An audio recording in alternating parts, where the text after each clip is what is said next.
Hello, everyone. While I'm waiting, I'm gonna share all the things. See if we can get some more people here.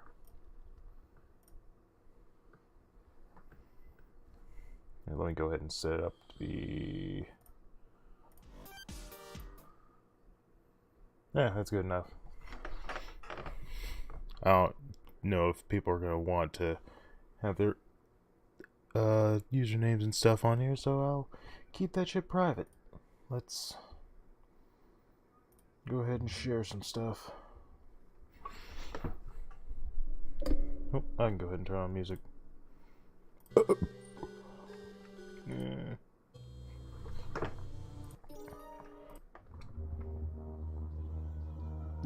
Yeah.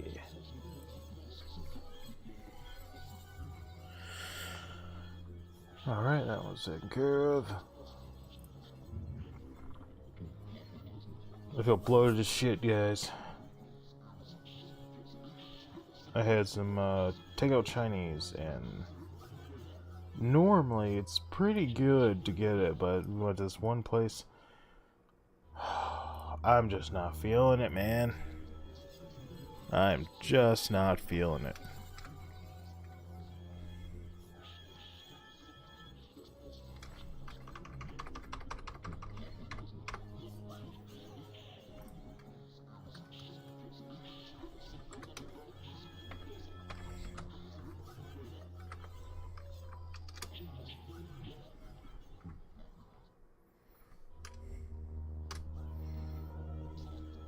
Alright, there's that one. And cut plus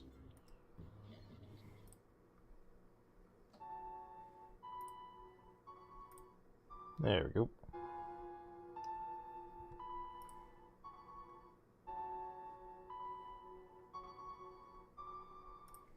Alright, that's looking good.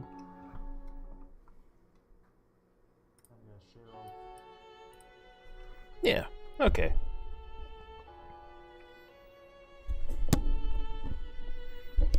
Hopefully everything's sounding fairly decent. Test. I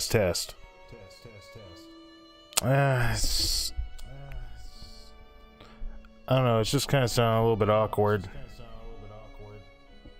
I guess it's like echoey because of the room I'm in, maybe. I don't know. Anyway, I can still read. Maybe it's the baritone in my voice. Alright, I still got more stuff to share on Discord.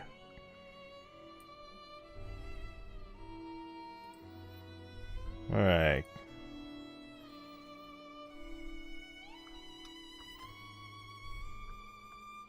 Oh, wrong one.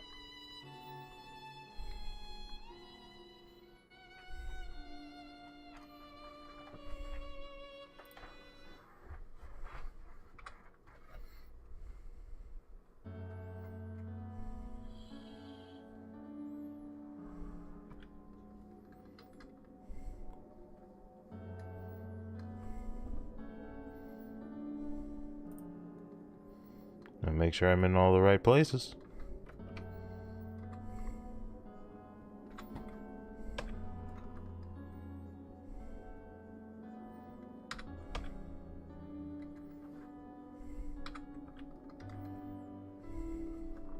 There's some of these places that I'm the only one who's ever posting. I'm surprised because their actual channels, the ones that are hosting some of the servers, they've got a pretty big audience. I don't know, it's weird. It might be just a remaining as just a hub, maybe? Well, I don't know.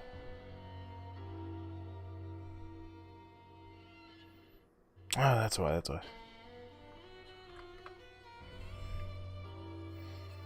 Alright. Share. Well, let's not post there.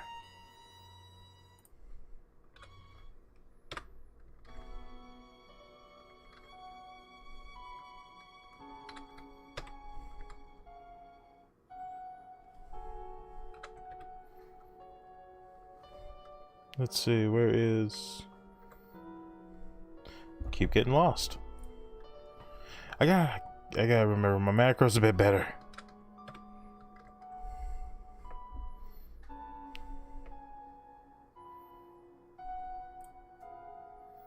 And the one I get lost in, where almost no one will notice. Alright. Can you hear the music?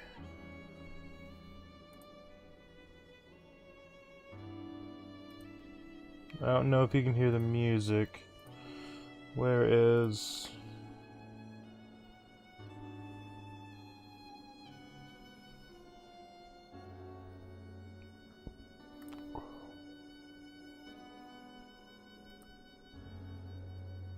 Okay, let's check intranet side. Tis 1, 2, 3. And let's go to the... There we go. And we'll go to the proper... There we go. Okay, cool. Everything's usually working. Give it a couple more minutes. So we're going to be reading some more CreepyPasta. We have 8,824, and we've gone through 545. Oh, God. So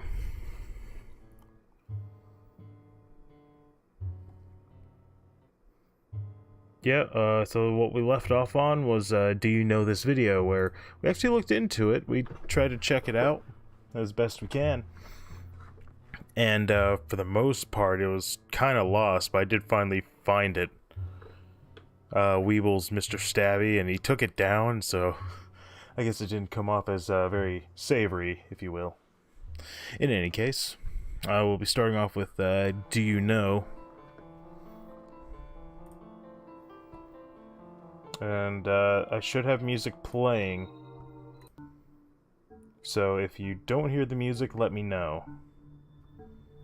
The previous times I had been just doing the stream without music, where you could insert your own music or ambiance.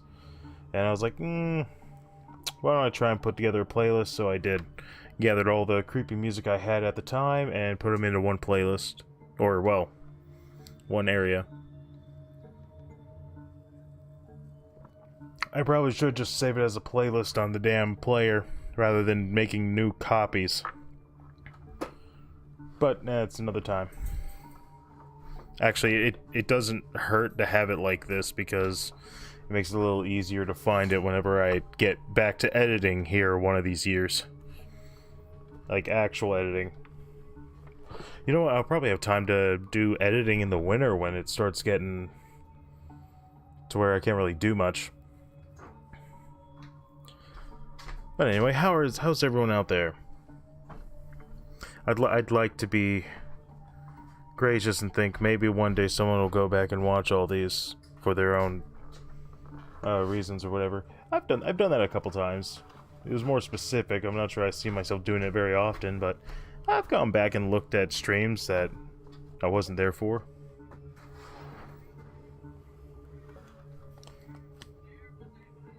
Okay. Oh.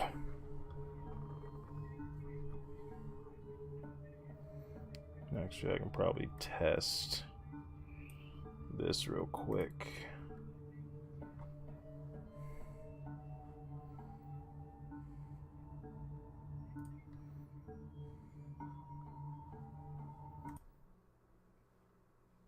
Okay, yeah, I can hear it. I can hear it. Cool. Now turn off the feedback loop. We don't like feedback loops. It tends to muddy everything. Okay.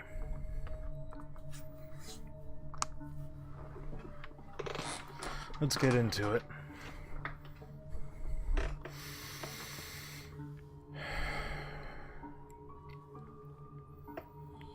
Do you know? The moment you wake up from your lovely slumber and drag yourself from your bed, you're being watched. Not by a camera, not out the window, and not by a god. The second you open your eyes, they open theirs too. When you walk over to your closet, dresser, and get changed, they follow right behind you. As you look in the mirror at yourself, they look too. But you don't see them, they just see you. Now, as you walk down the stairs, they're currently floating right behind you. As you go to the fridge to get milk out, they are still watching. Then, as you sit there eating your cereal, thinking about how you're going to get through the day, something falls. It's not something extremely loud, but it's enough to startle you. It wasn't a glass that fell for what would have been too loud. For that would have been too loud. It was an apple. An apple? Now you're thinking, how did this fall out of nowhere? You went to get the milk, then afterwards you went and got your cereal from the cupboard, in which you didn't even leave the room. And right now you're the only one awake in the whole house. Oh, and there's no pets either in the house. You walk over to the apple and pick it up. And as you notice a shadow from behind you, it's as if something moved away from standing over you. But when you turn, do you see anything? I feel like this is trying to set up Shinigami from Death Note. Like, I don't know. I kind of like the idea at first, but when you made it almost seem like a Shinigami there at the end, I probably wouldn't have used an apple. An apple tends to be the thing that people use when, excuse me. They tend to use an apple in order to signify someone's an asshole. And I guess they were right.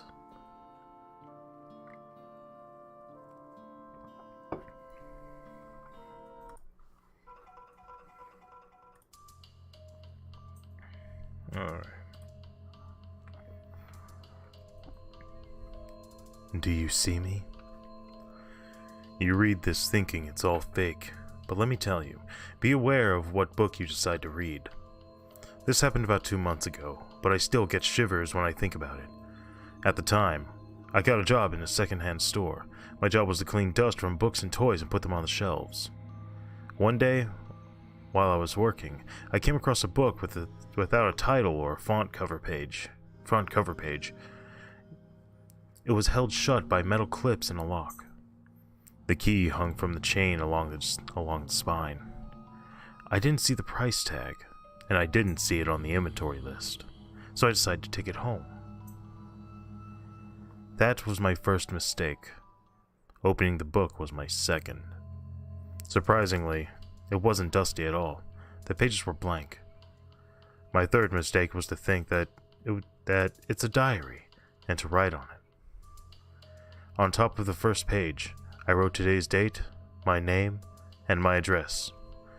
Afterwards, I forgot it for a week or so. Then picked it up again. I found that someone wrote something in it. It said, "Do you want to see me?" I wrote, "No." It answered immediately, I want you to see me." Creeped out, I closed and locked the book. The next night I started hearing sounds. I never saw a thing, but I heard everything it said. It wanted me to see him. And to see him, I just have to allow him to be seen. I just have to write yes in the book. I continued like that for 4 days. I couldn't take it anymore. I couldn't sleep at home, so I fall asleep at work. I thought about moving, but the voice said that I shouldn't bother. It will follow me until I say yes. I couldn't destroy the book. I tried cutting, burning, and drowning it. I tried to rip it, putting it in a tub full of acid, and leaving it outside of the city. The book would be found the next hour in my house. I couldn't resist it. Finally, I opened the book and wrote yes. No word can describe the fear I felt, the stench I smelled, the horror I saw. I took the book and ran to the nearby church. It was such a relief to see that book fall apart, turn to dust, and burn. Ever since, I wear a cross. I work in the church, just to protect myself. Sometimes I still see the horror in my dreams. I tell you, be careful with what you read.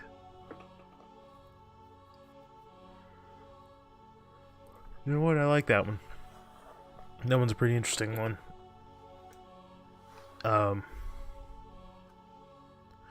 like the idea that it's just completely no knowledge. We don't even get to see what he saw. It was so bad that the descriptors leave a whole lot to the imagination in that one. Ooh, excuse me. So now we just insert for ourselves what it was. And I think that's a really good way to build up suspense, or a big guy, big evil guy, or whatever the entity is. After so long, he just says yes because there's nothing else he can do. And now that he's seen it, he has to keep himself protected at all times, one way or another. Oops. Alright.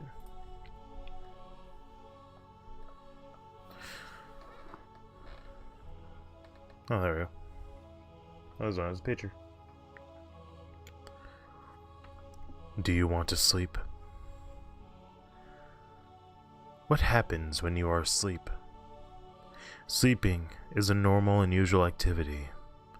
It's impossible for someone not to sleep because every day we do many things that need energy from our body.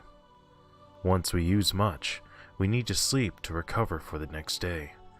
However, while we sleep, what will happen around us? What if an evil being is unleashed when you are in a deep slumber? What if the monster prey on someone when you are sleeping? God damn it, stop yawning.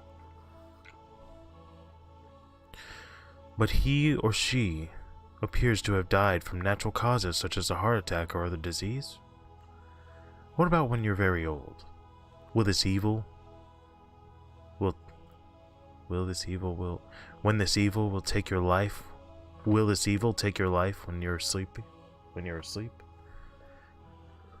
No one can notice it or stop it. It's powerful and deadly. It cannot do anything only when you are awake. Now, do you want to sleep? That was actually a weirdly hard one to get through by, I guess, Ben Nasty, because that's the only credit I have on here. No, I don't think that one was a very good one. To be honest, grammar does a lot in regards to making something interesting and compelling, and if your grammar doesn't follow through sometimes, it can really ruin it. It's one thing if it's like, that's how the person talks or whatever, but when it's just incomparable, because like, this evil will take your life when you're sleeping, that should have been one of the parts that should have been proofread better.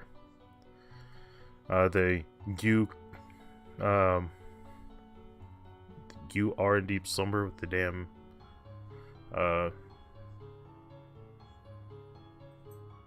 colon, whatever, I don't know.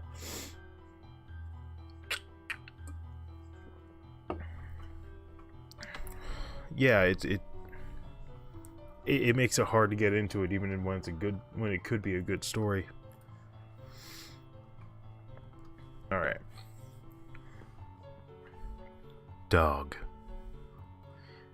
I woke up one morning to the sound of thunderstorm. My dog hated thunderstorms, so I was not surprised to see a big shivering lump under the covers with me. I reached under the covers to pet my dog. I felt a familiar soft coat as I brushed my hand across his fur. Leaving my dog under the covers, I began to walk downstairs to have some breakfast. When I reached the bottom of the stairs, I saw my dog. He had just run across the living room to greet me. I heard a deep growl come from atop the top of the stairs. I think this one is a good one. I like this one. The idea that, oh, that's not what you think it is. It's a good one. There's a handful like this. When you're talking about making something really short and finding a way to compel a sense of fear, this is one that I think does well in trying. Wait, you're down here? Then who's up there? Ooh.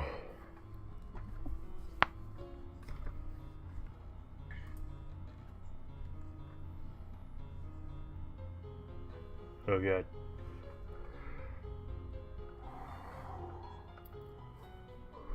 Alright.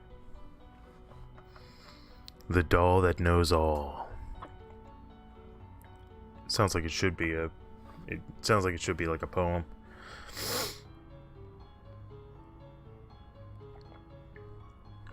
Long ago, there lived a wise man that never married.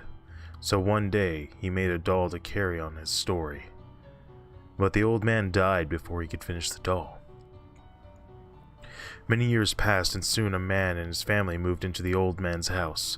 One day, while they were cleaning the house, they found the unfinished doll and gave it to an antique shop. The doll was not happy about this, and wanted to get revenge on the family, moving into its creator's house and getting rid of his creator's stuff. That same night, just as the man was about to go to sleep, the man heard a knock on his door, but thought it was just the wind, until he heard it again, only louder. The man went to go and see who it was at the door, but when he opened it, no one was there. So he shrugged it off and closed the door, then went back to his room. He returned to his room. He saw a terrifying sight. His wife and kids were hanging upside down on the light from the... His wife and kids were hanging upside down on the light from their intestines and drenched in their own blood. Below them on the ground was a doll covered in blood and holding a knife. It stood up and started going towards the man.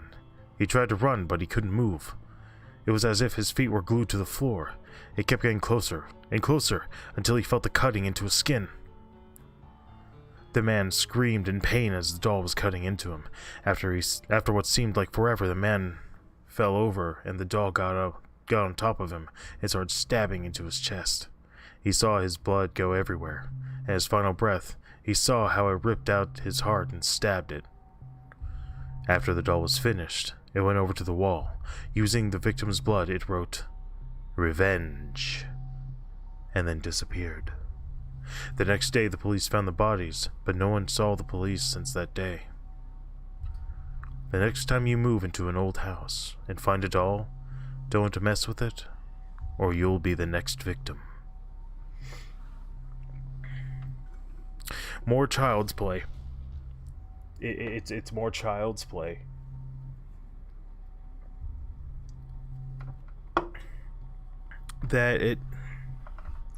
It's not that it's bad. It's not that it's a bad trope. It's just I think I'm used to it to a point where it's no longer effective for me.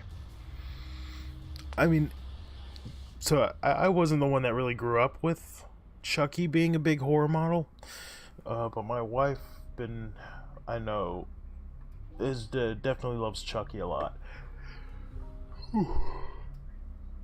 It was one of her favorite horror movies. It was Child's Play.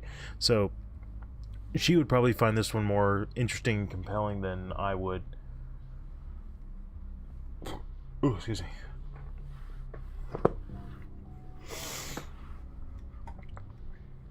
I just find it weird, like the part that breaks it down is when they don't have any special powers to help them because of their size or current circumstances or limited movement. Like, Chucky is still effectively just a doll. He's like 3 foot, and yes, he has the strength of a man and everything. That's not going to change his weight, though. In theory, like, at some point, you'd think you'd be able to punt that little fucker. I think it actually does happen, like, once. And, like, yeah, he'd come back because he's effectively immortal, and that's great and all. But it's just, come on, man. At what point can you just not... Can you actually do something? Of course, that's an issue I take with a lot of horror movies anyway. Right? It's like, for whatever reason, back in the day, people were fucking stupid.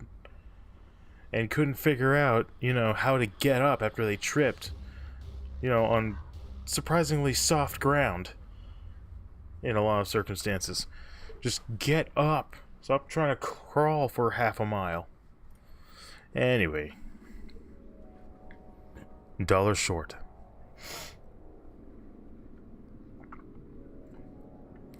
I get the newspaper a day ahead of time. Unfortunately, it's not the New York Times or anything. Just a plain old Almsville Herald. Almsville? Almsville Herald. It was a front page with the major AP headlines, a sports page with local results, and a funnies crossword section alongside the obituaries. As far as I can tell, I started getting the special edition about a month ago. Once I caught on, I made a fair amount of cash in the local betting, but nothing too dramatic. I never investigated how the paper got to my doorstep in the morning. I thought it would be looking a gift horse in the mouth. I thought that would be looking a gift horse in the mouth. But even then, I heard my neighbor complain they missed the paper. I got one. My paper boy, whoever or whatever he was always on time. Though, today, I didn't get a paper at all. I guess by Cheese Lord. Okay. What would that mean? Today I didn't get a paper at all. I heard my neighbors complain they missed the paper. I got one. Okay, so I'm not sure we have enough information to really gather much. What's going on with this one? We know he's getting this paper, Almsville Herald. It's a fairly basic person in the special edition about a month ago. But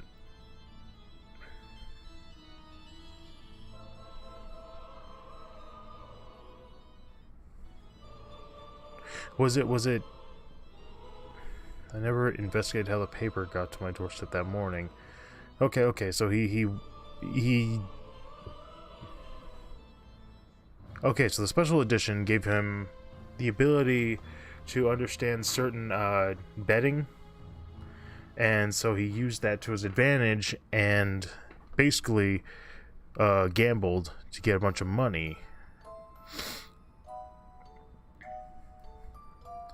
So his greed is what broke him down, I think. I think that's what it is. It's a becoming greedy and taking advantage. Okay, I think that's what we got.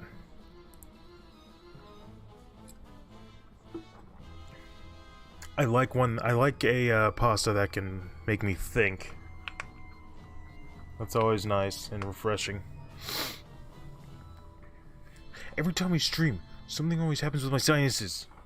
I might need some water. Okay. The dolls who live. They're coming. I have to write this quick. My name's Robert. My brother and sister have got taken by dolls. Please believe me when I'm talking about this. It happened 3 months ago. My sister just got a new doll that my mom is laying on the street. Give me just a moment. Here, I'll move it. No, it's all good. Hey, it's all good. It ain't that deep. I got chores that things ran through.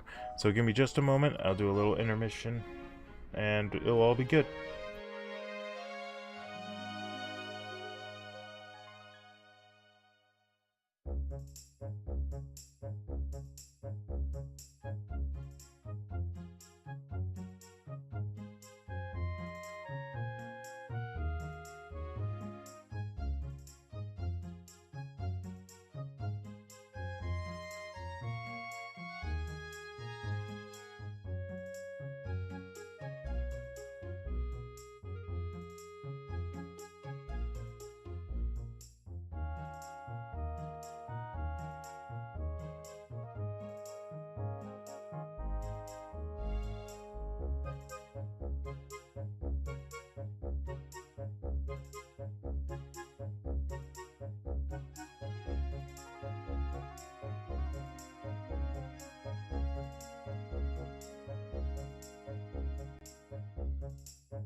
Okay. Sorry about that. Now we're back. Okay, I'll go ahead and start this one over. The dolls who lived. They're coming. I have to write this quick. My name's Robert. My brother and sister have got taken by the dolls. Please believe me when I'm talking about this. It happened 3 months ago. My sister got a new doll that my mom saw lying on the street. When everyone was asleep, I woke up because I heard a noise under my bed. This is what I regret. I looked under my bed and saw my sister's doll. I picked it up and I thought it looked more creepy and cute. I saw the doll blink and it bit me. I screamed and I dropped the doll. My parents came and saw my sister's doll on the floor and asked what happened. I said, the doll bit me. They said dolls can't bite because they're not alive. I couldn't go to sleep that night after my parents went to sleep. I heard 2 screams in the basement. I ran downstairs and there were 50 dolls. They were dragging my sister and brother out the door. I had to do something. I couldn't, so I ran out of my house and my brother and sister were being found since. I ran out of the house and my brother and sister were never found since. And now, they're coming for me, and they're going to take their next victim. Okay. Okay, I see we got something going on, Schneer. Alright. I'm guessing Rancorous Neophyte. Alright, so... You know what, I can take this one. This is a little different, I guess. Take it for what you will, but the idea that there is something more to it. I like that. Oh, hello. Huh. Don Kelly Gallery. Some of these may be reposts, but I think Don Kelly's artwork is well known enough to deserve its own set of galleries. Check out his work, leave a message, or do whatever you want to. Okay. Let's do this. If that's what that is, let's go ahead and look it up. Don Can Art. Let's take a look at it. Oh, wait, have I seen this before? I may have come across his art. Okay, let me throw it up on screen. Here we go. So this is his type of art. Oh yeah, he's got a bunch. Okay. I see. It's a lot of like cryptid type stuff. That's interesting. This is Don Ken, a horror artist, I guess. I didn't know prior about him. Oh, this is one I have seen. Is this Don Ken? John Ken. This one says Don Ken. Oh, that's really cool. Okay. So evidently that pasta was just a, hey, he deserves something here. Fair enough. Don Ken, everyone. Or John Ken, if that's wrong. Cool. Alright.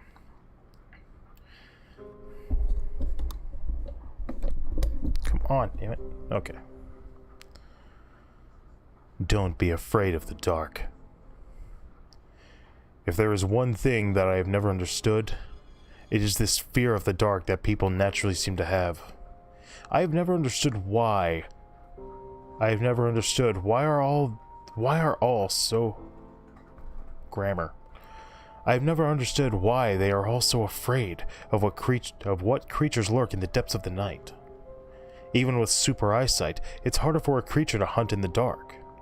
And what creature would harm a human anyway? We're at the top of the food chain for a reason, you know. All these monsters that you read about in stories, they are simply works of fiction. Works of fiction designed to scare you, to divert your attention from the real dangers of the world and distance you from them. A story is never going to hurt you. Other people, however, just might. Don't be afraid of the dark. You can't see me, and I can't see you. But in the light, I see you clear as day. And by the time you see me, it will already be too late. You know what? That's actually really good. Slendy stole my username 95. Alright, I like that. I like the way this is one I remember reading, actually. This is where I get the concept of, like, I've said it a handful of streams ago, where the idea that darkness is inherently the scary part of a thing is not necessarily true because of this very thing. What you can see and what they can see, what they can't see and all that. What I really like is that this sets up the dichotomy that, no, you're probably actually safer in the dark in most situations. It's not like everything is going to be able to see. It's not like they're going to be able to see everything, even if they have much better light detection and stuff like that. There'll always be some kind of limitation.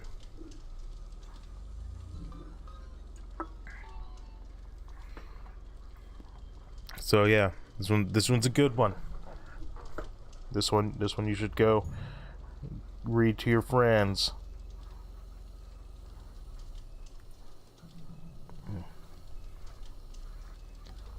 Don't do it.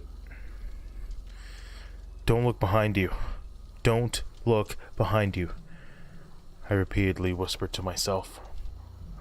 The growls grew closer. It's not real. It's not real. I felt it breathe on my neck. It's all in my head. It's all in my head. I felt it put its sharp clawed hand on my shoulder. Don't turn around. Don't turn around. It scratched me. Don't do it. It spoke to me. Don't turn around. Help me. Help me. I heard it hiss. I couldn't take it anymore. I turned around and saw. Last thing I heard it say was, "Let's play a game." I heard the police say my dead body still hasn't been found. Oh. Okay. I want to think about this one for a minute. Alright. Let's see, what's going on here? Like a little bit more. Like, of course, there's something going on. It's not like... well, I hear Jigsaw in one of those last lines, certainly.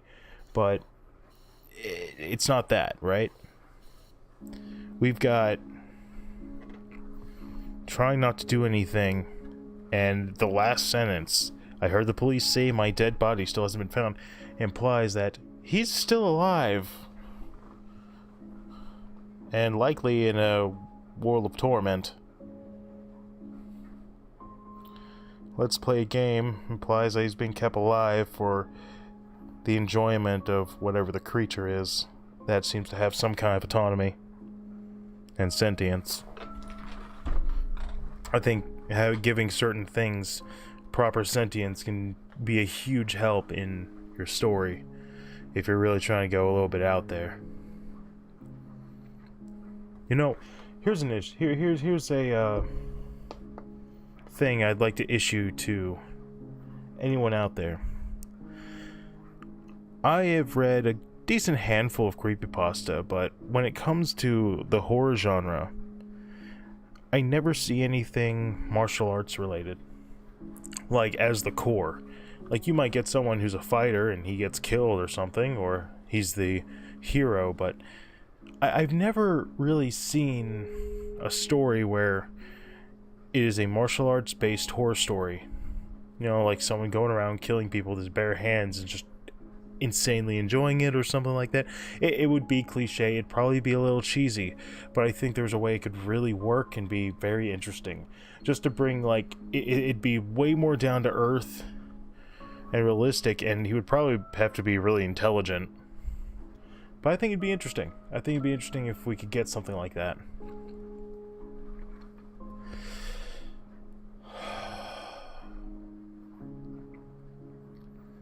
Don't go outside. I used to live in the country, and I found it odd because I was used to the city for a long time. I found the countryside a little more unnerving because I used to hear lots of noises from outside. I ignored it until one night. There was a power outage in my house, so it was dark in my house while outside it was midnight. I used a candle to get around the house. I stepped into the porch to take a look at the power box, when suddenly I heard a growl from behind me. It was a really dog-like snarl. I ran back into the house, locking the door behind me. I looked outside the window to see what had made that noise. That doesn't fit well.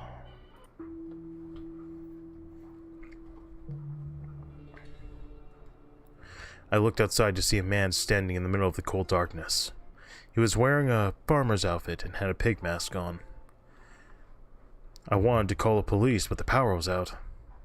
I looked a little closer to see that wasn't a man, but a creature wearing a torn-off pig's face for a mask. It had sharp claws for fingers, and the farmer's outfit had bloodstains on it. Its legs were crippled and bent in an odd way. After a while of having a little staring contest, my neighbor walked up to my house. The creature turned on the man and growled again. It then ran towards the man at full speed. It tore off a piece of his skin, revealing the flesh under the face. The creature took off the pig's mask to reveal a horrible slit across its face, with burnt skin all over it, had no eyes. It then jammed its fingers under the man's throat, ripping his face off. It took his jaw off and ate the meat off of his cheeks. The man had no time to scream, as the creature ripped into the organs and started eating his liver and stomach, and also some of the small intestines. I was about to run away from the creature when I heard a crash in the window. My neighbor's body was on the floor twitching. Then the creature jumped in through the window and stood up over me and just said, "You saw nothing," in a deep, dark voice. It then took my leg and dragged me into the bathroom. The next morning, I woke up in the bathroom with an X slit down on my torso. I don't go outside in the country anymore because I fear the creature gave me a warning. If I figure that it won't give me another, and I figure that it won't give me another. Alright. So what, was the neighbor like the sacrifice for letting him live and just be like, don't say anything. Here's my calling card. Keep your nose clean. And even if he did say something, who would believe him necessarily that that's what happened? I imagine that cops would be more likely to think that he murdered the guy, but then they'd have to explain what the hell happened. Which I guess that's probably what ended up having to follow through. But it's implied that he's already past that, so we don't know what's happened with that.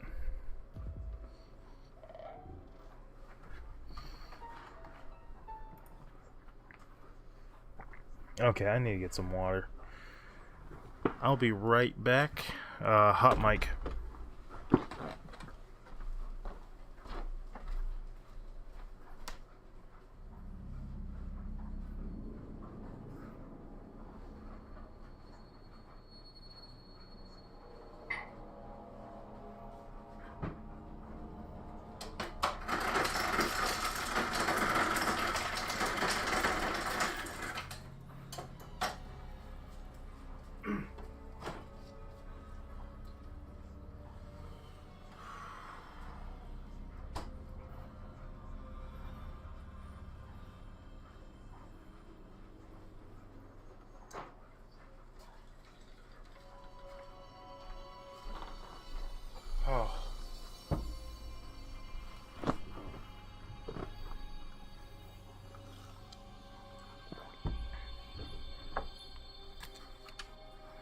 Okay. Alright.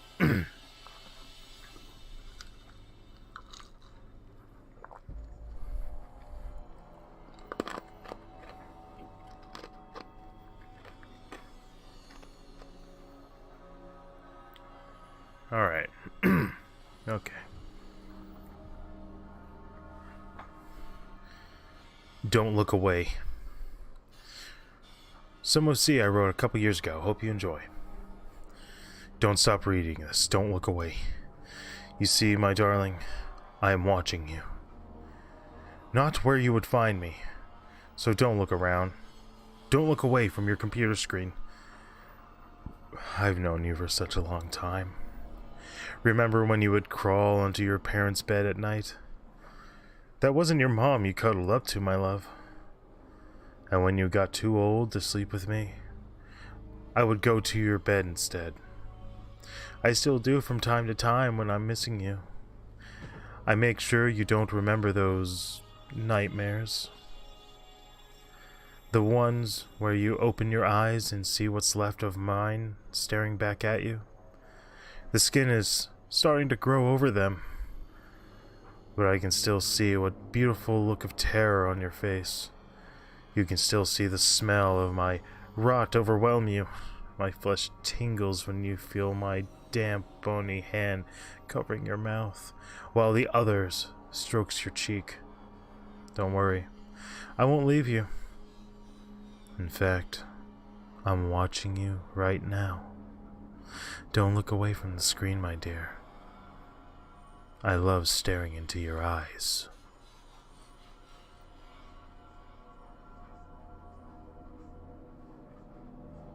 It was like a...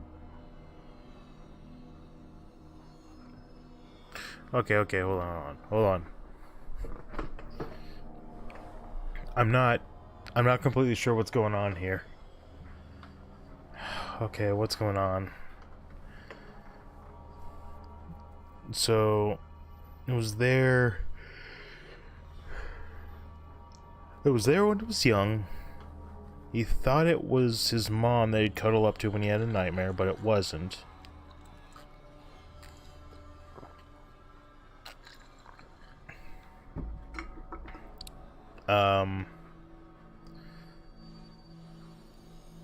It sounds like a zombie. Or a zombie mother or something.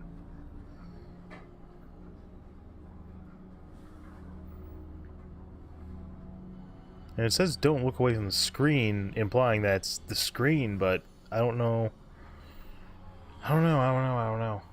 I'm confused about that one.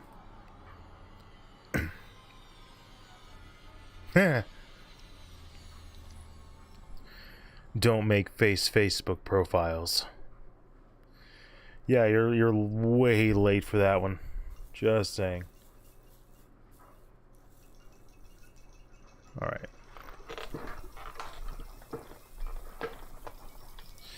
I recently made a fake Facebook account with a friend, thinking it would be hilarious to troll people's statuses. It was hilarious for a while, until the inevitable happened. We got found out. I have no idea how we got found out, but people found out it was us. I don't know what happened. We were both careful to cover our tracks. Everything was going great. We were going to pin it on someone nobody likes. Everything was going great until today.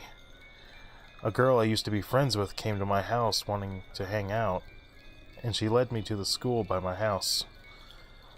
She set me up. Four guys got out of a van and told me they knew it was me behind the fake Facebook profile, and one of them headbutted me, leaving a nasty cut below my eye. So the whole thing pretty much blew up in my face. I'm probably going to be socially ostracized, and I'm no longer allowed to talk to my best friend anymore. Newgrounds. Learn from my mistakes. Never make a fake Facebook profile and attempt to get lols. Also, does anyone know how these guys could have figured out I was behind it? Written by Newgrounds user Killer Duke. Sadly, shortly after this was written, The user killer fainted due to the serious head injuries.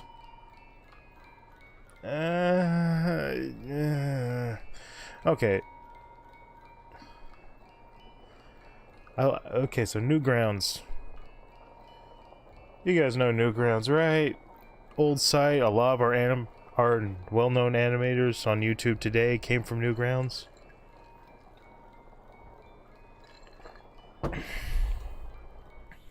So let's give it a bit of thought.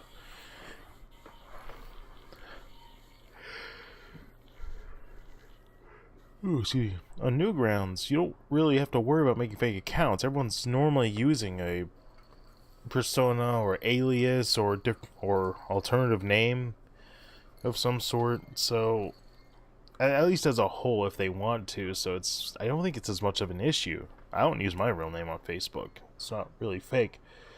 But, I mean, yeah, you don't want to fuck shit up.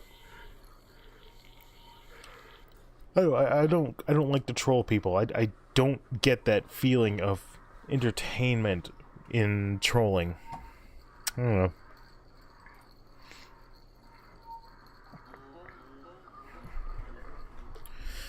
When you go to... Wait. Don't open the door. When you go to bed at night, keep a light on or keep your TV on. Music works too, but whatever you do, do not sleep in pure silence. It's rare, very rare, but if you're unlucky enough, you will begin to hear a banging at your front or back door. Ignore it. I know it's hard, but don't do it. This thing is drawn to silent and dark places, so turn on TV or play some music. Make sure it's either noisy or bright, and the banging will quickly stop. Now, if you do answer the door, you're in for a long, unpleasant night. A man dressed in all black with a blank red mask will be there. He will let himself in and make himself at home. He might grab a snack or a drink or turn on your TV. He will lift its mask to eat and drink, but not enough that you can see his face. Don't be fooled, this creature is not passive. My advice to you is to kill it. Kill the bastard as soon as possible. Get your sharpest knife, or a gun if you have one. Just make sure this thing is dead. Don't go back to bed and dismiss this as a dream. It's not. It may seem this way, but it isn't. If you do decide you can go back to sleep, you may wake up to an unpleasant surprise. He should be standing at the end of your bed, except this time, the mask is off. The sight is terrifying. It has no eyes, just empty sockets. It has a bloody round hole for a nose and no mouth at all. If you brought a weapon back, you were smart, because it will be standing there, staring intently at you, as if ready to strike. Make sure you kill it. Don't let him get you first. At this point, failure is not an option, because if he does get to you first, I would say goodbye to your organs if I were you.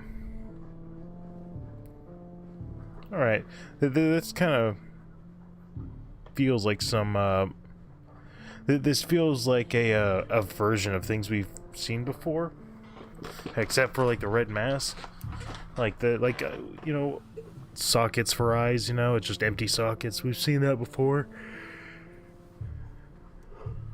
I don't think I've heard this combination where I know most of the time it's obscured, but the no mouth, but it's there it is. Yeah, that can happen every once in a while.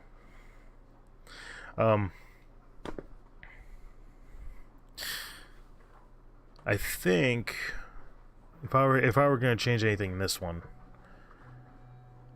I would probably put a little more detail in,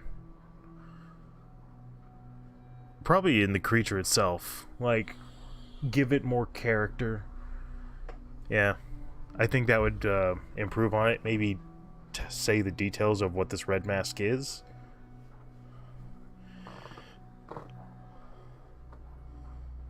Like, it says a blank red mask, but I would be more hard-pressed to think that the mask has some features that you wouldn't see until you inspect it closer.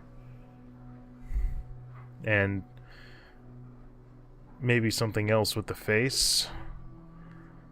And maybe more description on the creature, because would the creature still be in a suit?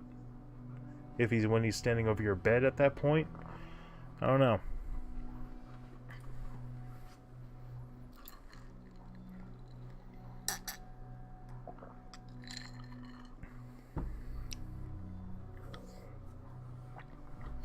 Don't pay attention. Do you ever see one of those videos where you're asked to look for or follow a specific thing throughout the video? Then at the end they reveal that as you were watching, something large and intrusive moved around to plain sight that you never even noticed it? It's frightening how often that happens. Like how I just moved from the doorway into your room as you read this, and you didn't notice. There you go, there's a concept one for you. Yeah, that's like those shots of like girls with huge badonks or you know, large bosoms. That's like when you get them and it's like, oh yeah, 90% of people won't even notice the boat in the back. And their next phrase is probably gonna be, "There's a boat in the back?" Yeah, that's what that's kind of referencing. Is that kind of thing. That's an interesting idea. I like anything that's like gonna be like, oh look, this is a thing. I like conceptual things. I tend to gear myself towards, that's a really neat concept.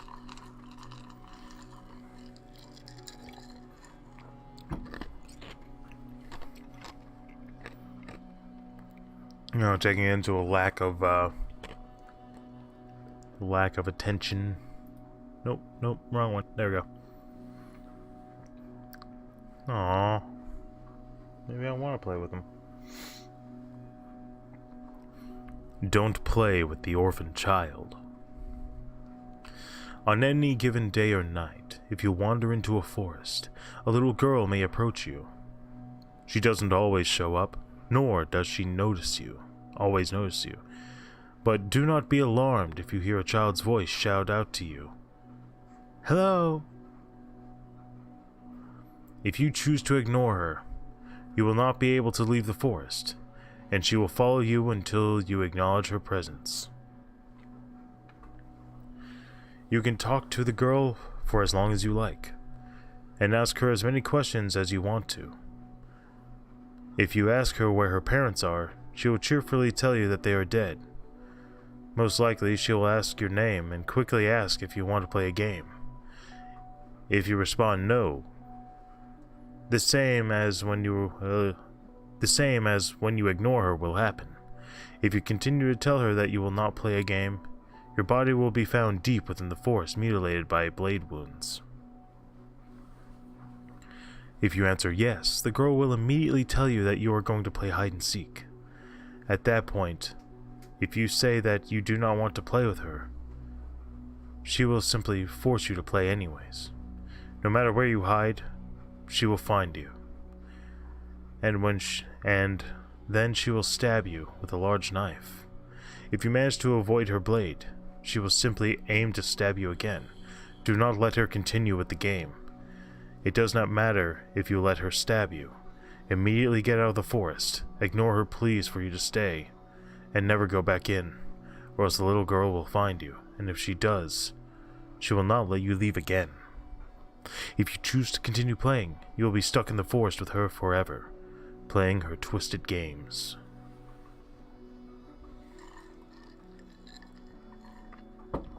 Forewarning. You know, this one actually started off feeling almost like one of the Holder series creepypastas, which, how far away are we from that? A, B, C, D, E, F, G, H. We're a ways away.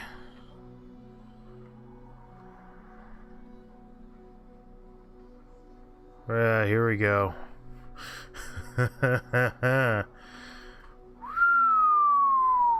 There's a ton of them. There's a ton of the Holder series, so you gotta hand it to them. They did well. It's a very diligent series.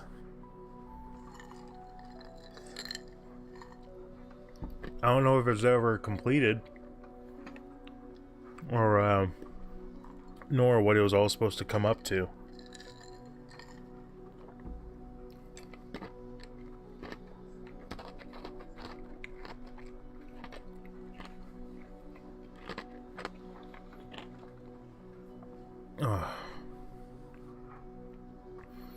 Don't run. Jason sat in his room waiting for his parents to come back home. They left to go to a bar, and they were usually back by 7:30. But it was almost 10 o'clock, and Jason was getting worried that his parents got into a car accident or something. He was watching TV while waiting for them to come home. Right at 10 o'clock, the doorbell rang. Jason was scared to open the door because of what his mom had told him about strangers. He heard his mom say something from outside the door. He wondered why they rung the doorbell and didn't just open the door. He pushed that thought aside and ran for the door. He tripped on one of his dog's toys and fell to the floor, blacking out.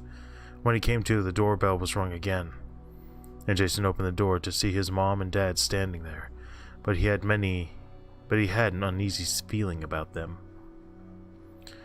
His dad told him to come with him. Jason was confused. Then the news came on the TV. A car crash outside of Knoxville happened tonight. The bodies of a white adult male, possibly 35, and a white adult female, possibly 37, were the only bodies found at the wreckage. Jason stumbled back in horror. His mom and dad were dead, but Mom, Dad, I'm not dead yet. Just then, Jason's mom said, "Jason, look behind you," and pointed behind him. Jason was reluctant to turn around, but his mind got the better of him. He turned around and saw his lifeless corpse lying on the hardwood floor.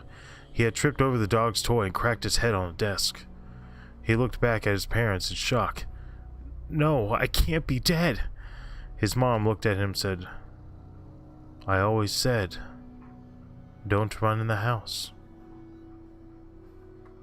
You know what? That came full circle, motherfucker. That's actually a neat one. I like that. The first thought is, oh, that's not his parents. That's clearly not his parents. No, it is.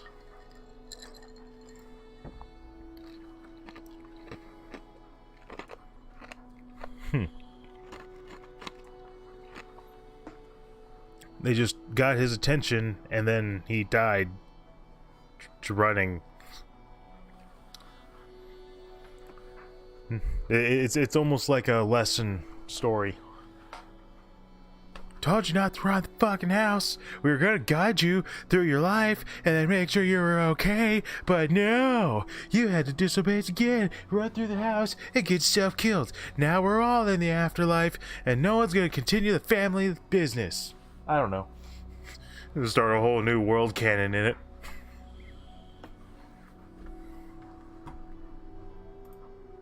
No, it's this one. Don't stay home alone. So listen here. It was an garage. It was a garage weekend for me. You know, Halo Reach with my friends. This happened 2 weeks ago. So my mom left for the doctor's appointment, and me being an only child, I can handle myself. Everyone knows that. So it's about 11 a.m. Get ready to reach a.m. Get on Reach, play some Reach, you know, normal 13-year-old boy stuff. I look at my nap. I took a nap, woke up about 5. You know. God damn it, the grammar, son of a bitch. There's a lot of bad ones once we get into the second pages. My God, I hope it's gonna be better. Or the 2-page ones. We got a long way to go, man. I'm sorry. One day. Okay, I can do this. I can make it through this. Ooh. Normal 13-year-old boy stuff. I took a nap, woke up around 5, you know. What was I thinking? Where the hell is my mom? So of course I took this advantage to do, you know what. BSO. What? BSO, I hear clawing on my walls, so I get out to ask ever so gently for my dog, Hoy, to stop doing whatever he was doing. Boy, I was wrong. So my house has a 7 or so foot high fence, and I heard knocking. Sorry. No, you're fine. No, you're fine. Okay. Believe me, that coffin's not going to affect the quality of this one. The grammar is killing it. My damn mind is breaking. Like, apparently the protagonist right now is 13, and I'm like, no. The grammar doesn't match that. Not for a 2013 story. Yeah, or at least when I, you know, copied and downloaded it.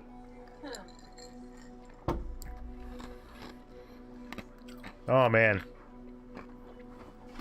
No, it's a hard one. It's a hard one to read. What? It's a really hard one to read. I'm sorry. Okay. And I heard knocking on my front door, so I go and see who it is. Thinking it was her, I immediately asked UFO could help. What the fuck? Who the hell is UFO? Like UFO, unidentified flying obstacles. But all I found was a note that said, "Will she be back soon?" I was so fucking tripped out right there, so I got a kitchen knife and I sat down and watched TV for a while by this time.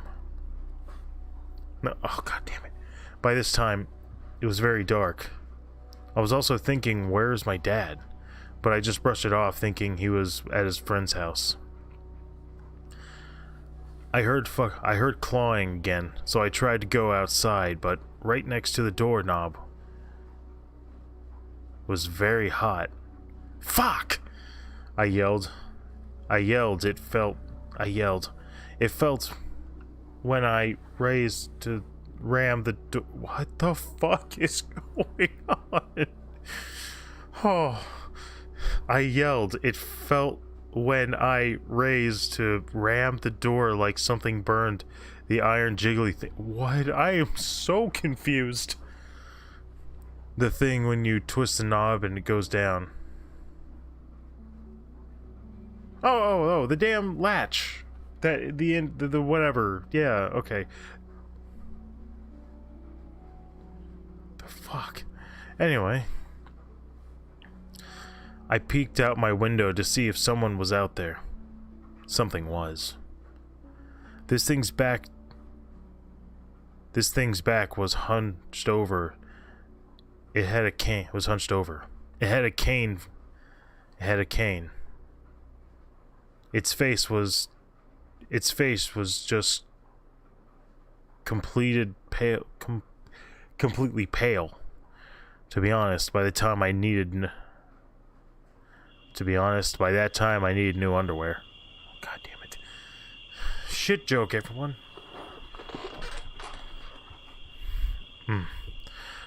IRS eyes. What the what do you mean IRS? Oh, Internal Revenue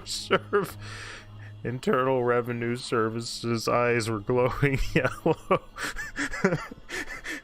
That just made it hilarious. That just made it hilarious. Oh no, the IRS is coming for us. We were doing tax evasion. I'm sorry. It was my parents. They got my parents. Okay, enough making fun of. I should stop. I'm sorry. IRS eyes were glowing yellow, just bright yellow orbs. They were where Annie's greatest eyes should be. Its nose was sharp. Is this speech to text? Is this a speech to text story? This is what it feels like. And then only edited the parts that needed to be, you know, if it wasn't already an acronym, he just capitalized the parts that needed to be capitalized. Like, that's what this feels like. A really rudimentary speech to text. Oh. Okay, I can do this. I can do this. You believe in me, right? Because I don't believe in myself. I hate myself. Anyway. Its greatest eyes should be. Its nose was sharp, and its grin went from left ear to right ear. Just say ear to ear. Its mouth seemed to have 5 rows of teeth. It slammed a knot on the window behind you. It slammed a note on the window behind you. So I did what anyone would do and looked behind me, and he was just standing there in front of the living room coffee table. He put his sharp fingers on my chest. I felt like was shocked. He stepped away from the table and there was a dog cut open. What the fuck is going on? The TV flickered on and off, finally stopping. It was communicating with me through different people's voices. He, us, thee. Then changes to a little girl's voice. Cuddlebugs. Then to the old man's voice, killer. To the priest, the pouting. He grinned at me and ran off, as I will not forget this place. As he ran off, I will not forget this. Do not stay home alone. Just please. This one hurts my brain. Grammar. Bad grammar will kill any good story like this. And this is definitely one of the ones I can't fucking read. Because it's so...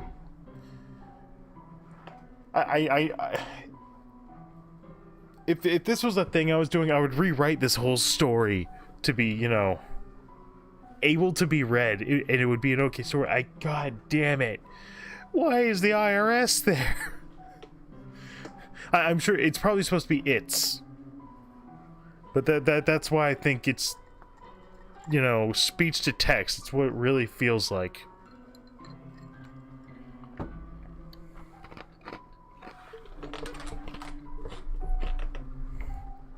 God damn, that wasn't... Hey, get out of my clean laundry! Hey, hey! Cat's being a jerk. Okay, this one already looks better grammar-wise. I see all kinds of capital paragraphs. Don't wake Dad. Mom says Dad is asleep upstairs. She says not to wake him. So I play as quiet as I can while Mom goes to the store. She says she'll be back soon and to remember what she said. Don't wake Dad. I kept playing until it gets dark outside. Mom still hasn't come home from the store and Dad's still asleep upstairs. I get a little worried about Mom and decide to go upstairs. Mom said not to wake Dad, but he wouldn't mind. Mom should have come back by now, and I was getting a little scared on my own. I climbed up the stairs and went to Mom and Dad's room. I knocked on the door and opened it slowly, looking inside. The bed was empty. Dad must have got up, which was funny as I never heard him. I called on him as I went back to the hall, but he didn't answer. I called out again, but still nothing. It was then that I saw the bathroom door open just a little, the light shining across the hall. I went to the door and slowly opened it to find the floor was all wet, the bath filled with water. I moved forward, getting a scared feeling. Then I saw Dad asleep in the bath. No, not sleeping. Dad was dead. A big bruise on his forehead, like someone had hit him real hard with something heavy. I stared at Dad for a while and begun to back away, then suddenly I bumped into something behind me. Jumping on the spot, I turned around and saw Mom. How did she get here so fast, and why didn't I hear her come in? I told you. Don't wake Dad. Oh, so this is a terrible person.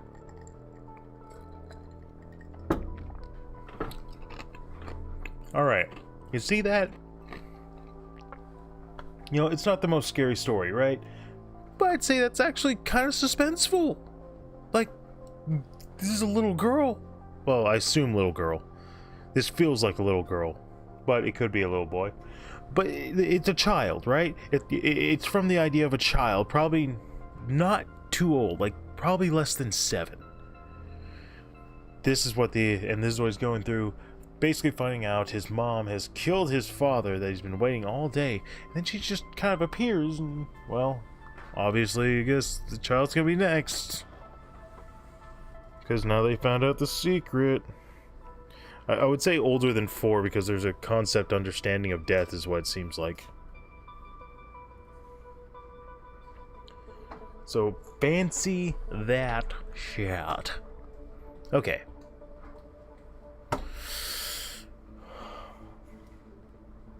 Don't worry about it.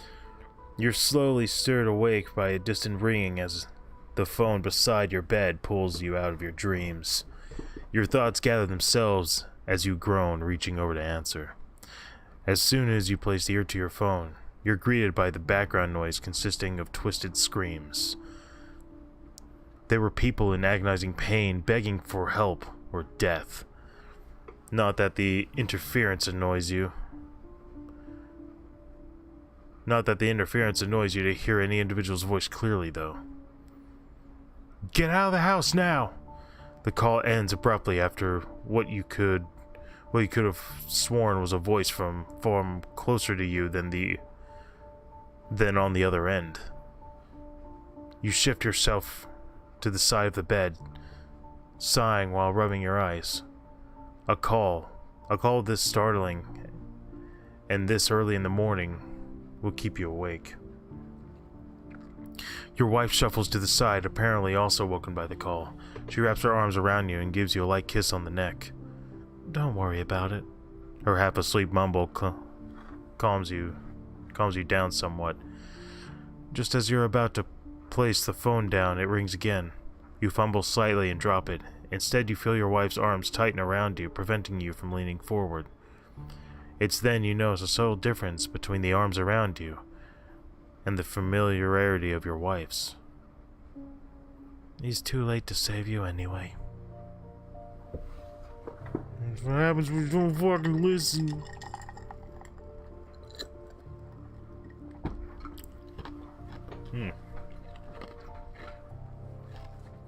What would that be like?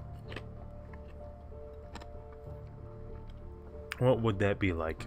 It'd be interesting. Just kind of pop that one off. Yeah, it would be interesting to put on a phone thing, and then when it gets to the part where the guy says, "Get out of the house now," you know, it'd be in better quality despite being, you know, kind of fuzzy. But it'd be better quality than the other phone sounding shit.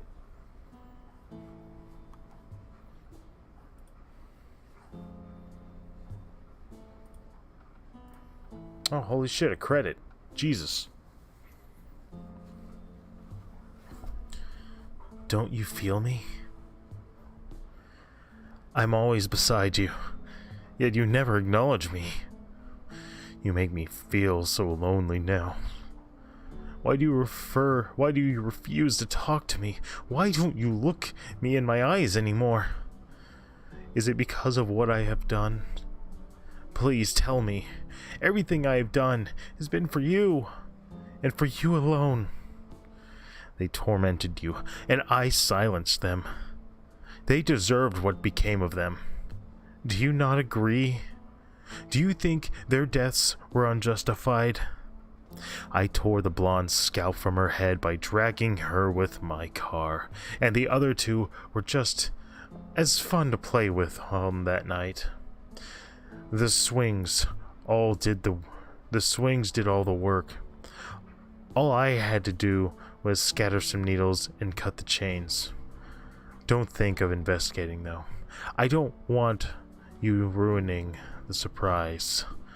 You should choose to look back. Should you choose to look back, then you will join those 3 girls. I love you so much, but I cannot express my love in a way that you will understand. I hope you understand.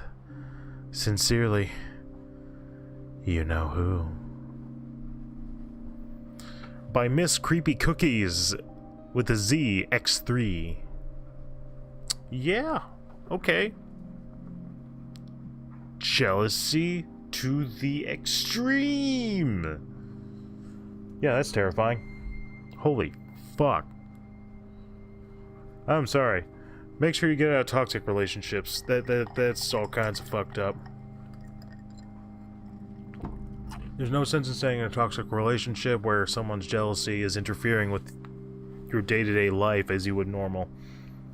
That being said, make sure that you're aware of any concerns that you can try and alleviate to make sure that this doesn't end up becoming a problem, because unfortunately there's some people that do go fucking nuts, apparently, and I haven't had to experience it, but I've seen people who have, and we've had friends, and it's just like, oh no, let's not get them killed because of this fucking crazy bastard or bitch or whatever.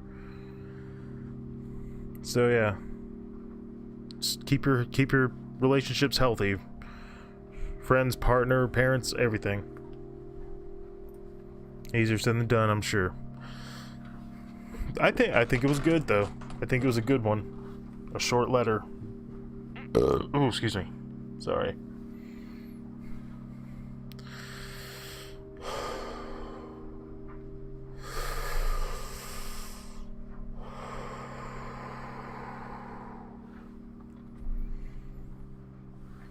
The Doomsday Nightmare. One night when I went to sleep, I had no idea that I would stumble upon this dream. I was in what looked to be a store. It was my house when I was in what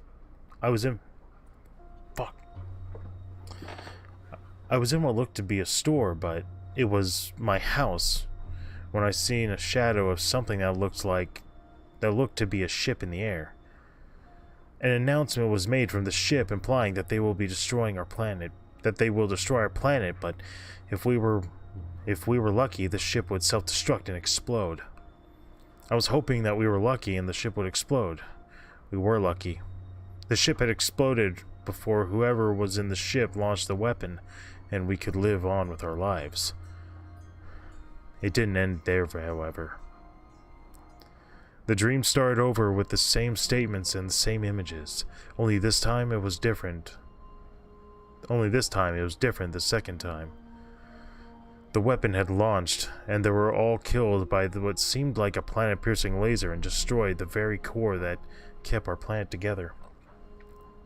Planet Earth and all of its inhabitants were all destroyed, and all that was left of it were bits and pieces of our planet. I had finally woken up only to have that dream I had 5 years ago to have been in my mind all these years. Okay, there's something here. Alright, so for one thing, I couldn't help but hear this. Only this time it was different the second time. Sorry, it just gave me to like a purpleized what the fuck on Nun Piece. So we meet again, only this time for the first time.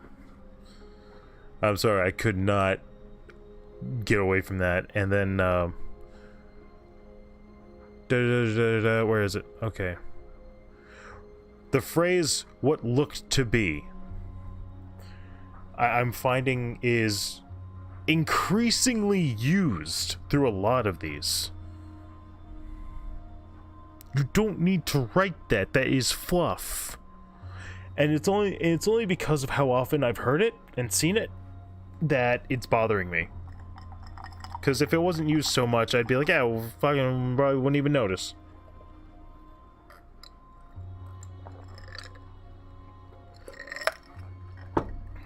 Because it's just kind of messed up. Like, think about it. At what point in your everyday life, or is that how? Ugh. At what point in your life would you phrase something like that? What looked to be, like as often as you may hear it in stories like this, like they used it twice. What looked to be, like, it looked to be a store. I was in what looked like a store. Like, simple as that. I was in what seemed like a store. Seemed to be a store. Like switching up the words, like, even though you're doing the same thing, making the fluff to help elongate it, it's just... I'm starting to grow tired of that phrase, what looked to be. Because I see its frequency ever so often.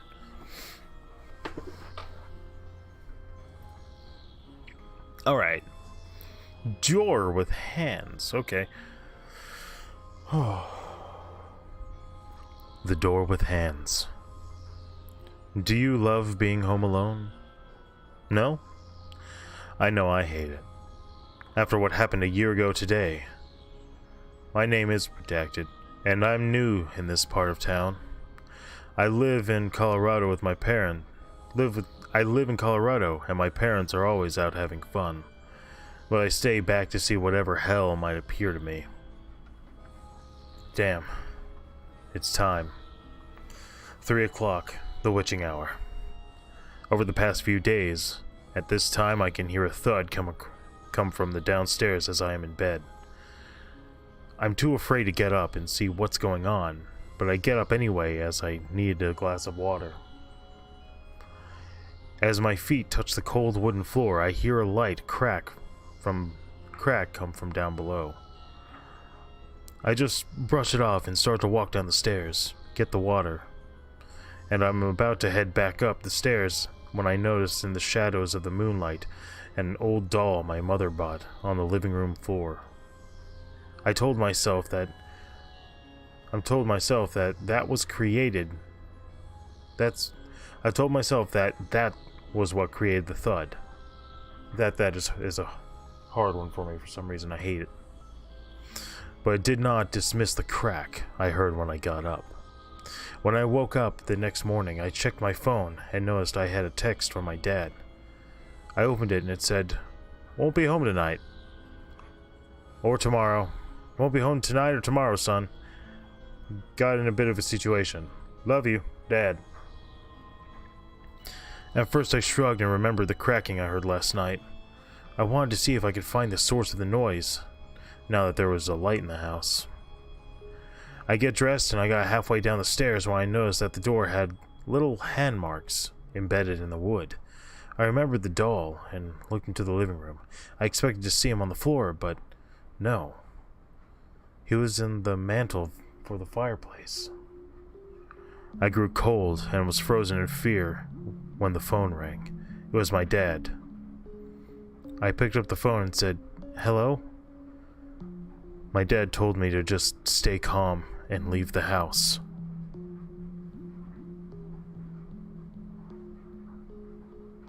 Ooh. Woohoo. This feels like it needs lore. Alright, so I've said this already today. When it comes to like dolls and stuff like that, most of them I don't care for because I'm, you know, it's mostly a very Chucky-esque type one. But when you give them power like this, you know, that changes the dynamic a lot, and I like it.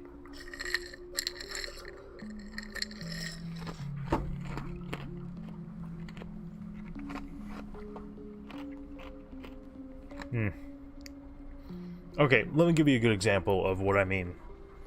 Alright, so are you familiar with The Boy? The premise is there was a boy who supposedly died, and their parents kept a doll of him, and supposedly they put their son's spirit in the doll. That's what's implied. Spoiler alert, that's not what it is. It was really disappointing, and I fucking hate it. Because the movie was great. It was amazing, because it was this doll that was up. It was able to move when no one else was there, eat food and everything. Well, that's what made it interesting, is that it was the doll being inhabited by a spirit and doing these things. It was an interesting dynamic. It was really cool. And then what happens? You get to the end, and this motherfucker was just a dude in the walls moving the damn doll, and it just broke it for me. I was like, and I saw it coming from a goddamn mile away when it started doing the thing, because I saw the fucking walls cracking.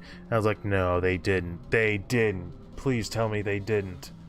And you heard him yelling or whatever, and then I was like, god damn it, it was so cool until then. It's like, you could have went the paranormal route and subverted my expectations and like kept it that kind of thing. You angered him and now he's out for vengeance. But no, just make him a guy who was just really strong for no goddamn reason. He ate his greens and veggies. And it didn't look like he was in very good shape as far as the type of character, so I don't know. Oh, honestly, it was because he wanted Poonan. Yeah, I don't know. I don't know. The ending is not. It's the only reason I don't recommend it. I would watch it all the way until the climax, and then don't watch the climax. You will be better off, in my opinion. Anyway, the Door's dog. The dog had been outside for an hour, in which time it had rained and become cold. The wooden floors of the house were cold to the touch, and the windows creaked and popped in the cold. The child, who was at home alone, realized the absence of the dog, and began to walk across the cold floor towards the sliding glass door into the back of the house. The sliding glass door was heavy, moved slowly, and screeched shrilly when it moved. Upon reaching the sliding glass door, the child pulled back the curtain covering it, and cumbersomely unlocked the door. The child pulled the door open and whistled for the dog. Then nothing happened. He began to close the sliding glass door, but a hand reached out and grabbed the heavy door. The extra hand on the door quickly created a fight between the child and the hand attempting to open the door. Suddenly the door lurched shut, and the hand from outside was crushed. The broken hand quivered as the child locked the slider on the hand. The boy quickly ran across the house, his feet slapping and thumping on the cold floor. He had made it to his room. The child ripped open the door, rushed into the room, pulled the door shut behind him and locked it. The blinds were open. The room was dark, but the child dared not turn on the lights or close the blinds. His heart raced as he sat down in the office chair in his room. His stomach churned and lurched, and his body shook with fear. Everything was quiet. In the house endured the shortest eternity, only for the silence to be broken by thumping on the child's window. The hand had belonged to a man, and that body was thumping against the window. Silence fell over the house again, and the child sat waiting, his heart racing faster every second. Silence was only a sanctuary for the mentally ill, as a cold and coarse whisper echoed, "I'm still here." The boy's heart raced even faster, and the front door clicked open.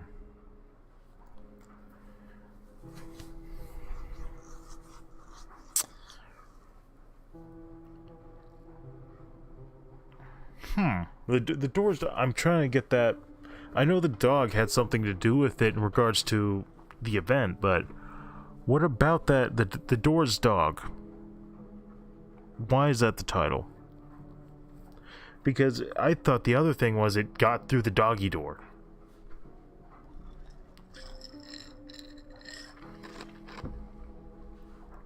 I don't know. But conversely, if there was a doggy door, I guess he wouldn't be using the sliding glass door. But okay, whatever. I don't know. I'm confused about how the events are working and how it still got in there.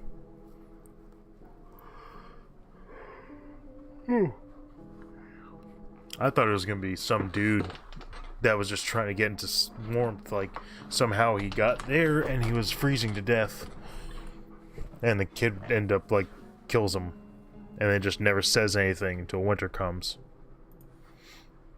or until winter's done.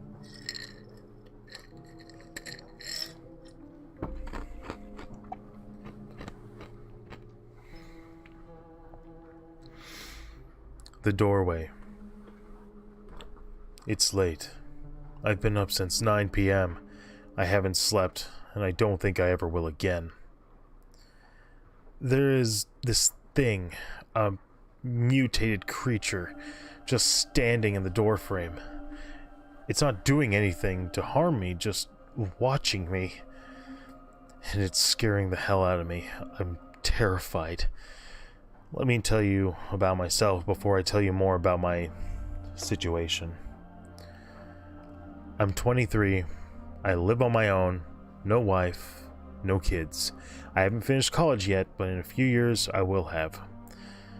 Anyway, I was getting into my car and I was getting in my car to head home from college as I felt something hit me in the stomach. Felt almost like a rocket hit me. I thought to myself, maybe I'm hungry or I just need to lie down. I got in my car and listened to the radio. It wasn't your normal singing or instruments playing. No, it was a distorted and very unnerving tune that just played on repeat. I immediately changed the station. To my suspense, to my surprise, every station was playing on the same tune. I turned it off after hearing every distorted channel. I thought maybe the connection was bad or the signal was lost. It's hard to explain how I felt. It's kind of the feeling you get when you're reading a very messed up CreepyPasta. Oh.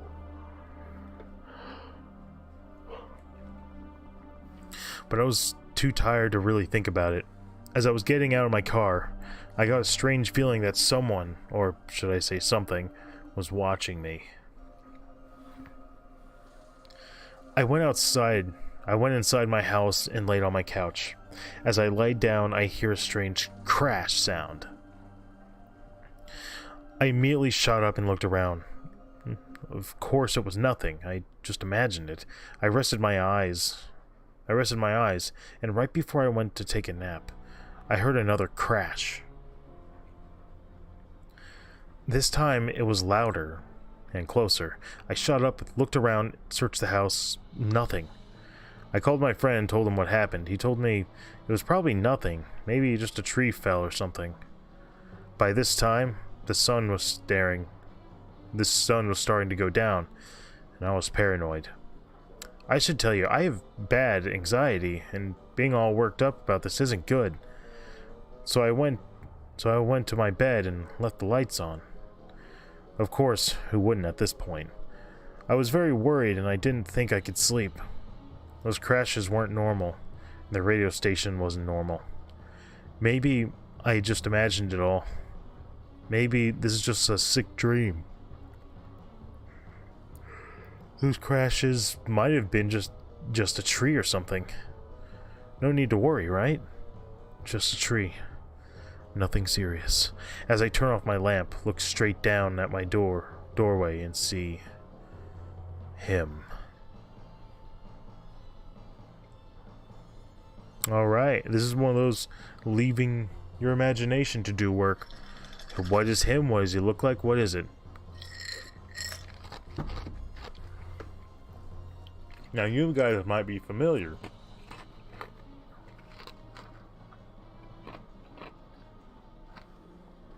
This sounds like classic sleep paralysis, right? To a point.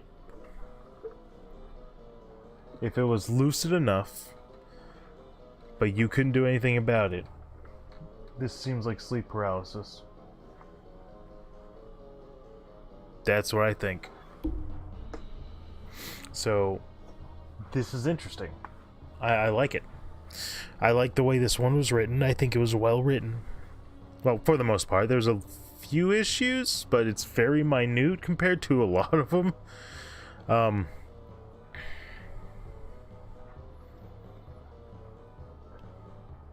You know, I've experienced a little bit of sleep paralysis before. Very seldom, but it's happened. Ooh, excuse me. I'm sorry. But yeah, this is a good one. The doorway. You know, I mean, throw it in comments, throw it in the chat. What do you think it is? Based on what was read. And the only thing I'd probably change is the term creepypasta in this story. I wouldn't have put in creepypasta. I would have probably said very messed up horror story or something like that. Only because when you reference creepypasta in a creepypasta, it brings in that kind of situation for some reason, because it's a sense of self-awareness, and with this, at least in my opinion, it doesn't work the way that it does in other media when they use self-awareness. It kind of takes a little bit out of the world that you're building, if you will. Alright, I think I'll do one more and then we'll take a solid break. And this one has pictures. That one have a credit? It did not. Alright. Wait. Okay, I was about to say, I was on the wrong one. Oh, this one has 2, so I don't know which one. Anyway. Doppelganger. Legend has it that if you come face to face with your doppelganger, there's an omen or warning of death for both you and your twin. Because of this, if you see a replica of yourself, run for your life. If you keep seeing your doppelganger, chances are that your days are numbered, because you'll soon see your demise. There are many stories regarding encounters with doppelgangers, none of them pleasant. Often a person does not actually see their own doppelganger, but someone else does. Can you be 2 places at once?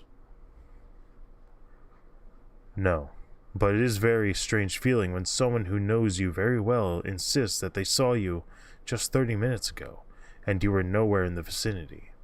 Imagine this happening time and time again, and you'll soon go insane. Hence the myth that a doppelganger will precede the arrival of the real person. Many stories explaining their experiences with these apparitions have this in common. Perhaps he's one step ahead of you. Perhaps he's one step ahead of you. All right, so funny that we're reading this one. My mic is on, right? My mic's been on. My mic is on, right? Yeah, okay. Sorry, I had to make sure because last time I went for break and then my mic was off for 2 hours before I realized I was like, oh shit, I fucked up. Anyway, it's funny that we got to this one. So, I'm in an area, I won't say what the general area is called, but I'm in an area where apparently I have a ton of doppelgangers. So, whenever I go out, I'll get someone who kind of looks at me and goes, I feel like I've seen you before. Are you so-and-so? And I'll be like, no. Oh, I'm sorry, man. And it'll be like, oh, no, you're fine. And then I have to explain to him, no, I have doppelgangers all over the area, apparently. You know, because I used to work at a Walmart, so evidently I have a common enough image with long hair, somewhat heavy set depending on the angle, and yeah, I don't know, I apparently look like a lot of dudes. I don't know. Like, if everyone said a bunch of white guys look the same, I'm probably the guy that looks like all the white guys. Rather, other way around. I don't know. I got all the long hairs taken care of, I guess. And this was Fantasy Phantom and the King in Yellow. Probably them. Okay, so the next one's going to be Doughboy, the Ghost of the Great War. That looks already like it needs to be expounded on, but we will do that after a intermission. So feel free to get up, stretch your legs, go to the bathroom, get something to eat, get something to drink, take a rest, whatever it is you do, you know what to do. It's an intermission. Who knows? You may not have to do anything. I'm going to take about 10 or 20 minutes, and I will be back. This is the intermission.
Okay, man, we're back. Oh man, that was grisly. Sorry, I had a lot of pasta, and although not much else is coming out, I am blowing things up. So that's the thing. Like Jesus. Oh, my stomach is too rip. All right. Let me test the chat again since I had to go out that time. And GST properly. Call caps. And 1 and 2 and 3 and 4, 5, 6. 4, 5, 4, 6. Okay, whatever. The workity work. Alright. Okay. Oh yeah, music. Might help if I have the music on.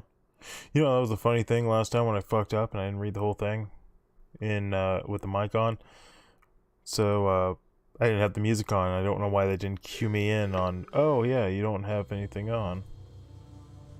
Hold on a second. Is this on? No, shuffle, motherfucker.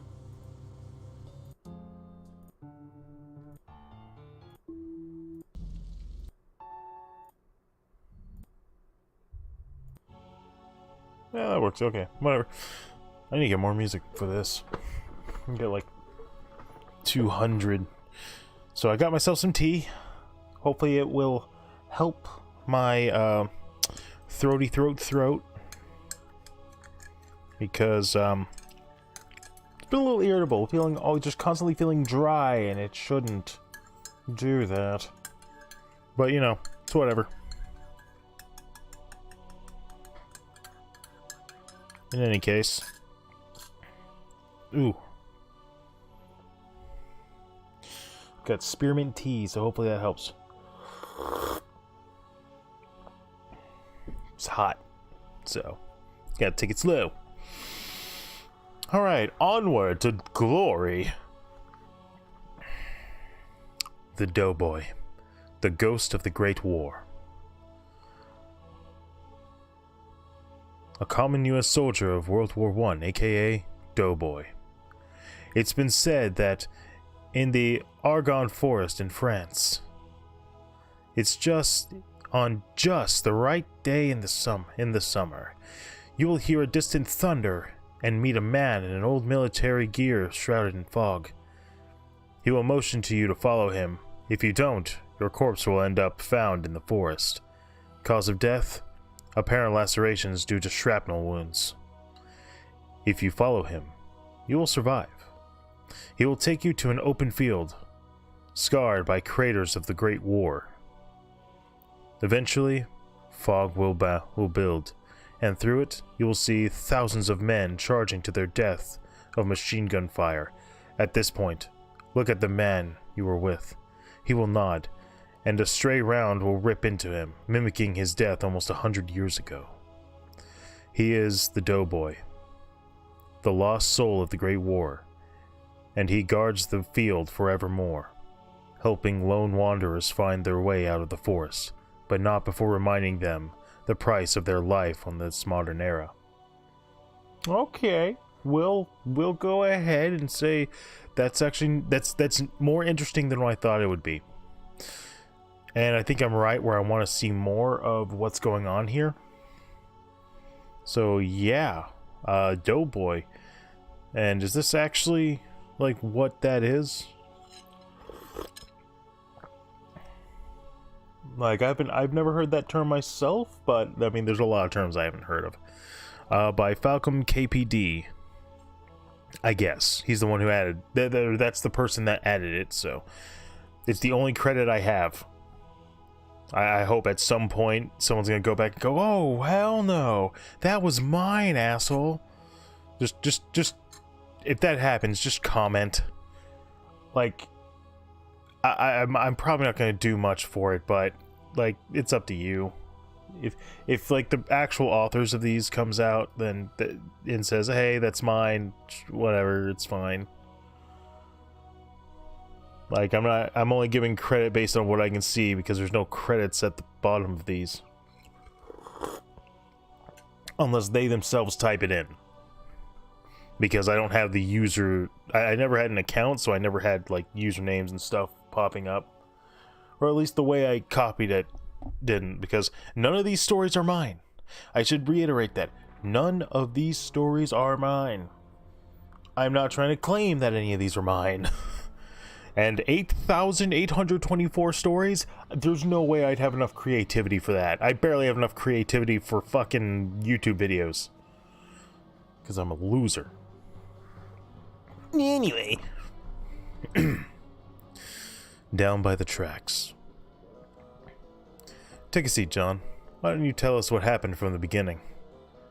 The detective motioned towards the chair with a hand gesture accompanied by his harrowing eyes. I don't remember. Well, how about you have a sip of water? Take a deep breath and make yourself remember. The detective stated. He definitely wasn't a nice cop. It started coming back.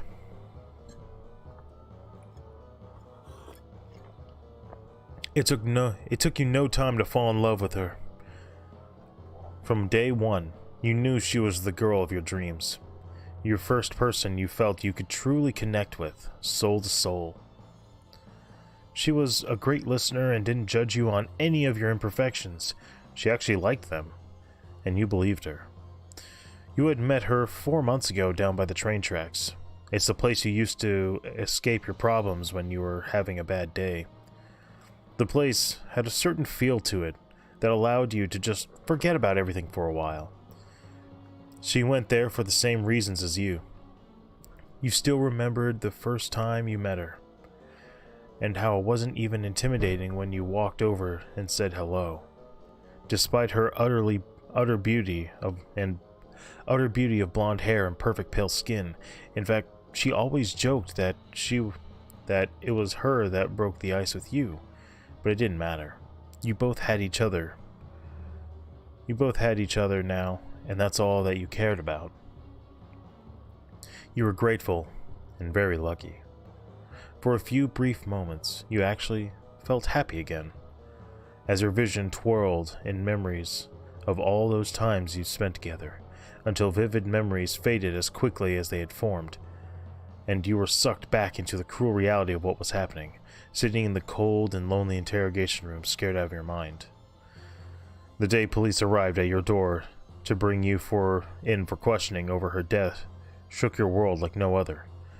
That's why you were having so much trouble voicing anything to the detectives who were standing over you intimidatingly.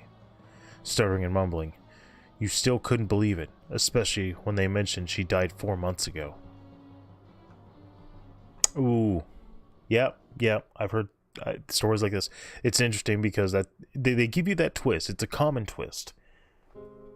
I still like the twist. It hasn't worn off on me. 4 months ago you met this girl, but she's been dead for 4 months. Ooh. And then it hits you that, oh my god. What was that even? Yeah. Yeah, that's where it is.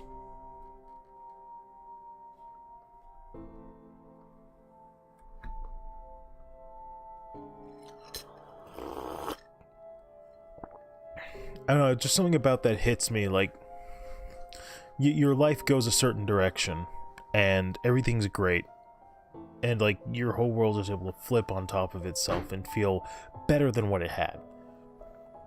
Only to find out that that person's no longer there, and then you see evidence of, wait, this person was never alive when I was in this area. And then you have to start questioning things like, there's no way. So yeah, I like this.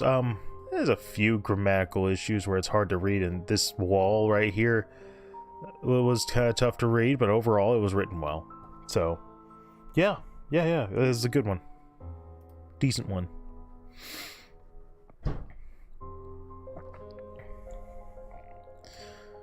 Drag racer. Faster than lightning, putting my life on the line every night, in blinding mixture of fame and infamy. That was my job. I was a drag racer. One of the best, and I was known around the world. From London to San Diego to Tokyo. I love it. The adrenaline's pumping, my teeth are grinding, my heart is racing almost as fast as the car itself. Of course, I had my losses, but none were so extreme that I lost my life. Well, it was a race with high stakes. First place prize, 100K. I was up against some old friends and some famous drag racers. There were also another racer, who I had neither heard of nor seen before. I didn't quite catch his name, but at that point it didn't matter. I was excited to race him. We got in our cars and revved our engines, a common thing as a form of intimidation. A man in his striped suit, a referee's uniform, stepped out into the platform above the road, laughing to himself, as others probably were, at the unorthodox arrangement. He dropped a checkered flag and we took off. We had to complete 5 laps, something else I wasn't used to. I had gone 4 laps and was tied with the unknown racer. We were right up by each other, traveling at bare-neck speed. He got on the inside by pulling around behind me and speeding up, and we rounded the sharp corner. He rammed me on the side, and I almost hit the railing. And when he did that again, I flew through the rail, and it went all downhill from there. I was sure that I'd been about anything that I was going to die then, but I didn't. I woke up in a hospital, the entire lower half of my body in a large cast, kinda reminding me of a mummy. After a day or two of drowsiness and a little pain, my doctor entered the room, pleased to see me. He looked vaguely familiar, but I couldn't tell who he was. Well, son, I see that from one of your lumbar vertebrae down. Your bones are shattered, and your left arm, tapping on my arm, is paralyzed. Now I realize that my left arm is paralyzed, and as he leaned closer, I realized who he was. That unknown racer. I see you're in pain, it seems, he whispered in my ear. This special sedative will help ease that pain of yours. He injected the needle into my arm, and and one moment I felt intense pain coursing through my body, and next I was completely numb. And one more thing. Thanks for taking my place.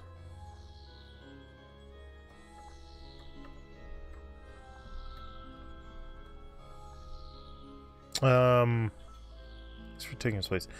Laughing to myself as others probably were at the unorthodox arrangement. Wow, hold on. Okay, I'm a little confused. Alright? I can't say I care this one. I don't really give a shit about cars and stuff. As I'm sure probably have a handful of people that don't. But, like, I'm confused with this motivation. What was the implication that... I guess that he was flipping the script and saying, yeah, if it wasn't you, it would have been me. I don't know. I don't know. I don't know.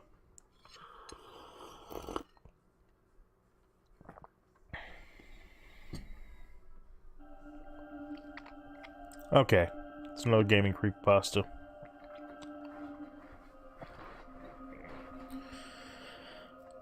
Dragon Ball Z Boo's Fury. Super Boo Vegito form.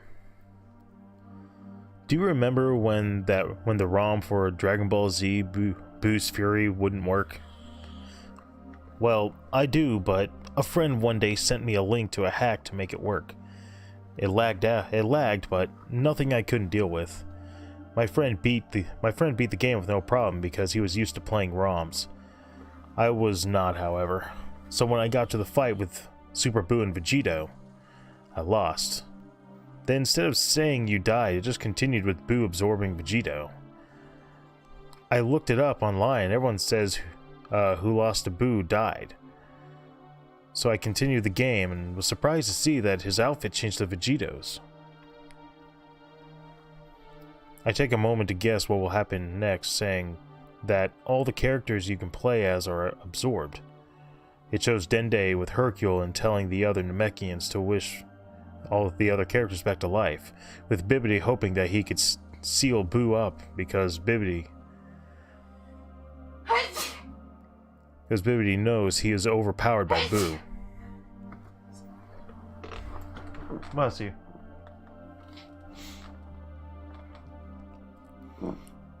They all fly to the area Boo is in. Babbidi tried to do the spell, but then Boo let out a horrifying scream that was more high-pitched than Lavender Town's theme. I immediately turned down the volume, scared out of my mind, then Boo quoted, "I will eat you all," looking straight at the screen. I did a trick that calms me down when I'm scared, and I say, "Bull." That has nothing to do with the story, I'm just saying what I did. So then the screen cut out black and said, "Game over."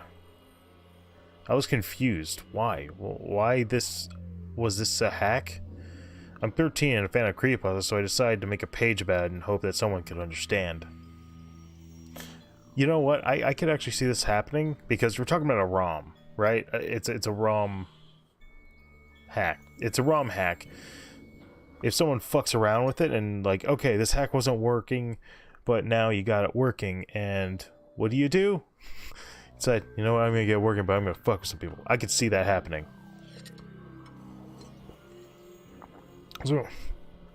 So I'm not saying it's the explanation, but here's a explanation, is that someone did do the full ROM hack, got it working, and fixed most of the bugs, and then decided to screw with someone by saying, here's something that will happen. If they get my hack, then this is what's gonna happen under these circumstances. So you know what? That might be. So whoever you are that actually wrote this,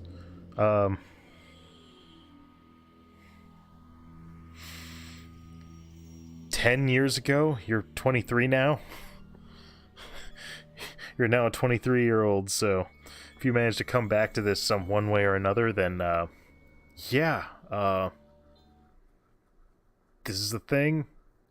Someone probably hacked it and decided to screw with some people because they understood programming. So, welcome. Welcome to the world of mods.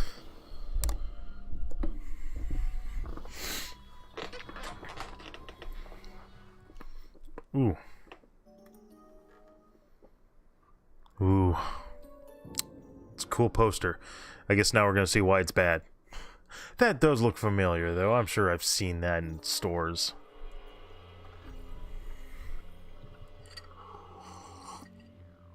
Let's see what's wrong with it. Oh, and then we're gonna start getting into the dream pastas. Yep. Big group of dream pastas. Dragon poster. My cousin Ryan has a poster of a Chinese dragon in his bedroom on the door. For some weird reason, every time I look at it, my eyes get glued to the image. The longer I stare at it, the more my head hurts. But usually Ryan always comes into the room, seeing me just looking at the poster. I told him that every time I look at the poster, it feels like I'm getting sucked into it. He just looks at it to me as if to ask, "Are you crazy?" But I thought it was just my imagination, so I ignored it. Leaving the room, my cousin and I went downstairs to find something to eat. We found some hot dogs and microwaved a few, and then both of us went back upstairs. Ryan tried to find something decent to watch on the TV, but there was nothing good on. So I told Ryan I was going to go to his bedroom and see what movies he had. After getting a DVD, I began to leave the bedroom, but once again I stared into the poster. That time, Ryan didn't get up to see what was taking me so long. I tried to move, but it was like I was just stuck there. I couldn't move a single muscle. I was getting worried that my head began to hurt again. At that point, it felt like someone was crushing my head from either side. Ryan came to the bedroom door, but he couldn't open it up. He demanded that I unblock the door, but there wasn't anything in front of the door that kept it from moving, nor was it locked. He started banging on the door, and I just stood there, frozen, staring at the poster. At that point, it felt like my head was about to explode. Ryan called for help, but Jean or John wasn't home. I heard him trying to dial 111, but he soon started screaming about the phone being disconnected. I tried moving my mouth, but I just couldn't do it. Blackness came over me. Ryan woke me up by pouring a glass of water in my face. He asked if I was alright. I told him yes, and he told me I passed out. He also said that the poster was missing. Which one? Ryan asked. The dragon, he replied.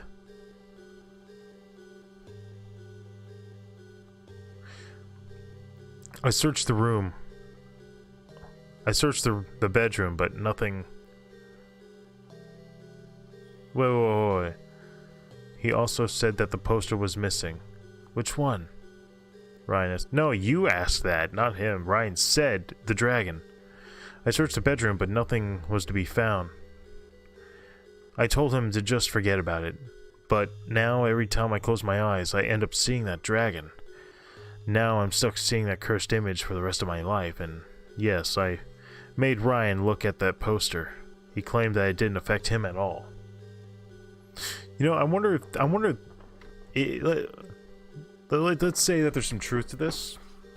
Well, let's say that what would this be an issue of? Hyperfixation? Because I remember, like, if you look at a mirror or a fractal poster, perhaps, something that's supposed to have an infinite, something that represents some form of infinity, and you can see that to a point like that. I think that's a good example of certain things that can cause that kind of liminal fixation, an optical fixation when you're looking at it. So, like, I remember I used to look at some posters in my brother's room. That one was like a fractal budding kind of thing, and of course, it's like a 70s psychedelic type thing, because fractals are insane. There's another alien one where it was like 3 aliens in their ships, like single ones, very traditional-esque, gray alien type stuff. But on the sides were like checkerboard walls, and it just goes on infinitely, as far as you can tell, because it just goes into darkness. So it makes like this kind of like liminal space type thing going on. And I remember I would stare at those for a long time. And then sometimes you're just staring at shit. In this case, it's like getting a headache and stuff, and then seeing it in his eyes every time he blinks. That's a step further, to say the least, right? But I do think that this is something that something to a lesser extent can happen like this with the hyperfixation on something. So, not much to this one. I think it did its job, so that's about all it is. It's okay. My only assumption is MTX 1996. It's my only assumption. Dragon Tales. Oh boy. Don't get me started on Dragon Tales. Dragon Tales, Dragon Tales. Holy motherfucking shit, no. Dragon Tales. I am never watching Dragon Tales again. It was my own little night. I watch old shows I hadn't watched in forever, so I decided I would watch Dragon Tales. I flipped the TV on to PBS Kids, and there it was. And I was there just in time. It was already playing the theme song, except the background was black and white. And the song's rhythm was messed up. I clicked guide on the remote to see the title of the program. It was Cassie's Gone. I was feeling uneasy and wanted to flip the channel, but curiously got the better of me and pulled me into it. I started to watch, and it started with Emmy and Max in their playroom as normal. They did their little chant and flashed into Dragonland. Cassie was standing there along with Ord, Zack, and Wheezy. But Zack had red eyes and sharp teeth. He mumbled something, and this is what I heard. Cassie is going today, guys. Are we going to have a party? I am pretty sure the other characters understood, and they shrieked and frowned after he said this. Wheezy was crying after he said that, and Emmy said, "What's wrong with him?" She shook her head as if she didn't know. And then, out of the blue, Zack grabbed Wheezy's neck and ripped some skin off. Cassie screamed. And the other characters began to. Wheezy cried more, and Ord tried to jerk him off. What? Tried to jerk him off. I'm gonna assume that's like trying to pull him off of him. Jerk him off. I was horrified. Zack threw Ord off, and he hit the ground. Everything that was happening sounded real. The crying, ripping, and the screams. I grabbed my stuffed animal, don't laugh, and hugged it tight. Hey, no shame here. We stand stuffed animals. They're fucking great. It's like having a cat that's not alive and it's still warm. Okay, that was wrong. That was fucked up to say. That's not what I mean. That's not what... Okay. Bad phrasing to explain a plush. Oh. That's not how you want it. It's something to cuddle. Okay, I'm sorry. Oh. Zack continued to rip until what looked like blood red and guts. Real blood and guts were coming out of Cassie. The others tried to stop him, but they couldn't. Eventually Cassie died, and Zack lost his red eyes and sharp teeth. He went back to his normal self and asked what happened. It faded to black, and that was it. They didn't go back or anything. That was it. Cassie died. My happiness faded, along with my love for Dragon Tales. Alright. There's only so much you can do, I think, in this kind of realm of, like, lost episode type things. When you do a lost episode pasta versus, a lost episode, like lost media selection, because lost episode genre versus lost media on YouTube, we got different things. This is a lost episode genre, where there's isolated incidents of people seeing these, and I'm sorry, but after like the first core ones of lost episode stuff, they just don't get that much better. And a lot of them are just not very good, and there's only so much you can do. It's a very limited thing. It's just when you do like the red eyes and sharp teeth, you don't have to do that. I feel like there's a better way to do the Lost episode stuff. And like there's certain cliches for Lost episodes that you just can't get around. Like you have to be able to view the Lost media. You can't get away from that.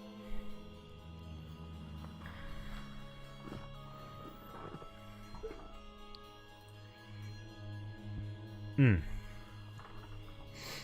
there anyone still watching? It's whatever. It's looking alright. Okay. I need to try and go on Twitch. Try on Twitch at some point. Maybe I'll try and experiment at some point.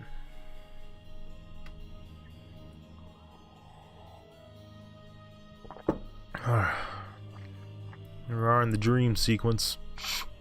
Lol. Dream come true. The taste of sweet blood lingered in my mouth. I licked my lips and sat cross-legged on the blood-stained kitchen floor. I licked my fingers. I was satisfied. I crawled into the living room, and I looked at my friend. Her hollow eyes. There was once blood draining from them, but that wasn't gone now. Her arms sliced down the sides. Her legs cut the same. Her guts spread out along the couch. Dangling from her stomach, I smiled, remembering the moment. She screamed. Knife in hand, I walked slowly towards her. You're just so beautiful. I bet you must taste delicious.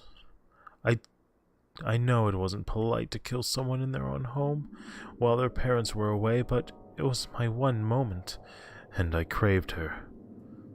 Please, Erica, don't! Her eyes leaked with tears. I smiled. She tripped into the floor. Her house was small. It wasn't like she had anywhere to hide. Her only choice was dodging past me and going to the nearest gas station. I pinned her down, licking her cheek, and was turning.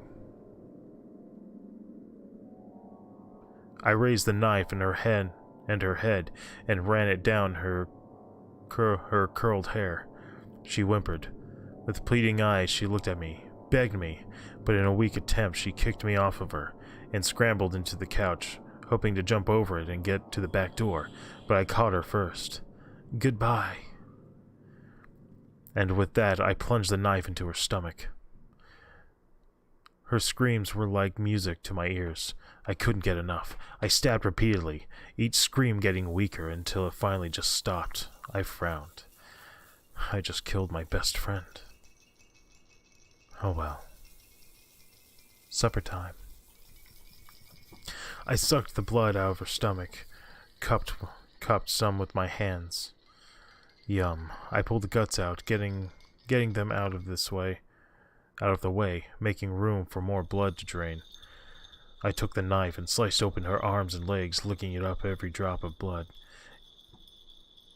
When I was satisfied with that, I gouged and cut out her eyes. I carefully set them on the kitchen counter, and they were just as beautiful as when she was alive. I took a bowl from her cupboard, a green one, and filled it with the remaining blood and sat down on the floor, drinking the rest until I eventually fell asleep. I laid my head on her stomach, the part not cut open. I crawled into the couch next to her and played with her hair, twirling it in her fingers. Imagine the faces of her parents when they get back. Shock, horror, disturbance. I giggled and laid my head on her shoulder like we would do to each other before. I licked my lips again. That's enough blood to last my hunger for a month or two, I sighed. Who would be my next victim? Alright. Yeah, that's pretty fucked up. That's just super fucked up. Well, and this is another somewhat common trope where they have to feed on a regular basis, and when they're hungry, they lose sympathy for anything. And even when they gain that sympathy back, it's not that much sympathy. Not for the faint of heart, right? Not for the faint of heart.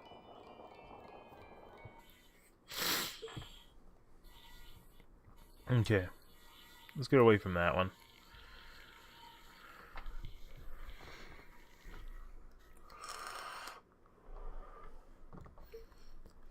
Dream death. Ever died in a dream and then woken up? That just means an alternate you in a different timeline has died. Dreams about yourself are a glimpse into what's going on in alternate versions of yourself. This would also explain why sometimes a person can dream of something and then have it happen later. You simply have to choose the actions in the dream, and you become the version of yourself from your dream. Your timeline becomes his timeline, and vice versa. Try to be more careful, though. Also, be mindful of what happened to those victims of you who died, will you? Remember, your awake self is also the dream of another person, of another vision of a sleeping you. Yeah, taking those crazy dreams that seem really realistic to another level. Definitely something that I like to see. And this is another conceptual one.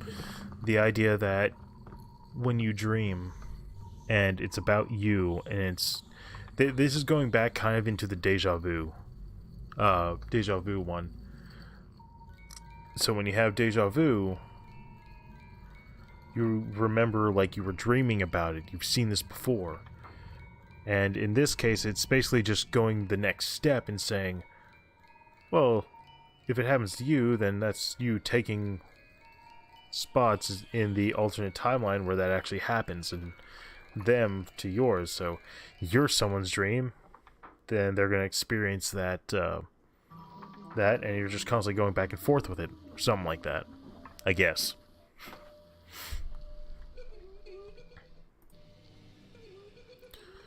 The Dream Eaters. Are dreams really dreams? Or are they something more? A gateway to the past, present, and future? Or some sort of fortune-telling ability that you have to unlock to use? My thoughts on dreams are different. Many people say that dreams are unfinished thoughts from the day. Oh boy, are they wrong. I think dreams are a way of communicating through thoughts.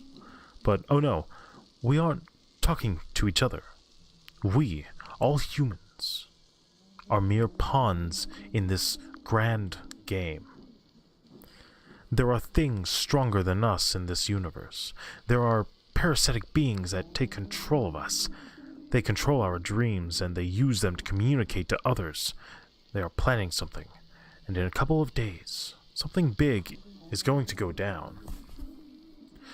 I'm writing this from my basement right now. How do I know of these things? I was sleeping last night and I noticed the voices inside my head as I was dreaming, and I saw these cryptic letters. Then I woke up. I had a massive headache. I asked my friends, and they said that they were having the same symptoms too. Something is going to happen, and I am terrified. Next time you hear voices in your head, don't shrug it out. Be ready, because they are coming. The Dream Eaters are coming.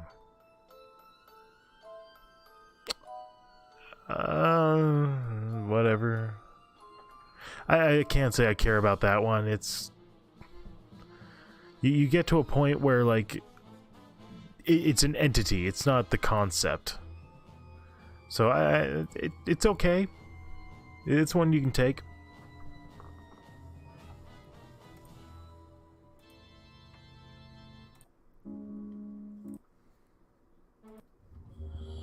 That's a good one.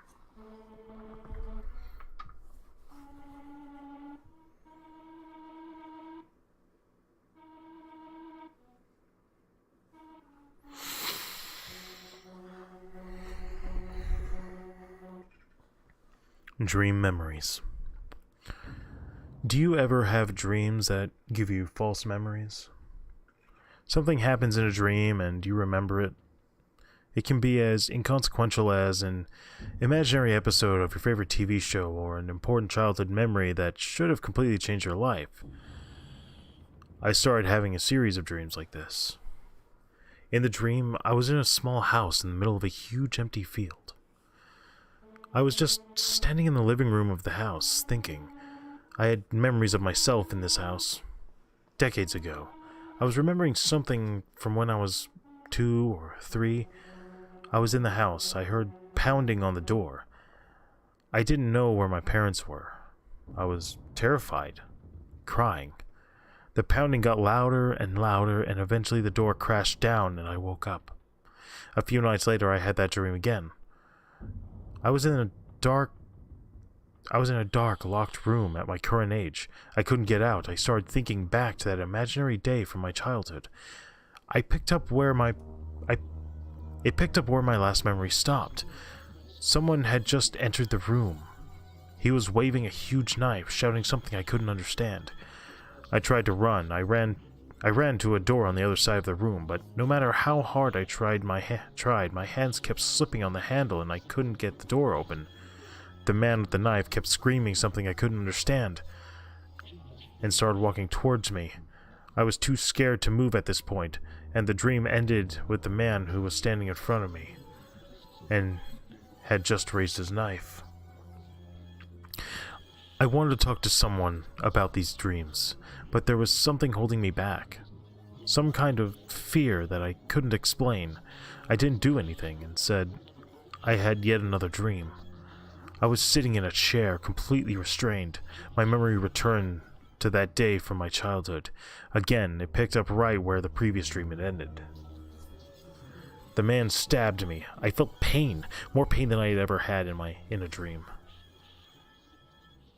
He kept stabbing, and soon I was floating above the room, looking down at my dead. Lemon smash. There it went. We got it again. I'm gonna have to acknowledge that every time it happens.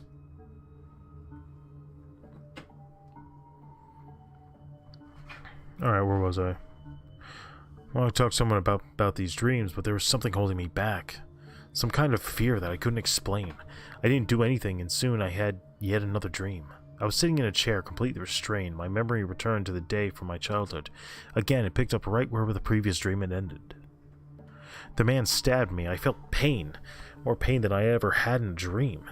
He kept stabbing, and soon I was floating above the room, looking at my own dead body. He kept stabbing long after I died, and I couldn't do anything but watch. This went on for hours. And then I finally woke up. I was too scared to keep this to myself any longer, and told someone. It's amazing the kind of tricks your mind can play on you. I told a friend about the dreams about a year ago. They told some other people very interested in the dream. I stupidly told them all the details of the dream. If I had just kept my mouth shut, none of this would have happened, and I wouldn't be locked up and about to die. It turned out my dream was true, except for one little detail. I should have known my dream wasn't possible, but like I said, dreams have a way of making you believe anything. I hate dreams. The solution was so obvious, but I was blinded by my memories. I hate myself. I hate my subconscious. I would have been free. Wouldn't have had the guilt. My dreams changed that. All they had to do was make me forget which one I was that night. Ooh, that one sent a chill up my spine. Ooh.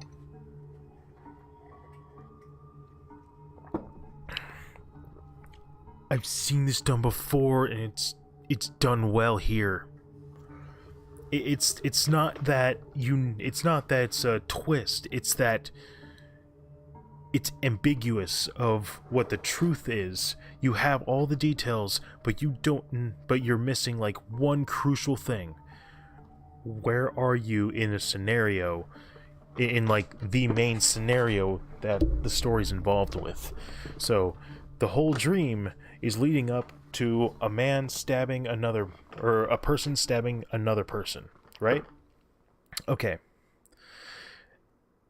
And you don't know which one you were when it really gets down to it. So you're just trying to figure it out, and now and after finally telling people, they think, oh shit, that might be you.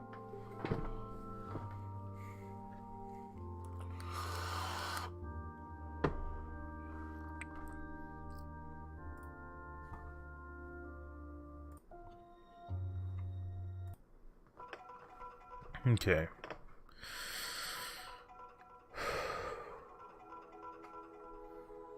The Dream Monster. It's been 2 years since I've encountered the Dream Monster. It was midnight. I was really tired, so I went to bed. The bed started out as I was walking down the hallway. The walls were made of pure steel and covered with red rust as blood. With rust red as blood. Chains and cages were hanging from the ceiling that were about 50 feet up high. There were skeletons and burned bodies in the cages, covered in blood. As I walked down the hallway, I saw a brute-like figure in the fog up ahead. I backed up a few steps, and then the brute took a war axe from the wall. It charged at me, revealing a dirty green-skinned monster with no eyes and a sideways mouth.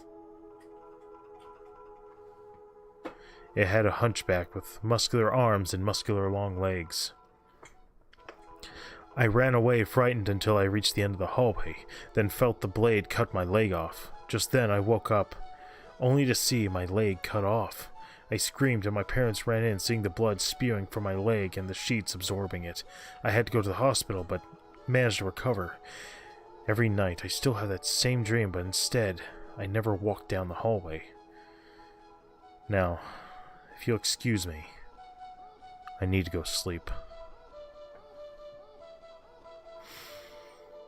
Well then, that's, I hope there's a way out of that loop, because holy shit. Yeah, anything that's like a dream somehow manages to affect you, for real. Besides, like, you know, mental stress or anguish or anything, like, it manages, like, to actually afflict you with an injury. It makes for an interesting concept, but this could be expounded on. Could be fleshed out. Oh, I didn't fucking... Oh, god damn it. Well, I'll fucking read it here, since I've already opened the damn thing.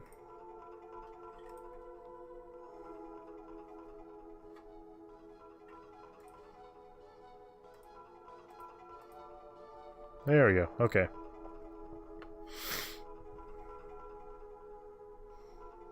This is Dream Stealer.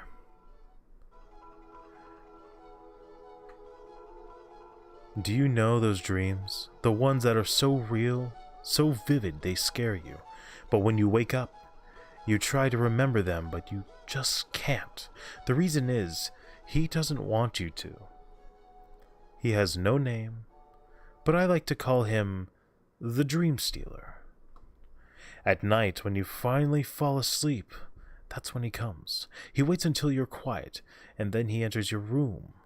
When he gets in, he likes to have a little fun. He loves to screw with your head. He changes your dreams, and when I say change, I mean he makes it your worst nightmare, a nightmare you can't escape.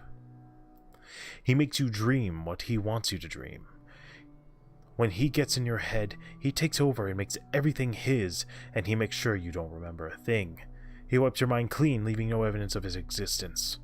When you wake up tomorrow, look around and you might see him before he steals your dream and erases your memories.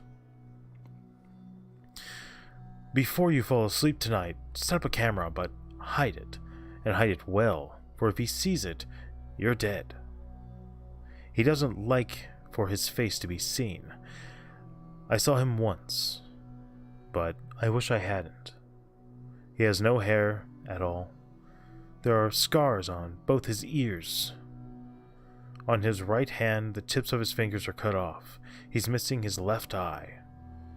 But the most noticeable thing was that his head was on backwards with stitches. Holding on to it looked like he had sewed it on. Stitches holding on to it, looking like he had sewed it on himself. I have a warning. Don't look at him in his one eye. It'll drive you insane, and you'll end up like me. Okay, it's not a bad one, actually. There could be something better with it, but, I mean, that's pretty good. We can only assume that it's, burning souls, I guess? I'm gonna keep saying things like this, like I guess and might be this person, just because this adding at the time anyone could add these pictures, so I'm not gonna make any guarantees on what it is.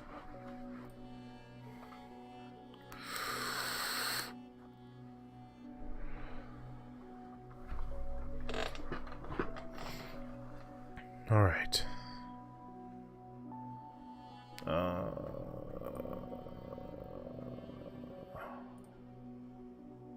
Okay. Gotcha. Alright. Dream. Wait. Dream monster.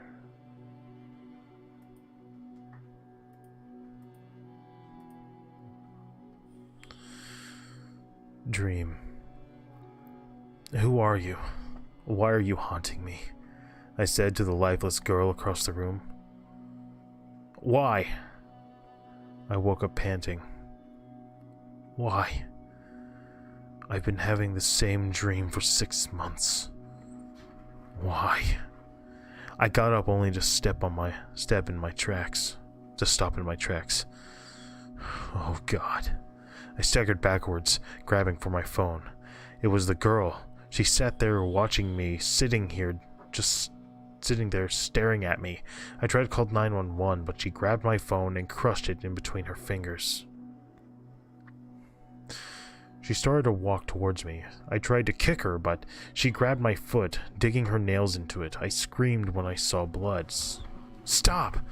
The girl disappeared, but my foot was still cut and my phone still broken. Why has she been haunting me? I'll never know. The next night, she scratched me, leaving a message. My name is Alyssa. When I moved or touched my hand, it hurt like hell. The next night, she scratched me again, leaving another message. I won't hurt you if you don't hurt me. This time when I touched my hand, I felt comfort and an uneasy feeling. In my dreams, she came back, but this time her eyes were black. Her eyelids were sewn to her face, and she was crying blood. Goodbye, she said. Then she disappeared. This was the last I saw of her. It was one of the most scary things I've ever seen.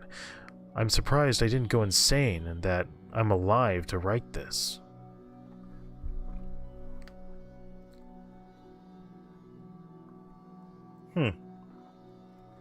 I guess it was just at a point where you get to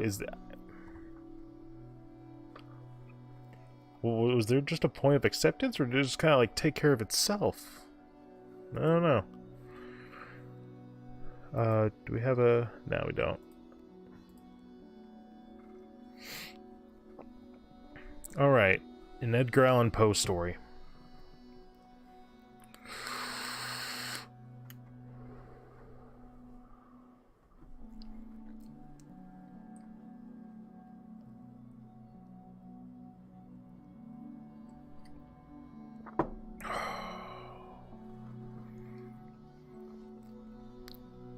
A dream. In visions of the dark night, I have dreamed of joy departed, but a waking dream of life and light hath left me broken-hearted. Ah, what is not a dream by day? To him those eyes are cast on things around him with a ray turned back upon the past. That holy dream, while all the world were chiding,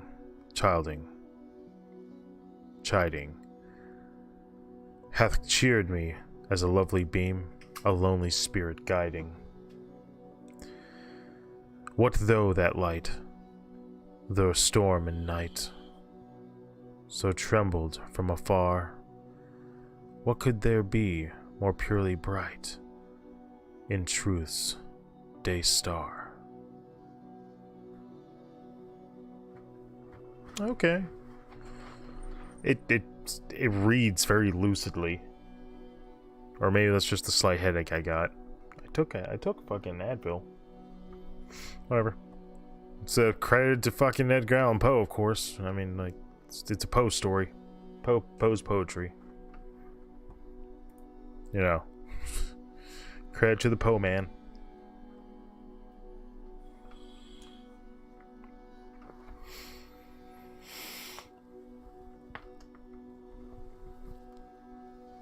Oh. The dream. Ever since I was a child, I've always had this weird dream, and it is happening a lot more now. It starts out as just a lonely, dark, and eerie-looking cinema on a dimly lit street. Before I can get a good enough look, I am suddenly in this place. There are tattered 1990s-looking movie posters on the wall. One of them I can describe as no more than a blank dark canvas with a couple dots and rips in it. There are others like this, but I don't pay much attention to them as I do the man on the other side of this room.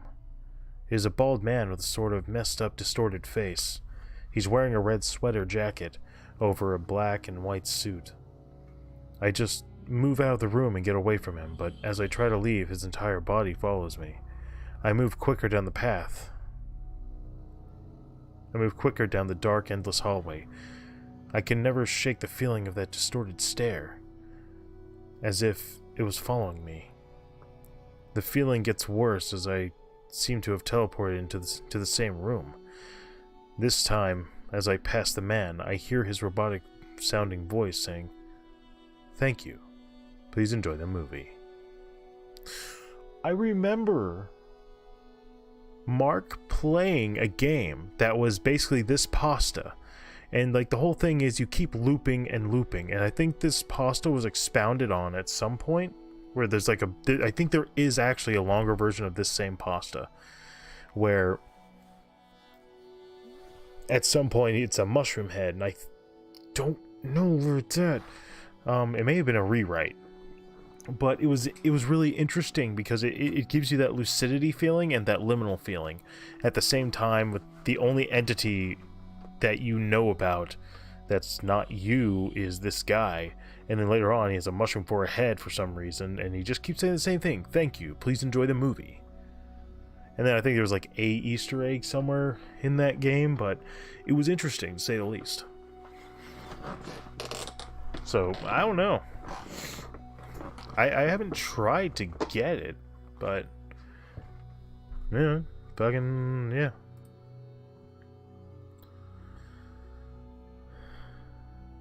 Was there a credit? No. Dream. Oh, excuse me.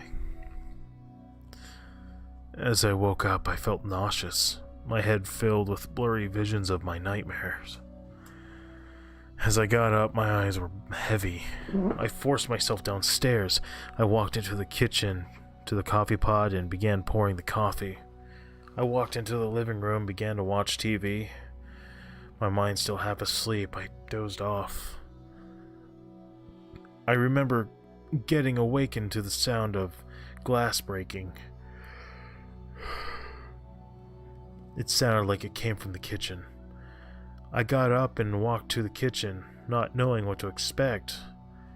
I looked up at the ceiling and noticed the light bulb was broken. It was flickering on and off. And I looked back down and I remembered suddenly not being able to move. Standing there was a clown. Its eyes were pitch black. It looked distorted. Its arms went down to the ground. It had to be at least 7 feet tall. It was extraordinarily thin, I might add. Its costume and hat looked very worn. Its skin was torn and looked as if it had been stretched. A tinted light shade of gray.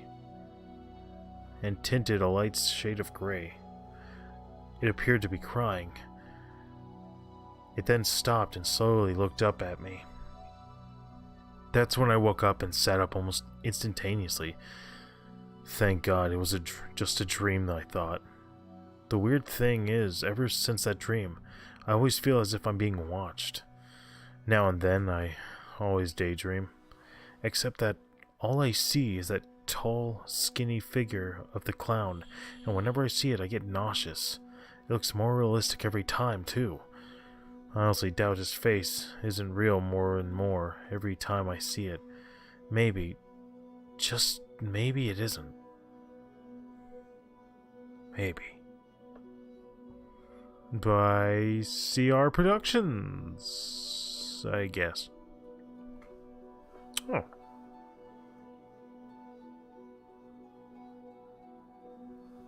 Alright. I think we're making pretty damn good progress.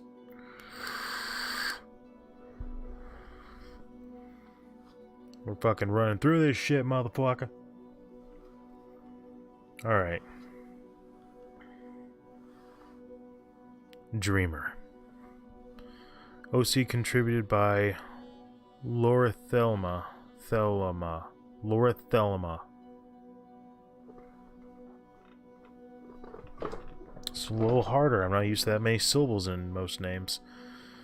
And certainly not with that many soft consonants. Laura Thelma.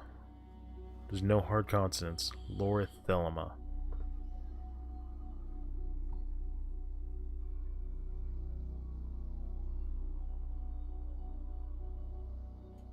Whoa. Lori the Llama. That's what it is. Fuck. Lori the Llama. Oh, god damn it. Duh. Well, I can't say duh. Laura Thelma. Lori the Llama. I was like, God, that doesn't seem right. It's Lori the Llama. Okay. I was like, Lorit Hell Amma? God damn it. Oh, sorry about that.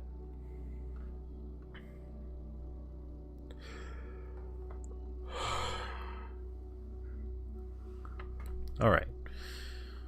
Dreamer. I'm a very vivid dreamer. At least that's what my therapist says when I recall my dreams to her.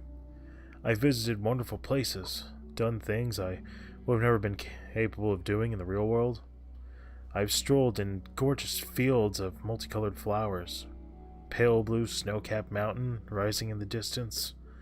I've been on Broadway, sailed on the endless sparkling blue oceans over a bright, cloudless sky.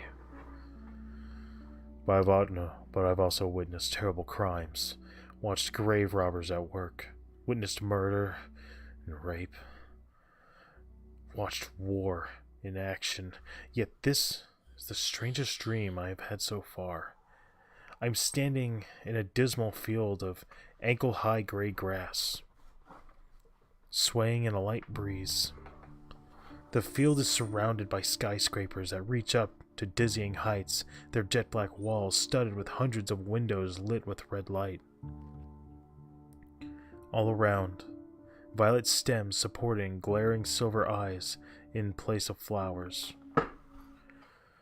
Though the sky is pure black, lacking a source of light, I can still see clearly. A yawning crack in the earth is before me, webbing across the landscape, splitting into thousands of islands. For a moment I stood, surrounded by this, until I began a began to walk towards a circle of trees, following the path that I had not yet been there before. The trees were a darker shade of gray than the grass, and the trunks seemed to be moving, as if they were made of millions of teeming ants. The leaves were red and glowing as if emitting their own light. It was, in a dark way, beautiful. There was a mass of thorned vines crisscrossing the trunks, their horns matching the leaves and looking wickedly sharp. The tree parted on the far end. The path continued into darkness. I continued along the path, stepping gently on the soft grass, but soon I began to have this feeling of being watched. My dream self ignored it for a bit, but it soon became too much. I turned to see the figure looming between the trees, solid black except for its almond-shaped eyes, blood red and gleaming. It was basically human-shaped, though it was elongated, its limbs tapering to a sharp point. The creature had no nose or hair, but it did have a large mouth, full of sharp, gleaming ivory teeth, stretching across its face to where its ears would be.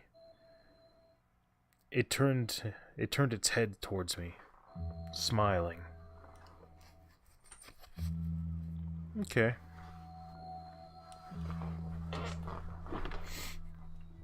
I wonder... Fuck.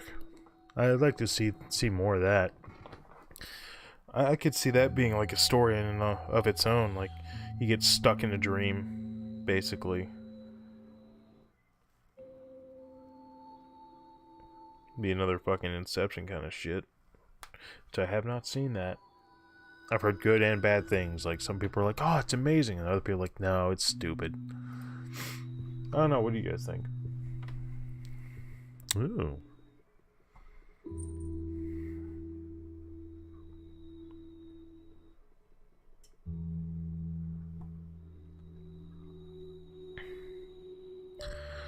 Dreams don't exist.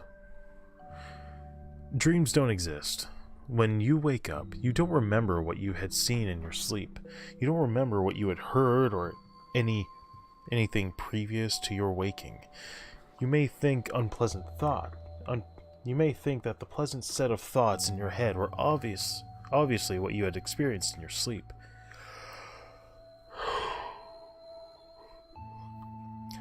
Your subconscious lies to you and tells you that your night's rest was peaceful and sweet, but, like I said, it's a lie. Do you remember what your dream was? No. They don't let you remember. They want you to forget. They make you think that everything was okay. They start it of good and sweet. They start off good and sweet, but then after a little while it grows sour. Your beautiful dream world dies and everything you know stops. Your beloved sweetheart disappears. Your family is slowly killed before your eyes.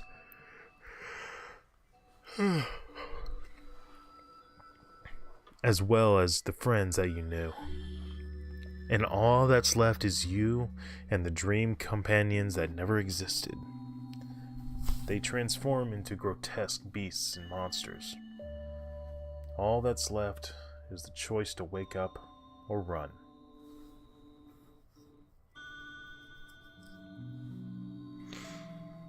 But you can't wake up, no matter how hard you try. The only choice left is to run. You run and you run and you run. But they keep catching up to you.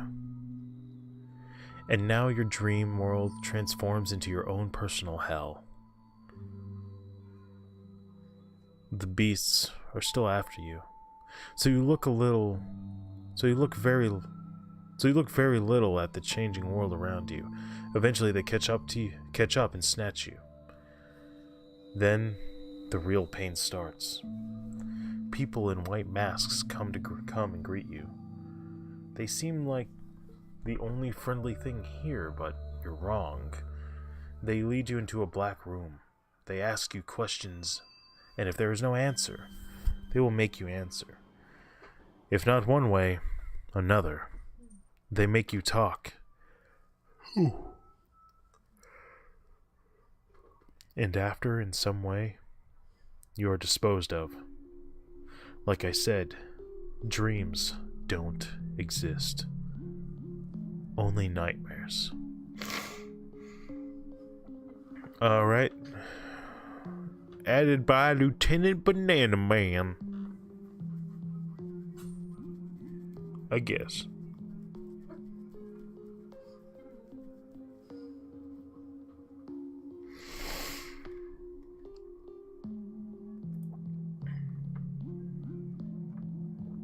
Okay.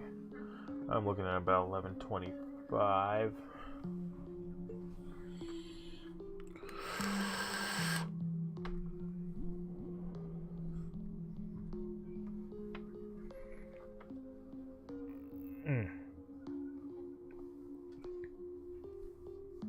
Okay, I see what I'm doing. Alright.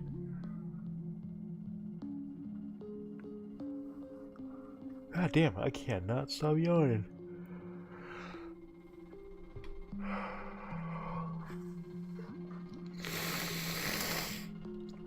I yawn, and then it triggers my fucking sinuses, and then it's just an endless cycle because my sinuses are triggered. It makes me want to yawn more. I'm probably gonna have to cut it out soon. There's one thing I want to do afterwards with my lovely whiff band.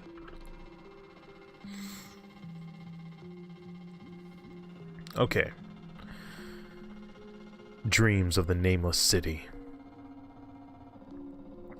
So, back when I was 8 years old, my grandma passed away from cancer in her leg. She'd had it for years. I couldn't even remember the days when she could still walk without being in pain. It broke my heart to see such a kind and loving woman like that. She fought and fought until one day she fell down and couldn't get back up and was forced to stay in the hospital. The night before my family and I were going to visit her, she passed away in her sleep. A few weeks after her death, I had a strange dream. My family and I were going on a trip to the city. I don't remember the name of the city, or I never knew what it was in the first place. I'm not exactly sure. For now, though, I refer to it as the Nameless City because none of the buildings ever had signs and neither did the streets. Well, the streets of the city were completely dead. Not a single car or person or anything in sight. Even though it was night, this was still strange for such a large city. We entered what I assumed to be a hotel. The lobby of this building was packed with people. It was like all the people that should have been walking in the streets were in this lobby. They were all business people carrying briefcases too. What crept me out the most was the point where they were literally going nowhere. They were just roaming around without smiling or looking sad. They were just like drones. These drones paid no attention to us, however. All of a sudden, my mother grabbed my hand and pulled me through the crowd, while neither of us said anything. We walked outside, and of course it was nighttime like usual in this city.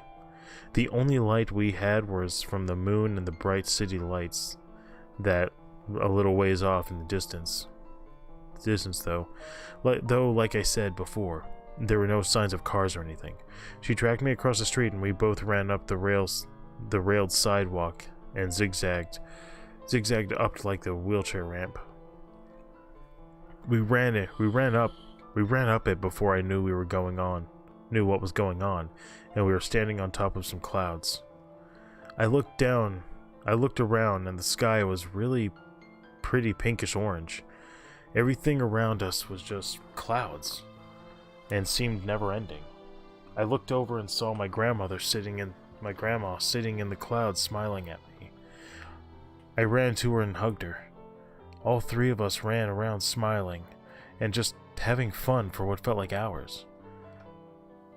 I warmed my heart. It warmed my words. It warmed my heart to see my grandma smile again and not to be filled with pain. All of a sudden, my mom stopped and her face faded into a grimace. "We have to go," she said to me, taking my hand. Then the clouds and the pink skies and my grandma were gone. Everything in me wanted to go back, but my mom wouldn't let me go. Then I saw a flashlight shine past me, and my mom started running, dragging me behind her. About 15 police officers were chasing us. I had no idea what was going on, but I just kept my legs moving. We entered the hotel, and as we did, many of the drones turned and glared at us with a gaze that said, "You shouldn't have done that." As we ran past the check-in desk, my father was giving us the same exact look. I was completely terrified. The police officers approached us, and I woke up before any of them could lay a hand on me. About 2 years ago, I had another dream where I visited this city. I was still a child, and I remembered visiting the first time. All of the same events passed except when my mother and I were running from the police. We gave up and dropped to the ground on the ramp before them to arrest us. Also, I woke up again before any of them could lay a hand on me. This story is completely true, and recently I've been wondering if this is more than just a dream. Okay. So this is one of those things where it's like, holy shit, why did it have to be so goddamn real? Or feel so real? I had this issue when my mother passed away from cancer. So my mother passed away from cancer when I was like 11, I think. I really don't remember the year. But, I was young. It really affected me. But I moved back in with my dad because I was with my brother at the time for things I don't need to talk about here. Well, so basically what ended up happening was while being back home, effectively the place I had lived before, because it was a thing where my dad went to a place, had a better opportunity to make money, and it was a back and forth like that. So when I finally got to be back home, for real, I was able to I was able to basically relax for the most part. And I had a dream one day. It was really bizarre. So the dream was super realistic, of course, as a lucid dream tends to be. And it's a whole bunch of my family, including my stepmother and a bunch of other people. And in the dream, the only person missing is my dad, and he comes down in his 4Runner, I believe, and he steps out. He goes to the other side, opens the door, and who else pops out but my mother? She's out.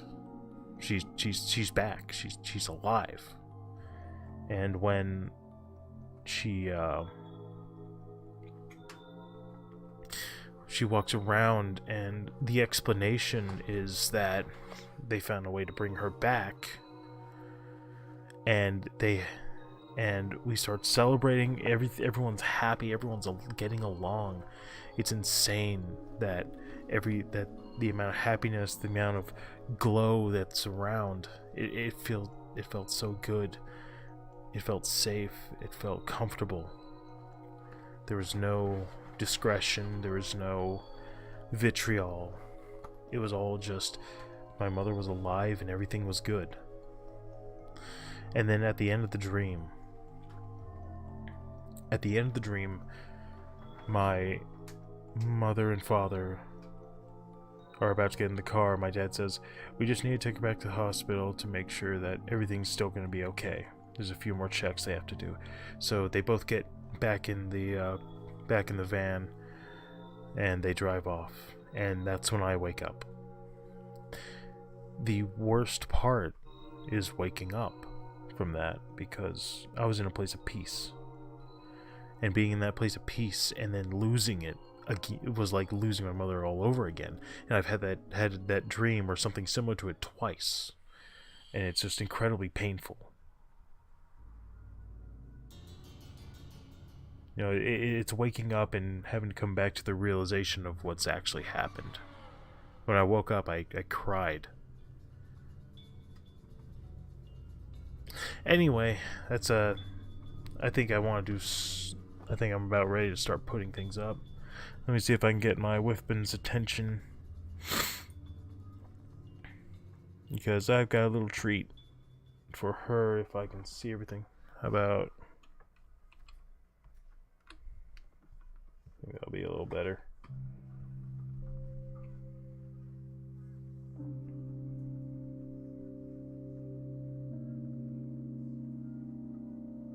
I don't know what some of these things are. Alright.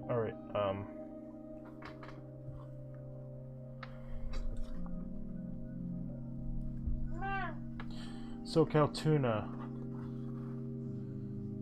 Yes, Ned. Would you like to help me end on a tier list? Oh. What kind of tier list? A horror icon tier list.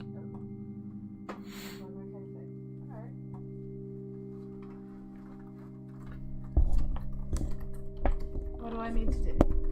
Well, if you want to pull up a chair, because it's probably going to take a minute. So let me go ahead and put this on the screen proper. Yeah. Alright. Cool. Alright. And it's up. Alright, so we have... Oh dear. Yeah. So basically we've got S, A, B, C, D. I think we can add more. Oh, that's cool. I think. That's interesting. Yeah. Okay. I haven't done this before, so... I'll do my best to help. I don't know if I need to log in or if I need to do something about it. Background color, presentation mode. What is presentation mode? Is that where I can actually do the thing? I don't know. But in any case, It shall be figured out. A, B, C, D. Okay, there we go. I would think gas need. Yeah, there we go. There we go. So that would be like That's great. add a row. Okay, so if you think there's something outside of these 5 categories, let me know and we can create a new tier. Apparently, I see that it's not just creepypasta but horror movie icons. Yeah. Okay. I thought it was gonna be just like horror movie icons, but it's like a bunch of creepypasta, and then some of these I don't know, and I see a couple duplicates like Sonic or Sonic.exe rather. Yeah. I don't know what some of these negative images are.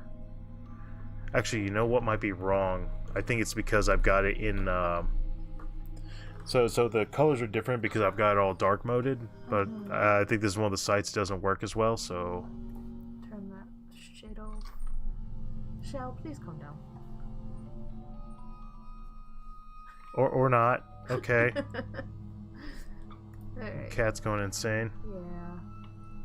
She's having doomies. I do mean. No. Don't bait the cat tower. All right. We'll figure it out. I wish they were labeled. Yeah. Oh well. To be fair, I'm gonna say it now. If we both don't know one, I think that one shouldn't be on the list just because we don't know it. All right. So how about this? We'll get when we get to it. We'll get to it. I mean, but like if we Right. don't know anything about the character, we can't just label them. Oh Yeah. shit. No, that's fair. on. See, because we can do this. Okay, cool. Don't. No. Don't know is a good one. Yeah. Don't know is a good one. Well, I mean, that's exactly what it is. So, and we'll put this as like, I guess black.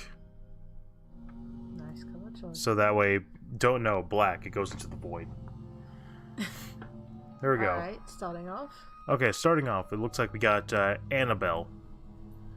I haven't, like, this actually depends on if we're talking about the real story of Annabelle or just the movie. If we're talking about the movies... Well, it's okay, so I would just put this as, like, a general icon, so... Okay. Whatever needs to go together for it. Okay, so the stories and everything behind it, Yeah, because I wouldn't do just the movies for it, because not with what we have on the list. Now, to be fair, like, I've heard the movies are shit. I haven't seen them, I have wanted to see them, but I have heard personally the movies are shit. Now, the actual story is one of fucked up proportion. It's... And if you haven't heard it, it's a very easy story to find on YouTube. I'm not even joking. But, I'm sure it's in CreepyPasta form. Possibly as well. But, if it were just the movies, since I'm guessing they took inspiration from it, that would have been a D for me. But knowing the backstories and everything, the story is so the real story is so troubling and, like, just messed up. That one instantly jumps from a D to a B because of that. Okay. What do you think? So I don't know much about it myself. Hey, Fluffy. As far as the movies, I fucking hate the design. It's not creepy. It's just uncanny valley. Like, people have made memes because of that. Like, what was it, Haunted House 2? Yeah. He has sex with the doll, and then she starts... And that lowers it, too, because it looks just like the doll in the horror movies. It may have been the doll. I hope not. Anyway, I don't want to think of Annabelle posing nude at the beach, okay? Alright, so, because if this is the most prominent media, do you want to split the difference and throw it in C? Yeah. we'll do that. Yeah, it's just because that... And... I can't... Oh, is that Ash? Is it? Hold on. I can... Oh, God.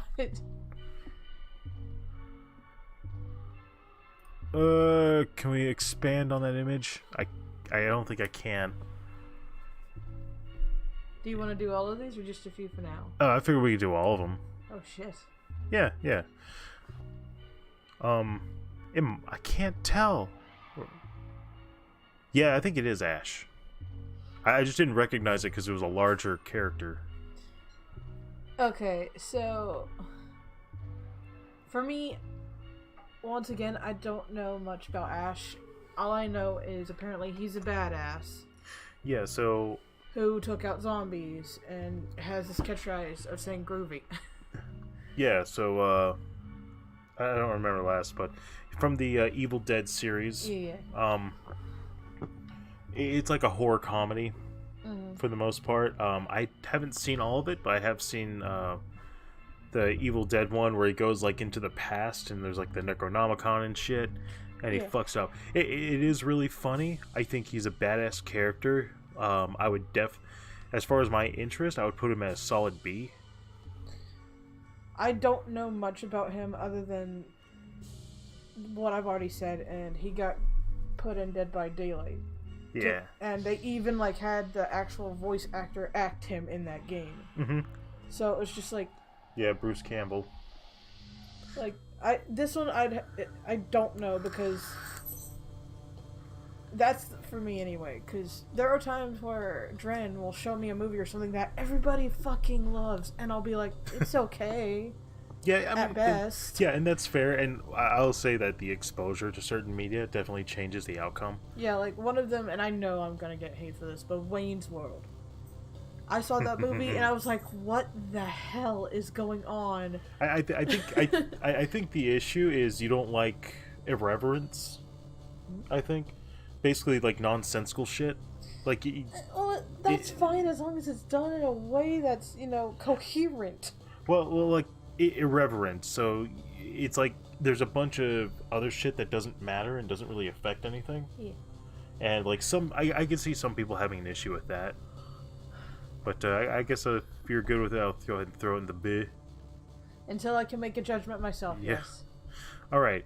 I can't believe you want to go through all these tonight. Yeah, man. It's fucking Do you know how many tier lists there are? Thousands. Coraline's mother. Or Coraline's other mother. You have just asked the wrong question. For me, this is S tier. S tier? Mainly because I found out what she actually was, and that made it all the more horrifying. I'm guessing you agree. Well, okay, so I'd probably put it in a high A, and I think that's enough to put it in S tier, just because. But let's take what she is out of it, and like just with the movie of Coraline, she's really well written. She's well written. She's horrifying when she finally shows herself. Mm-hmm. It's like the first. I remember seeing her transform the first time, and I was like, "Oh God!" When the movie came out, I was like 13, and even at that age, I was like, "Oh my God!" Yeah. When she transforms, that's when she draws you in, because her design looks great. She's well written, she's well acted, she's well versed. Mm-hmm. You can tell she's been doing this centuries kind of deal, and that's what I love about her. During the mic's sensitive enough, it'll pick us up just fine. If you feel it, just so you don't feel like you have to compensate.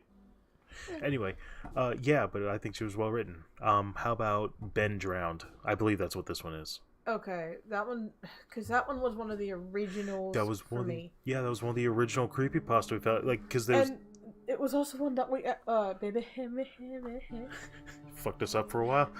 Well, the thing about it is when we were. That was the first creepypasta where it had evidence and it made us believe. Yes. Because all the others, they were either terrifying because it was reality, it could happen, or yeah, they were scary to the point where it was like, okay, maybe we should stay away from this. No, that one actually came with evidence, and that made everyone go, it's real. Yeah. Everyone was like, well, okay, so like the whole thing was like, you have evidence. But no one knew that it was a thing, because at the time this came out, people didn't really know that much about like ROM hacks and stuff. Yeah. So we didn't know it was doctored like that he edited the stuff, which was, I think, was incredibly impressive to create. Like, and to see how just there wasn't even that much to work or not work with, not sound to tone, but not much. Like, it showed the narrative of what he was trying to get across without doing much, is what I'm trying to say. Yeah. It's easy, because all he did was, like, put strange things in certain areas and boom, it was scary. Yeah. I mean, it was interesting, especially for, like, a first creepypasta. Like, if you've never been introduced to creepypasta, I would definitely throw Ben Drowned as one of them as a should read, and there's a whole list of like should read classic creepypasta.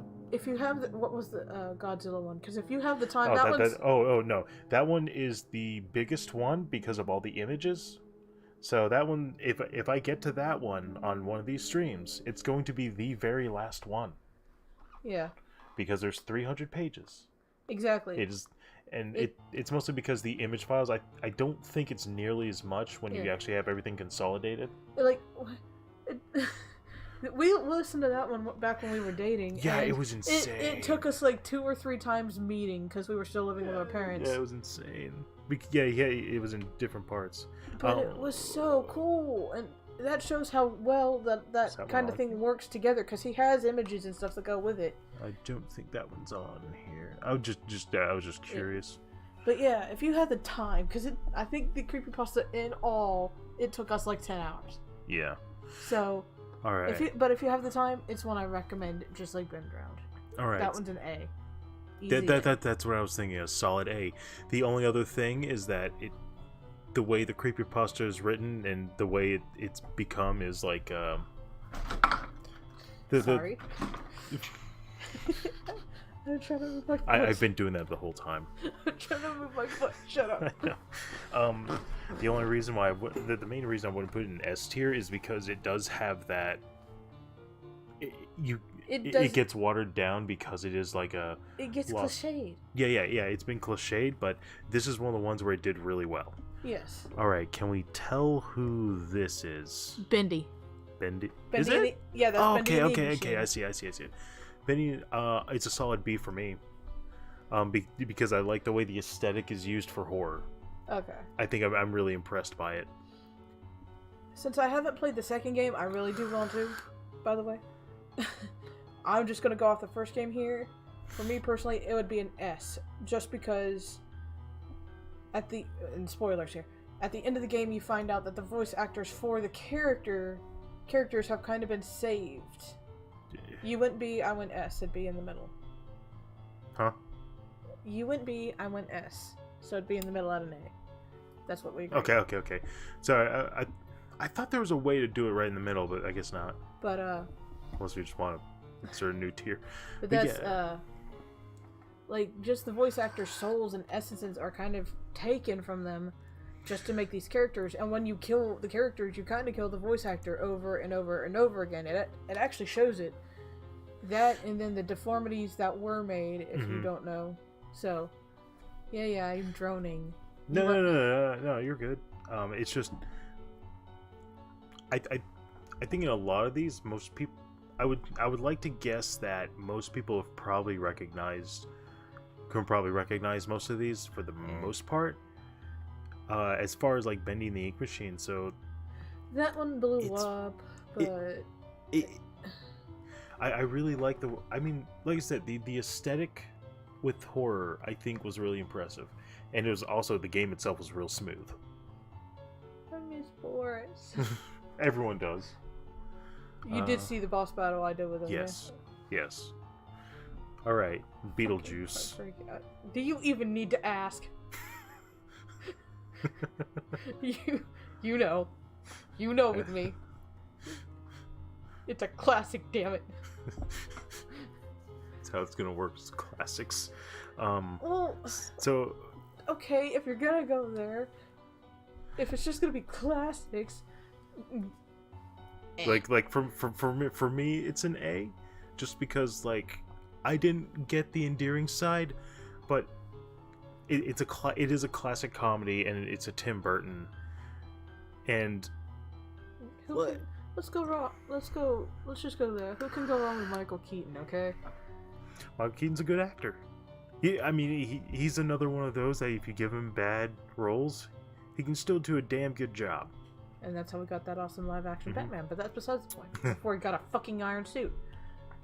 There's not too much to say because we only have the cartoon in the one movie, and then there's another movie coming out. There is supposedly. I've never seen the cartoon. I want to though. I'll say Tim Burton's creations, fucking fantastic. Like you know his creations, you know his worlds.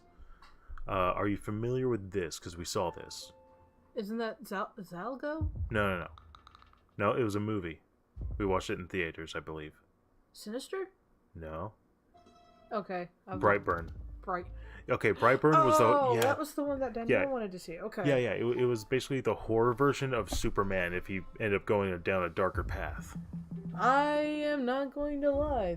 Like, I was, and call me evil here, but I was hoping, they'd kill the kid and everything would be okay because they realized what happened. Instead, the kid fucking wins and just takes over the world and kills whoever he wants and shit. Yeah. I personally don't like endings like that. I really don't. I want to see the bad guys get what they deserve. That's fair. So, when a game or game, movie, whatever, ends with that kind of thing, it's like, now I want to kick someone's ass that's doing bad shit. Yeah, I actually enjoyed it just because it was neat to see the idea of the expectation going the other way. Yeah. It was just, I found that pretty interesting. As far as it being, it's basically just a evil villain origin story. Yeah. And it's just the reverse of Batman, which to me... You mean Superman? Yeah, Superman, sorry. It's just the reverse of, it's just the reverse side of Batman. If Batman, or god damn it, if Superman went, it's just if Superman was evil. Yeah. And it's like, it's cool to see that, but is it really that creative? Like the imagery and stuff was, but the concept to me wasn't that creative. No, we've had bunches of heroes go to anti-hero or heroes go to villainy. Well, I was glad to see it. I would watch it again. I think it was interesting, but as far as a second chance, I'd say a C. C? Personally for me, Because I'd give it another chance, but I know that ending's gonna make me be like, alright, I need ice cream and cheese sticks right now. I would put it at B, but it's definitely closer to C. It's like at the top of C for me, if I had to really say something about it.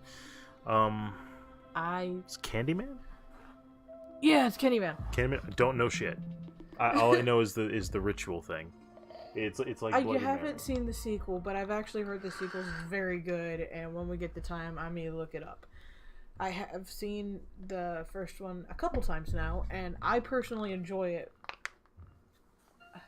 And it's one of those movies where it's like, okay, it's a children's game, it shouldn't be that scary, but it's one of those times it actually works. So it's just like, okay. I don't know anything about the second movie. But the first movie, I was just like, okay, this is some messed up shit. I like the direction it went in. Personally, for me, it's a watch again, even though it's not of my top horror icons or whatever. Mm-hmm. Though I do still love his design, though. I absolutely love what they did with the character. He's awesome. So from what you know... He'd probably be a B. Okay. Alright. Carrie. Oh, that's Carrie. Okay. I know vaguely about the story. I've seen parody shots. Who hasn't? I haven't seen it. I don't think I can be fair to judge it. Because I haven't seen like all the context around it. For me, personally, I saw quite a bit of one movie. There's so many Carrie remakes, it's not even funny.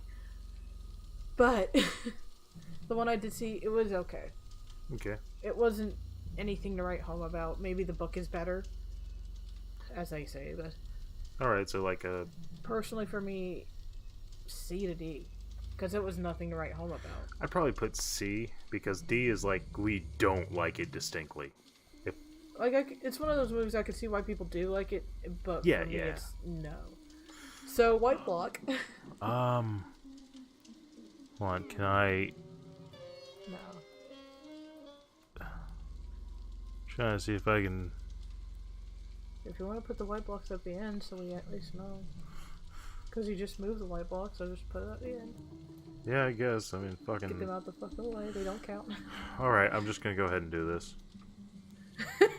You're not gonna let me go without it. No. So I am a huge Child's Play fan. Yeah, so I mentioned this earlier in the stream, actually. Because we were in, we're in the D's. Yeah. And we were at Dolls and stuff. Ah, shit. Yeah. And I mentioned that although I do like the way Chucky's Play was done, the only thing I really hate, and because it'd be a B for me, is that there are powers, but and of course Chucky has like all the strengths of a person of his body. Yeah. And I get that, but he's also that tall, and there's a point where I'm like, I know he can get the drop on you, but sometimes the protagonists... Yeah, sometimes the protagonists are just really stupid. Alright, then put it in A. Since you see it as a B, I see it as an S. You sure? Because your love for it is pretty... I know. I know. Is pretty S tier for it, and I'm like, I'm fine with that if that's where you want to put it. No, man. We said we'd compromise. But yeah, I love it so much. It's... like, Seed of Chucky is what got me watching horror movies again. Because as a kid they scared me, and then I saw Saw 2 and I was like, what the fuck is that? That doesn't even scare me and I'm 8. No lie. No, it's other context that makes the movies interesting, but... I didn't even flinch for the victims of Saw 2, and I still feel bad about that. Yeah. So... When Seed of Chucky does better than you... Considering we have doll sex in the previous one, and that one's still better in my opinion, though I do love Glenn and Glenda. Best part of the movie. Alright, I could go on, so I'll just Yeah. I know. I can't tell who that is. I can't either. It looks... unless it's like the Sin City guy, but I also haven't watched it. I still don't know about them. So we'll put him in Don't Know. Dracula. Or Strahd. Just for reasons. Just everything that goes with him. I am an absolute vampire lover. Not Twilight. I would go ahead and put him in S tier just because I've He's so recognizable. It is the core right? It's the core of all horror. Well, not the core of all horror, but as far as vampires, Dracula sets the standard. Oh yes, like just straight up. Ridley from Aliens, Aliens and Aliens 3. I have never seen. That's right. You haven't seen. I haven't seen Aliens or Predators, and everyone's telling me I fucking need to. I know I do. It's. I'm not sure how much you'd actually like them, but I do think you'd appreciate them. Well, given the fact that, what's your voice name? Voice name. I'm sorry. But, Ridley. Yeah, like that woman. All I've ever seen her in is alien movies, from Avatar to Alien, and she always fucking rocks it. Oh yeah, she's a great actor. It's like, oh my god. She is to movies what Pat Benatar is to music.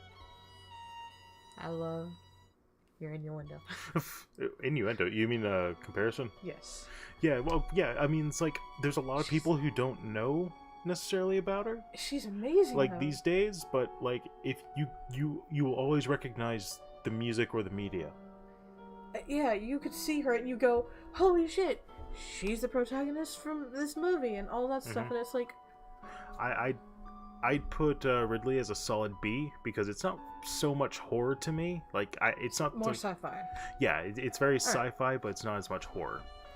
Orphan. I understand the concept. I saw this one, and I was actually kind of, like... That movie is one of the ones where I went, oh my god, what the fuck am I watching, kind of deal. It was one of those things where it's just like, alright... And then you find out the backstory about her, and then it's like, alright, kick her ass. And they do. Yeah, but the sequels and stuff I haven't seen. I haven't heard much on them, if that's to be believed, so... I'll let you take the reign on that one, because you know more about it. If we're talking about just the original movie, that's gotta be a B. I feel like B's probably gonna fill up most of these. The only reason she's that low is because the protagonists are so dumb. Like, they are legit dumb, from what I remember. Like, their little girl, before they got her, gets hurt constantly. Before they got the other little girl, she wasn't getting hurt at all. Now she's covered in scrapes, bruises, and all that shit. Oh, let's set her out with the person that she comes back with bruises and shit on. Jeez, I wonder what happened. Exactly. Your arm got broke. I wonder what happened. Fucking orphan standing to the back with a crowbar. That's like, don't worry, Johnny. We know you came back hurt with this elder man, but we're gonna send you back out, so you should go to the hospital with him. Alright, come here, little Timmy. Well, my name's Johnny. Frankenstein. Or Frankenstein's monster. The original monster. Oh my god. This is definitely another one like Dracula to me. Yes. I'm not as caring about the overall icon of it myself, so I'd be A tier. Same here.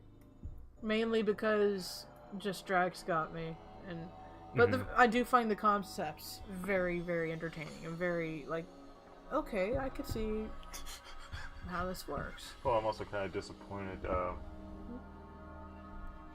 I'm also kind of like there was a group of students that basically understood the point. Like, Frankenstein is just misunderstood. No shit. That's the entire story. Yeah, he's misunderstood, and that's why shit happens. But it was like a new thing. Musty, look. I am looking. Yeah, we went from, I read a bunch of CreepyPasta in the beginning, and now we're ending off with a tier list. Yes. A horror tier list, because it's spoopy season. Alright, Freddy Krueger. Solid A. You're never gonna get away from knowing this image. You'll always know it in a parody. Recognizability and everything, but... Yeah, and I think... The thing about Freddy that makes me uncomfortable is how they originally went from, hey, he's just scary and all that shit, to giving, at least to me, too much of a point. Oh no, trying to justify why he's a dick. Yeah, like in the 2010 remake, they made him the child molester. So in the other one, in the others, they didn't do anything like that. It was still vague. He was just a child killer. No one knew exactly what he did, other than the glove he'd use. I can't say I know too much. I've seen movies with him, solid movies, but Freddy vs. Jason. Yeah, pretty much. And I've seen some of the Nightmare on Elm Street series, but I don't know. Like he is the type of character you wouldn't have to give him a point because of what he is, and because there's a lot of them. Well, the thing is they call him the Dream Demon. If that's I was gonna say that in and of itself could be enough. Exactly, just leave it. He's a dream demon that attacks you in your dreams if you're unlucky enough to come across him. He doesn't need a point. He didn't need a reason to die. This is just what he looks like. Yeah, he's got burnt, leathery skin. Okay, there it is. Alright, For me, it'd be... Yeah. Ghostface. Ghostface, A? Yes. All because the motive is so fucking disturbing and shit. I don't remember the motive, but I don't know why, but you can get the mask, you can get everything, and it's always going to look like that because that's what it is. It is a costume. Like, so it's a straight up, it's a murderer who does this. Yeah. So the original motive, if you will. So you remember the title character Sydney, and her mom was murdered, I think, a year prior. Well, it was found out that her boyfriend, the killer and all that, her mother was cheating with his father, and it split up his father's marriage. Okay, yeah, I remember now. Yeah.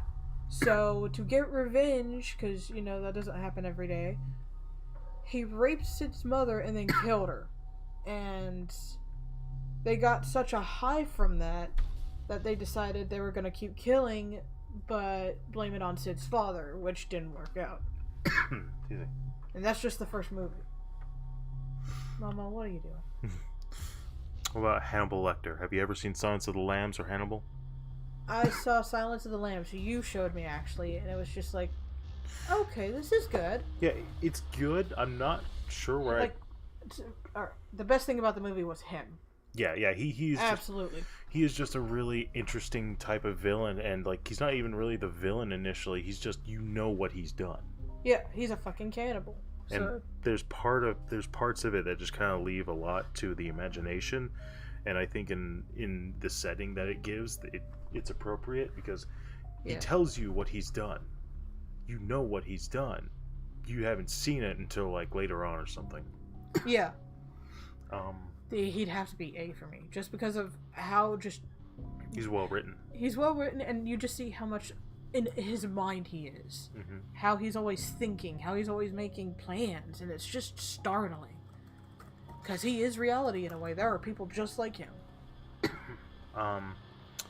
Herobrine. Okay, so this was another one that made me go, okay, this one might be real. Gameplay and all that, and Notch himself wouldn't confirm for the longest time. Yeah, he was letting it be. And then finally he did say something. He said, what was it? He didn't have a brother, but he did have a stepbrother, and he left it at that. No one knows what's happened. Yeah. At least the legend goes. But yeah, I don't remember how it started, but I think it did start with a creepypasta. It did. And then because they made an image of, it was Steve with white eyes, blank eyes. So I think someone at first thought it was a glitch, but then it started appearing more and more, and people went, "Okay, this isn't a glitch." Mm-hmm.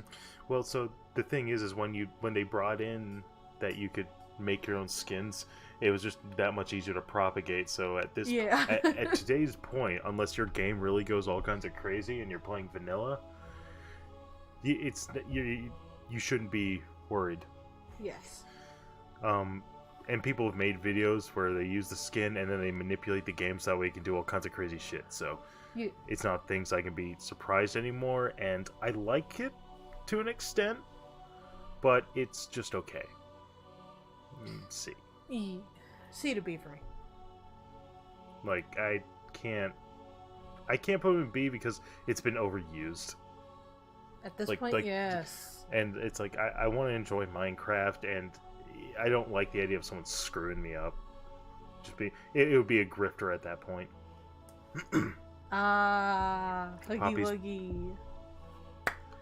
I don't have any input for this. I don't know. Okay, so I fucking love this game series. And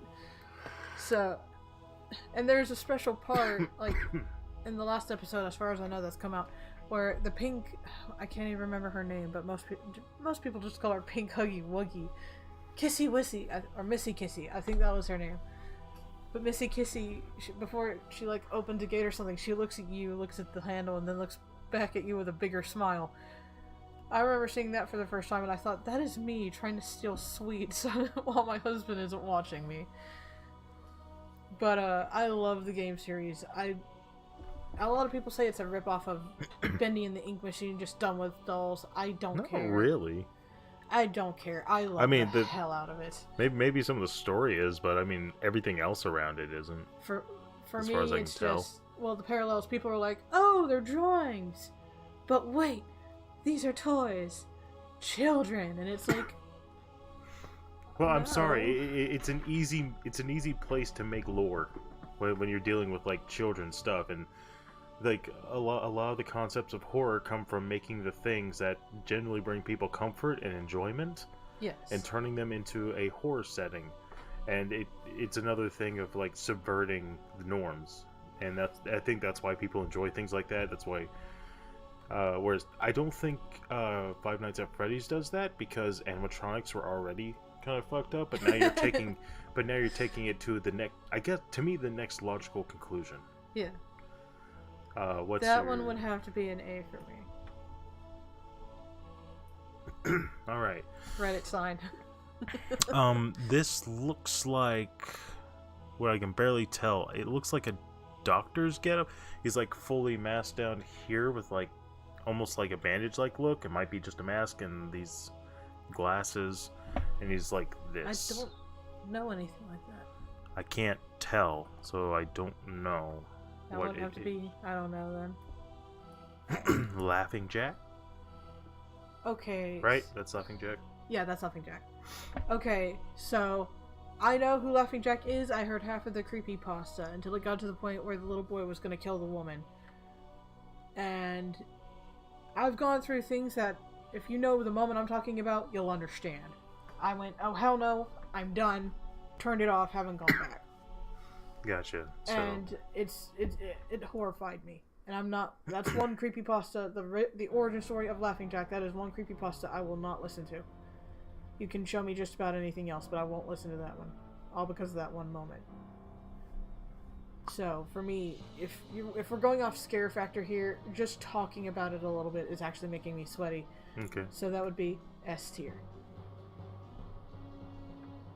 Because it just hits that horror and that unnerving. Yeah, it's one of those things where where he comes from was made by the kid who essentially took him into his mind, essentially, in a way.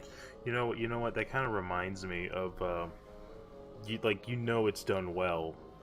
So, like, my one of my coworkers, he's seen the movie, but he tried reading the book for it. Yes. He said he could not get past the first chapter where Georgie gets to the drain because it scared the shit out of him so much because of the way it was written. The movie didn't bother him, but that did. Might have to get that book then. So, all right, Johnny from The Shining, I believe. I can't put input on this one because I've never seen a Shining movie. Okay, so it's played by Jack Nicholson, very good actor. Of course. And was the Joker to Michael Keaton's Batman, actually. Mm-hmm. So, basically, what happens is, so he, I believe, is a writer. Yeah, I remember that. And he's also an alcoholic. There's a thing. There's a thing about it where he was pulling his son's arm too hard, and it popped out of socket or something. Shit. I can't quite remember what all was going on, and they had to go to the hospital or whatever. And so there's this sense of disdain between him and his wife, Yeah. And so he's trying to get inspiration, so they stay at this huge hotel, and it's just completely for them. They're the only ones there, save for like a guy that comes by with supplies and stuff. And I think they get stocked up, but they have a giant walk-in freezer and everything, and so they're staying in there, living their lives in whatever rooms they're in. Well, this isolation starts to drive Johnny a little crazy, and then somehow he gets into alcohol and he starts hallucinating and shit. And that's when his mind just starts to go and degrade more and more, and then he ends up trying to kill the family. And that's where we get that fucking meme from. Here's Johnny. It's great. Like it's definitely one I would see. Don't see the remake. It's stupid. Hell, even Listen, Chucky memed that movie. I will go ahead and spoil it. The enemy was not Johnny. It was the boiler.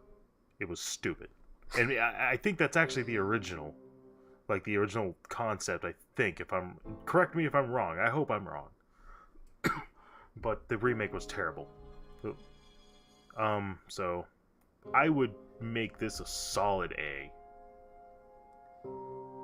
Cool beans. Should we take a break soon? I figured this would end it. It's gonna end it, but it's gonna take forever to end. Shit. Jason. What are you looking at? Jason. You really leaned into the screen, and I thought you were. Oh, I was trying to figure out what the fuck this was. Finger smidges. Huh? They're finger smidges. Finger switches? No, finger smidges. Oh. That's what they look like. Don't judge me. We have 2 voids. Actually, do you want to go ahead and look at any that we don't know? So, there's 2 Sonic.exe. We don't need 2 of them. No, we don't. I can't tell what this is. Can't tell what this is. And I can't tell what this is. Can't tell what any of this is. I'm sorry. This one I thought was like a... oh, wait, is this the Invisible Man? I don't know. That might be what that is. I can't tell. No, I don't think so. Alright, so this is Jason. This is, I can tell that. Yeah. I can say hi. I'm good. Yeah. Well, I'm trying to look at any of these that we might not know. We'll get to them when we get to them. Okay. Alright. I think we pretty much know most of these others. Yeah. Okay, so... That's why I'm saying this is going to take a little bit longer than you thought, big boy. I didn't think... What? Anyway, Jason. And go. Give me a moment, my mind's a little frazzled. Anyway, Jason... I've seen the movies. Not all of them, because there's a fucking lot. I can't say that I care as much. I like the story behind it, but I don't care for the movies. And also, apparently there's now a fucking comic about it. There's always been comics. I don't know if yours is recent. This one's pretty recent, and it's actually going into the backstory of Jason. So one of the issues I have is this is the core franchise that's like really stupid protagonists. Yeah. To me. They find weed, they fuck without condoms, all that good shit. Well, it's not just that. It's when they're in the heat of the moment, they make such poor decisions that you're wondering, oh, wow, how did you even live this long? Because you're looking at it and they trip over something, and instead of getting up, it's another one of those trying to crawl for half a goddamn mile. Trying to do something. It's like, just get the fuck up. You have time. Yeah, your leg might hurt, but you'll be going faster than trying to crawl. So like I put it in like B because I can still enjoy the movies. Yeah, I'd say that's about right. I want to see more of the movies, but What about Jeff the Killer?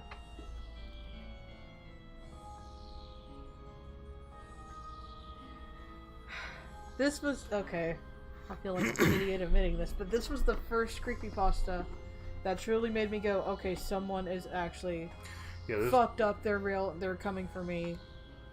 Yeah, this is before we knew the nature of creepypasta. Yeah.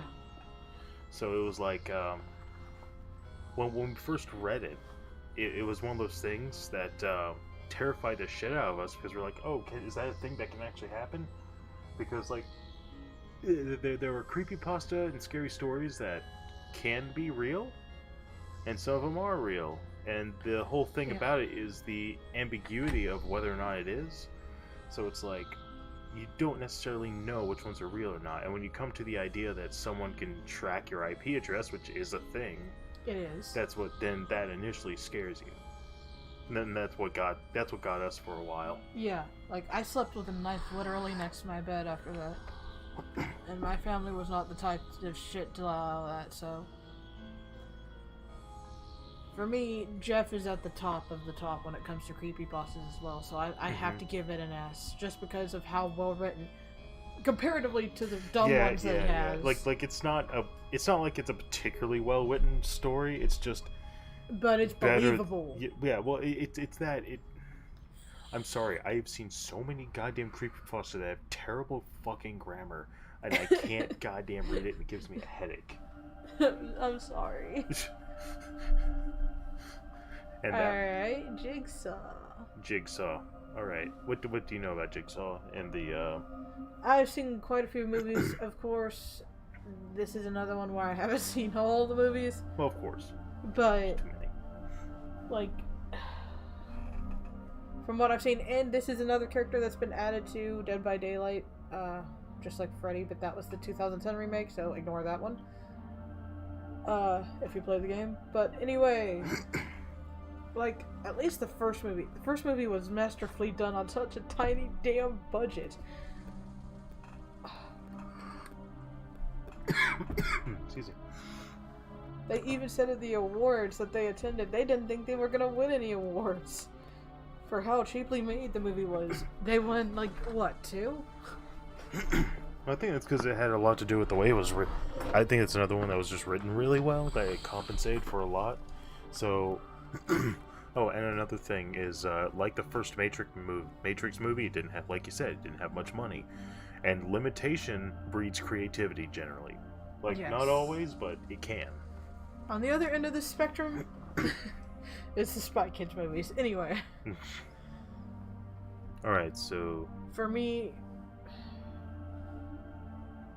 The lowest I'm gonna put it at is a B, but I think it'd be an A, personally. Okay. I don't know what this is. It's a ball of energy, a bald dude, a bunch of bald dudes. I don't know what this is. I don't either. I want to say that I've seen something like that, but no. I don't know. Krampus. German traditions. I don't like the story of Krampus. I hate it. The fact that on one hand, if you're good, you get treats. On the other hand, you get fucking taken and, depending on who you're talking to, sexually assaulted and murdered by a beast. Well, it's like... Okay, so I find issue with it. Like, I can enjoy, like, movies or something around it, but... Yeah. The if you take, like, the overall character for itself, the icon, either you're good and you get presents, or you're not and you die. Or ripped apart, or get fucked. Fucked. You get fucked up. You get taken from your parents, and you get destroyed one way or another. The creepypasta I heard that had the best ending for dealing with the Krampus is you get turned into living toys, who then get ripped apart by children. If that doesn't tell you how bad this fucking thing is, I don't know what does. For me, and Yvonne even confirmed this. She said that in Germany, over there they'll take kids, they'll have festivals where people dress up as Krampus, and they will take your kid. And it's expected that they bring them back. But essentially these strangers are allowed, as long as they're dressed as Krampus, get to walk up and grab and take your kid. That scares the hell out of me. This is something that I'd gladly give a D. I don't like hearing about it, and unless it's in movie format and I think it's silly, I'm not gonna see it. Gotcha. Lady Dimitrescu from Resident I Evil. don't know shit about her. I don't know why people loved her so much. Listen, I need you to understand the biggest reason that I've heard that people like Lady Dimitrescu is because a lot of people like giant women. That's what I heard too. And so, I remember when Ego Raptor was talking about it, I was like, yeah, but what's a real appeal? And he had a friend who goes, dude, she has massive tits. Okay. Yeah. That was my reaction. Was okay. So I don't really know much about it. I haven't played it. I'm sure the game is great, but I haven't played it. I know there's a lot of people who have made tasteful nude mods. Oh yeah. I've seen them. So I think we should put this in don't know because I don't think we have a fair comparison because we don't. And I'm just gonna say this now for people who were very, very mean about it. There were people going after Twilight girls years ago for liking Edward. Well, guess what, motherfucker? You're just like those girls if you're a guy and you're going after Lady Dimitrescu. Pretty much. I would say the franchise is better, but effectively, the nature of it's the same. It's very lustful. Yeah. And besides, everyone's tall to me. I don't have I don't have that luxury of looking down or up at someone. It's all up. All right. I... Pumpkinhead? No, I know Pumpkinhead. That's not Pumpkinhead. No. All right. I don't remember. I don't know what this is. Don't know. Okay.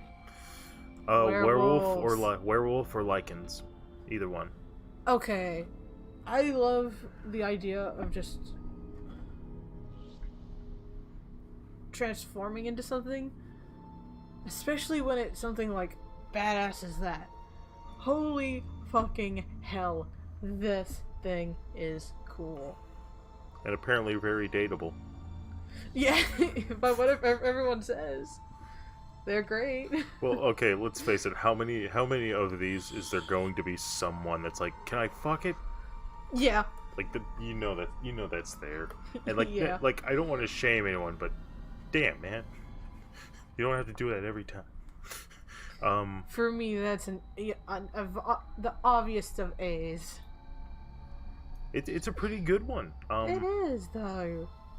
We don't know if it's werewolf or lichen, and the werewolf, I don't like the sense of limitation, whereas a lichen doesn't have that, but this is probably werewolf, because it seems like a lack of control, whereas lichens have control. Alright, Michael Myers, and not the one in the Austin Powers movies. Because everyone has to make that joke. It's the rules. I have. It is the rules. You have to make that joke if you're bringing up Michael Myers in a casual environment. Alright. You may now tell me to behave. Oh, honey, that's Yeah. your job. Anyway. Okay. Let's see. Just from Jamie Lee Curtis alone, she's a great actor. Jimmy, yeah. I want her to be the fucking. Doesn't everyone? yeah. I want her to be in the One Piece live action. She's trying. She's trying. Actually trying. Yeah, Oh. she's just waiting for the strike to end. Yeah. And I think it might be soon. In any case, yeah, we want her as Chopper's doctor, mentor. All right, so Michael Myers, stabby, rip it, die. Like, oh my god, yes. Ah, man. One of the best killers in Dead by Daylight, personally. He's a tall motherfucker. Oh yeah, he's tall. He's tall. He's broad he's and he's at least massive. 6'4", but he might be as tall as 6'7". Mm-hmm. That's me looking at the sky. Damn it. Yeah. What do you think? You'd throw his ass. An A. Just because some of the friends or whoever gets killed, motherfucker, you got fucking caught. You ran in someone's backyard and just stood there. Go on. Monster from the Black Lagoon, I believe? Yes. The creature from the Black Lagoon. The creature from Black Lagoon, yeah, there we go. I can't say I know much. I haven't seen any of it. I don't think I know of any remakes from the original one. I've read some books, and while I'm fascinated with it, it's not as memorable as, say, Frankenstein's monster or Dracula.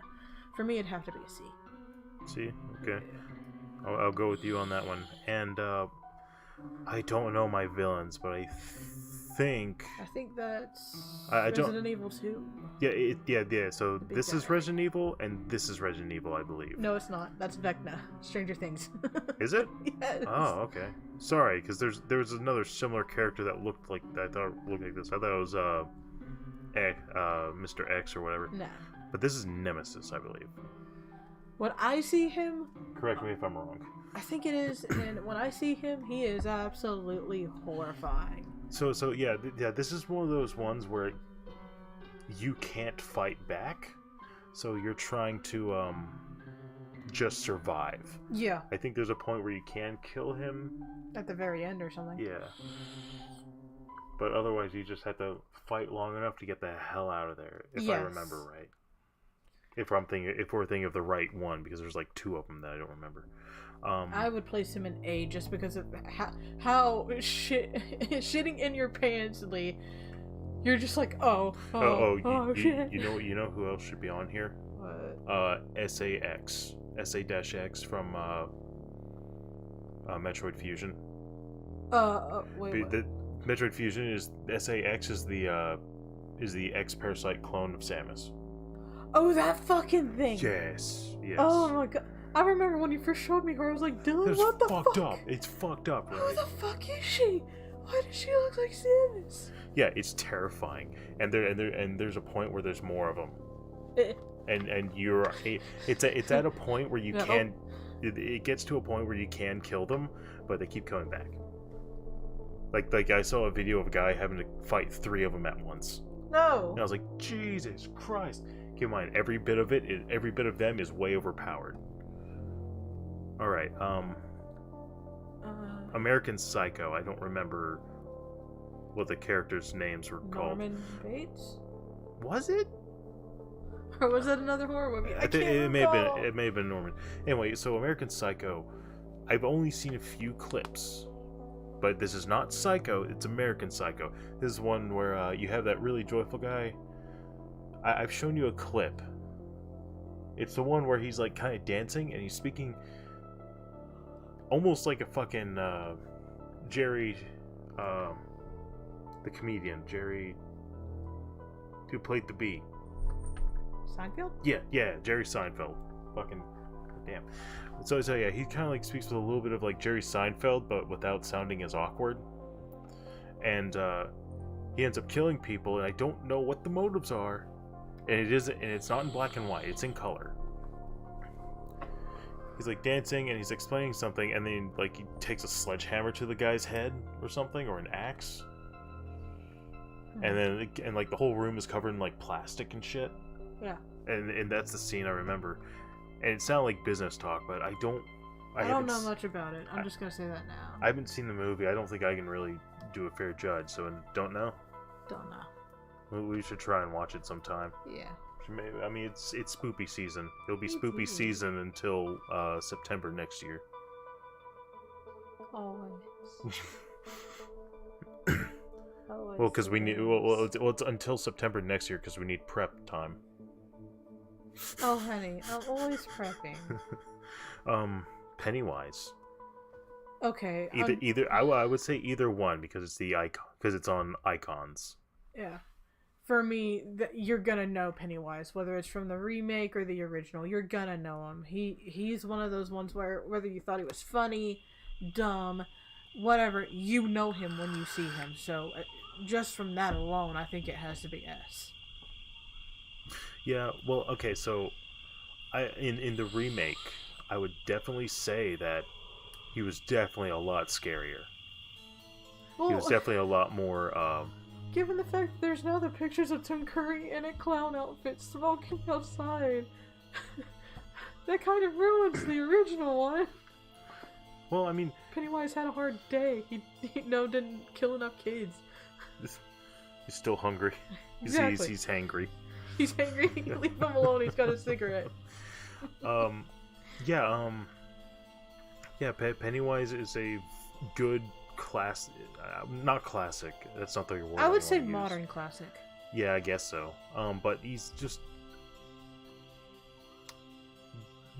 if you explain what it does, then it's interesting. I think the new design is actually better and scarier, and the use of the balloons was much better.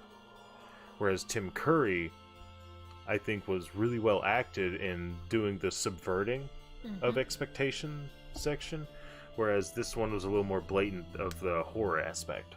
Yes. So both good movies, despite the cheese. Yeah, really. But yeah, Pinhead. He's another one you're From Hellraiser. He's another one you're gonna know when you see. Mm-hmm. But to me, the story is not as good as it.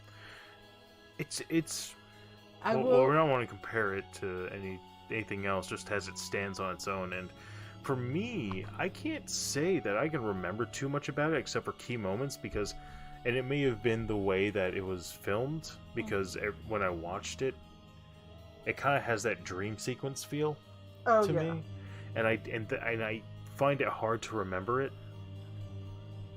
So I can remember the fucking puzzle box easy enough. I can remember the Cenobites and what they looked like. Story, super vague on what I remember. Yeah. Because it's like something about a guy essaying someone, and like the victims get involved, and I believe stepdaughter, something like that. And then it's like, all right, this is the whole goal is for that asshole is like the ultimate pleasure. Yes. And everyone, and they're all sadists. And I remember the movie well, but that's the reason why. Yeah. So for me, it would be a B, just because I'm not too big a fan of the movie. Predator. Again, no alien, no predator other than robot chicken. I don't know. Okay. So I know they have the heat-seeking eye thingies. Okay. Well, they have technology. So Predator is less of a horror and another one of those sci-fi action adventures. Yeah. And so it's not really a horror aspect. What the credit I give to it is that, Predator is the ultimate hunter. Yes. And in order to kill one of these things, it's hard to do. Originally, they hunt game. They are like game hunters, and it's like they get off on it almost. So what they'll do is like they'll take the aliens and populate a place with them so they can hunt them and destroy them. And worst comes to worst, they'll use a self-destruct, like so that way they make sure they can eradicate them with any luck. And because of the way they operate, they came to Earth because they were like, okay, there might be some good game here. So they're trophy hunters. I haven't seen that much as far as like the original movies. I think I've seen the first Predator movie, but I haven't seen much beyond that, and I don't think I watched that whole movie. Okay. But I would do a solid B. Okay. We'll go with what you said then. Yeah. Pyramid Head. This is a video game icon. You're going to know whether you know the game series or not. Yeah, you know those abs anywhere. Shit. So this is from Silent Hill. Silent Hill 2 to be yeah. more specific. Yeah, it's from Silent Hill series. Pyramid Head, big ass fucking Buster Sword, basically. So what he represents and everything is absolutely horrifying to me, and knowing how big of an icon he just is and everything, he is horrifying. He's got to be S for me. He's just scary as hell because of what he represents, and he's not afraid to take it.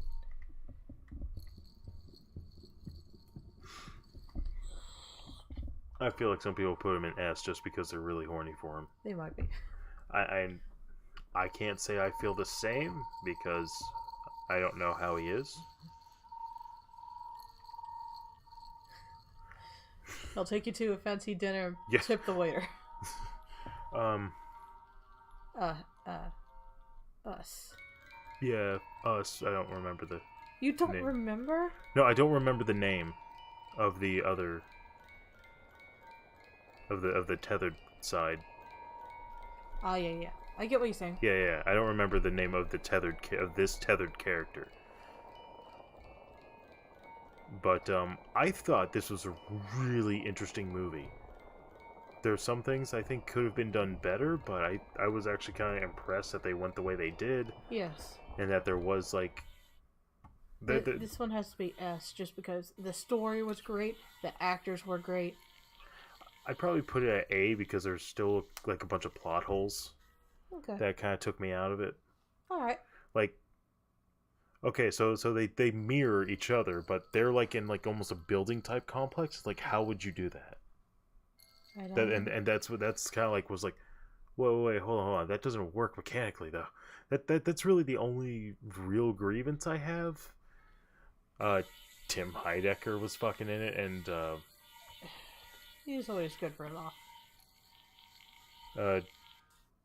Jordan Peele, great director. Yes, he is. Like, he's just really good. The Ring. Ju-on. Yeah.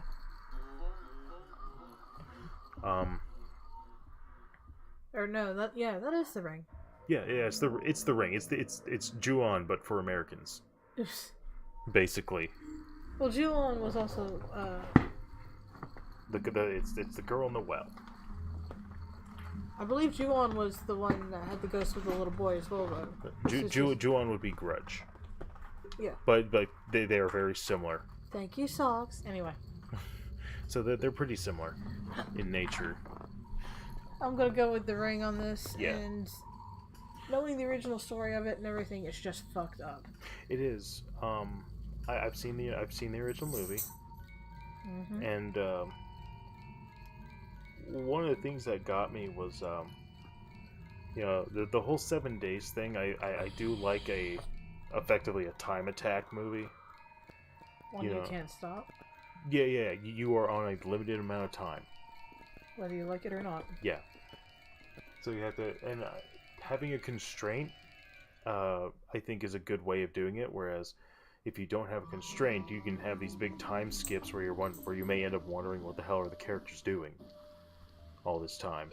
Whereas this one, you're keeping up with the person involved, and they're just in this case, the mother's trying to save her child who saw the movie that he wasn't supposed to watch. For me, that one's an easy A to S. Just because the story's fucked up, what's happening is fucked up. Let's see, A. All that good shit. I don't know what that is.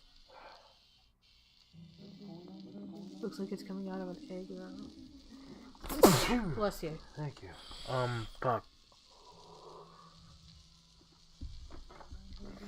I'm trying to remember. Kraken? That does not look like a Kraken I've ever seen.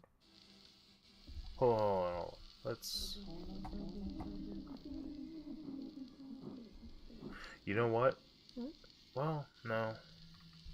We'll just put it in I don't know.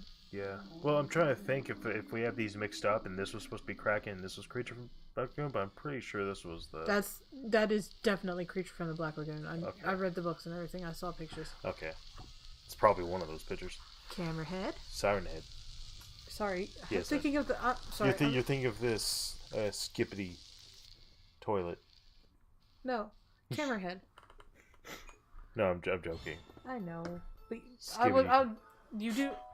what I accidentally said was, what I'm trying to get at, Mr. Toilet Brains, is there is a missing CreepyPasta apparently that is called Cameraheads.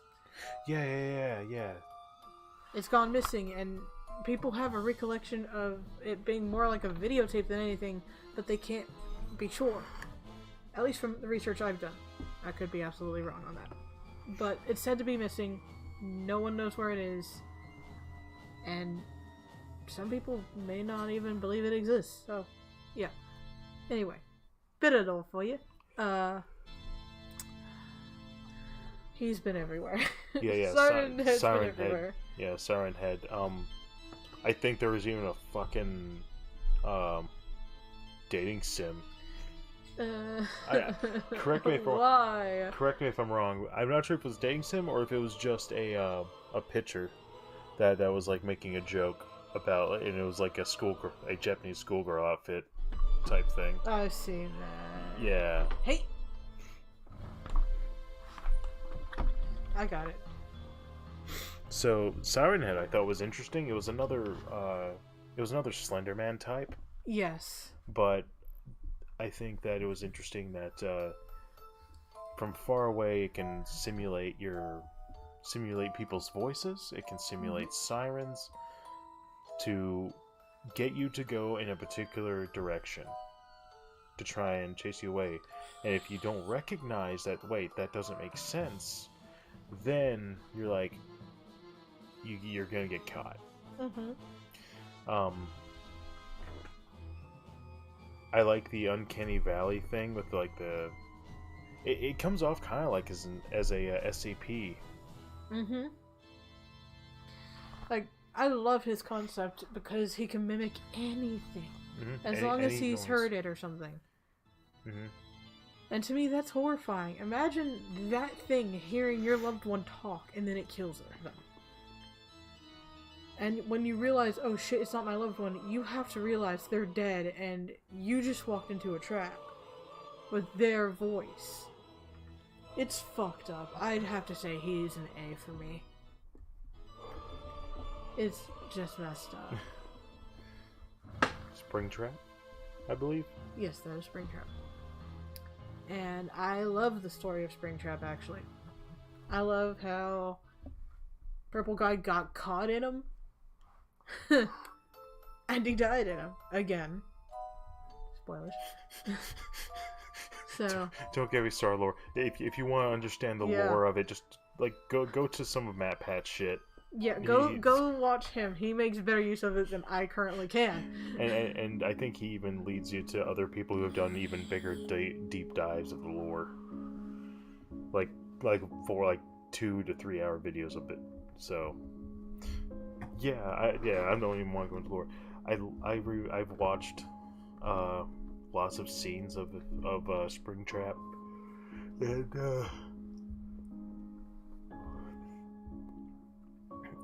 it's definitely been interesting. You know, you got the fucking purple guy stuck in there, and like I thought there was a time where there was supposedly 2 souls in it, or at least in one of them. So it's definitely like, oh, okay. Why is it frightening? Oh, because it's more powerful than you realize, and it's not what you thought it was. Exactly. For me, just because of how fucked up the story is, it has to be an A for me. But I think we've been too burnt out in FNAF to put it in S tier. I mean, I've been watching Security Breach, and I like that one. Rocker Freddy has got to be the cutest damn thing ever. He's adorable. Alright. Sorry, I was just making sure the mic was actually on, because I don't want to make that mistake again. I heard you last week. Alright, and you said this was Vecna from Stranger Things? That is Vecna, yes. Which is also D&D. Funny enough. So, I don't have any information on this because I didn't watch much of Stranger Things. No, I saw quite a bit of it with our roommate, and what I did see was pretty cool. But for me, Vecna just, while he is threatening and he is terrifying, like for me, it's gotta be a B and all that because of motives and stuff. What, has he got like stupid motives? I can't exactly even remember what the motive was. I think it was one of those things where he's trapped in a dimension and he needs to get back out, but he needs to do this certain number of things to get back out, and I think it was something like that, but I could be wrong. Alright. Alien. Okay. Don't know. Alright, so let me get a lowdown. So So their blood is acid. I know that. For whatever reason. Their skin is resistant to that acid. Their tail is a spike, basically, so they can use it almost like a spear. They're very agile, and they can fit themselves in decently small places. They help propagate. They tend to go eating brains, apparently. Zombie aliens? Huh? Zombie aliens? So what they do is they try and feed the young, I think, and feed the queen. So they're kind of like an ant colony in a hive mind.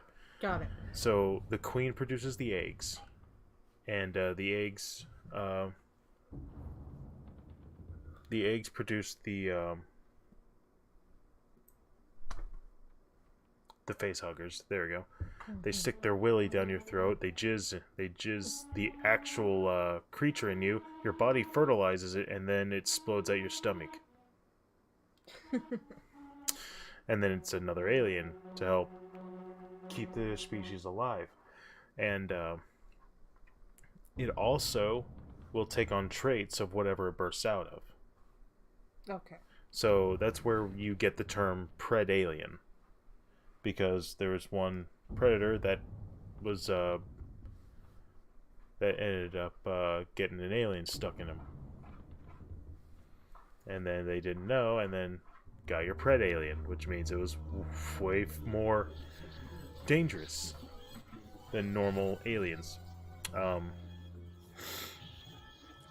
Yeah, they're strong, and they don't like space though. So, if you can manage to throw it out of into space, it'll die. Mm-hmm. Like many things would. So, put it where you want to, baby. I'm not that impressed with Alien myself. I put it with Predator because they it's a good match. All right. Leatherface.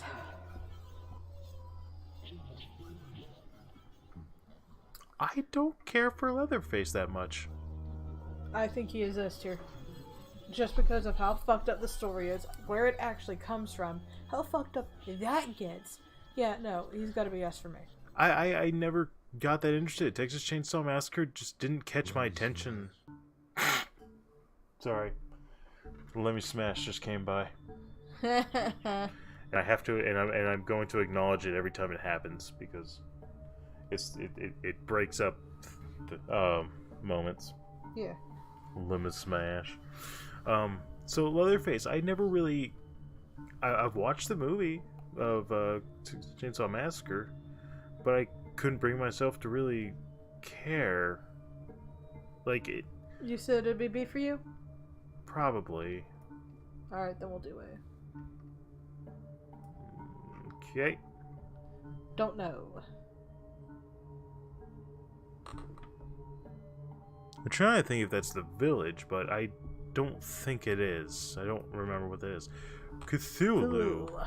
I surprisingly don't know much on Cthulhu.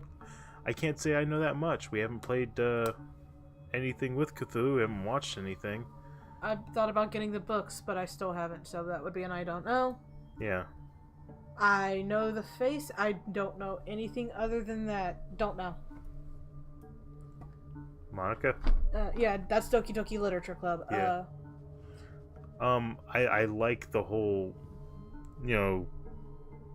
I like that it can fuck with your computer. I think it was interesting. I haven't played it myself. I've seen gameplay on it. I hated the warning at the beginning of the video where it straight up tells you if you have depression or whatever, or suicidal thoughts, leave. And I was like, alright, thanks, because I do suffer from that. And it was like, you know what, I'm not going to put myself through that. And then after I heard what it was about, I was like, I could have maybe heard that. So, other than it messing with your computer and some crazy bitch, I don't know anything. You're a crazy bitch, but you fuck so good on top of it. Yeah. So... That's an I don't know from me. So it would be your letter. If you'd give it one. If you don't know enough, that's fine. But I'll go ahead and put an I don't know, because I don't think that I've done enough with it. Like, maybe one day I'll play it, but alright. Trick or Treat. Yeah, that movie is fucked up in a way, but I feel like this is actually more terrifying to me than Chucky. Something about like a little kid chasing after you, not like in Sinister. That was stupid. But well, no. The thing about him is he is the spirit of Halloween. Yeah. And his job is to make sure that everything goes fine on Halloween. Kids get the candy that they need or want, and everything goes smoothly. If anything were to happen to mess it up, he kills that person. So mean-spirited? Yeah, people who are ruining the holiday, people who are screaming at kids to go away and shit. He's coming after your ass. For me, he's an... The only thing I didn't like about the movie is it was quite segmented, and the segments didn't feel like they had anything to do with anything else. So, it was just like, alright, that kind of sucks. One of the stories was wholesome in a way, I guess. But because of that, it's a B. But I love Sam. He's just the cutest damn thing ever. Said B? Yeah. Alright. Tiki Toby. Right? Yeah, that is Tiki Toby. I'll get to it eventually. Okay. Don't worry. It'll happen. Listen. 8,824. And I need to figure out how many we've gone through now. Like, it's insane. But I like CreepyPasta. I thought he was a great character. I have a cosplay of him on the wall, actually, done by a pink stylist. But for me, the story and all that, it'd have to be a B. I could not go above that. That's Supernatural. I don't know shit. I don't know shit about Supernatural. They're pretty badass and they're pretty funny. I know of the Weeping Angels. That's literally about it. That's Doctor Who. Wait, is it? I thought they both made something on it. Did they? I don't remember. I don't remember any. I wouldn't be surprised if they did. It wouldn't surprise me either, let's be honest. But no, yeah, that's Supernatural. Don't know shit. I've only watched a few episodes, and I don't know. It's because like live action series like that, I find hard to get into. For some reason, I don't know why.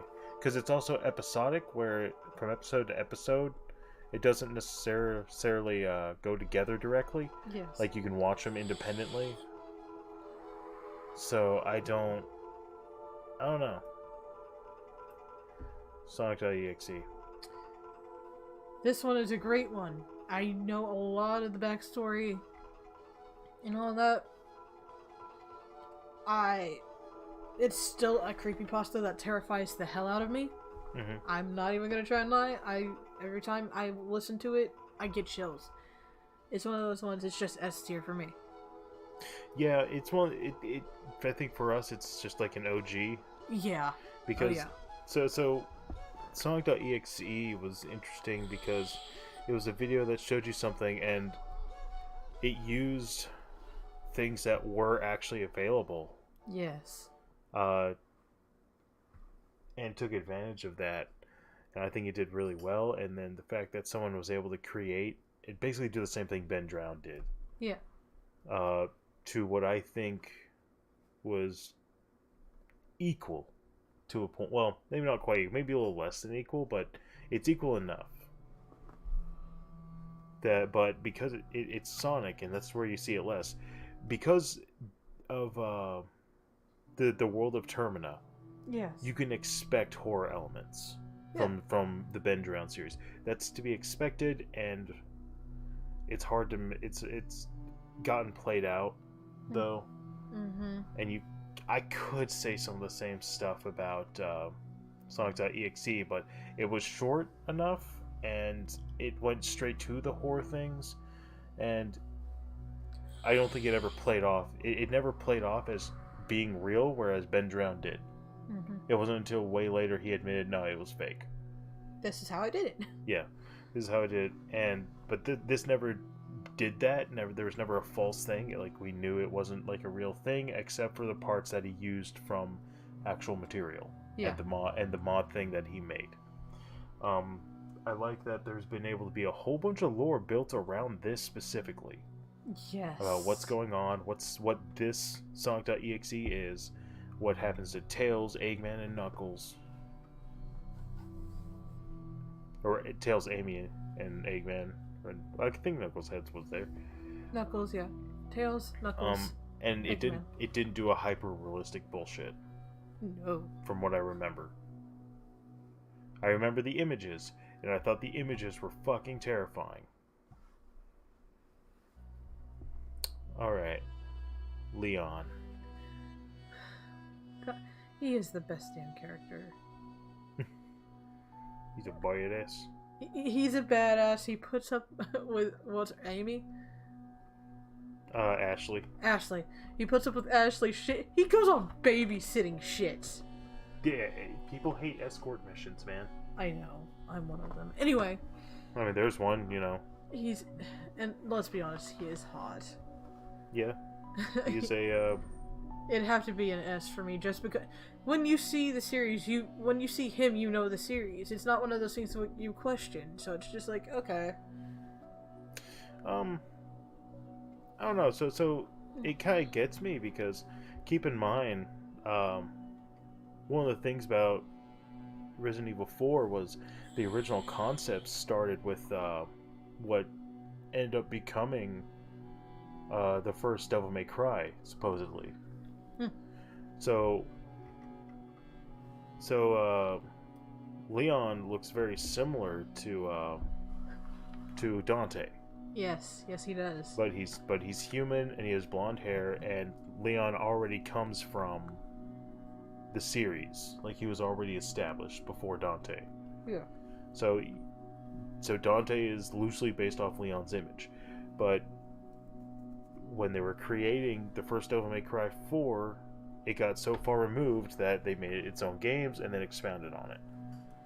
Don't know what that looks like. That it'd be interesting to see what that looked like. Mm-hmm. Sort of like how we got Dinosaur Planet now.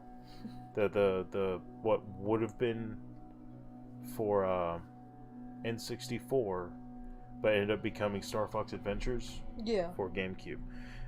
It would have been interesting to see that.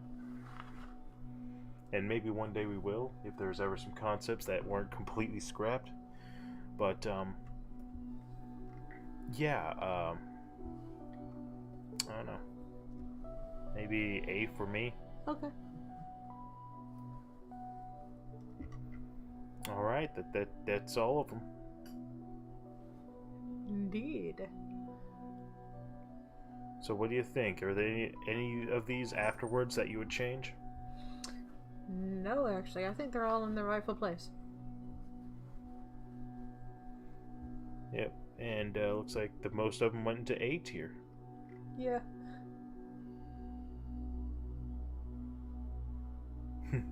Well, I some of these sometimes it's like, oh, okay, there's more shit I need to watch. I wish we knew what these white panels were. Like I said, this is the closest one. I think this is the Invisible Man, but I don't know because it's for some reason like this, and I don't know how to not do that. You could refresh it.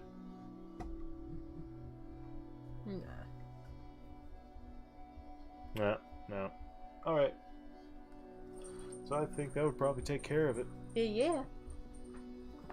Well, what was your thoughts on this tier list? I think it is accurate. Extremely accurate. Everyone is where they need to be. Motherfuckers. Alright, I think we're done with stream. It's fucking 1 o'clock in the morning.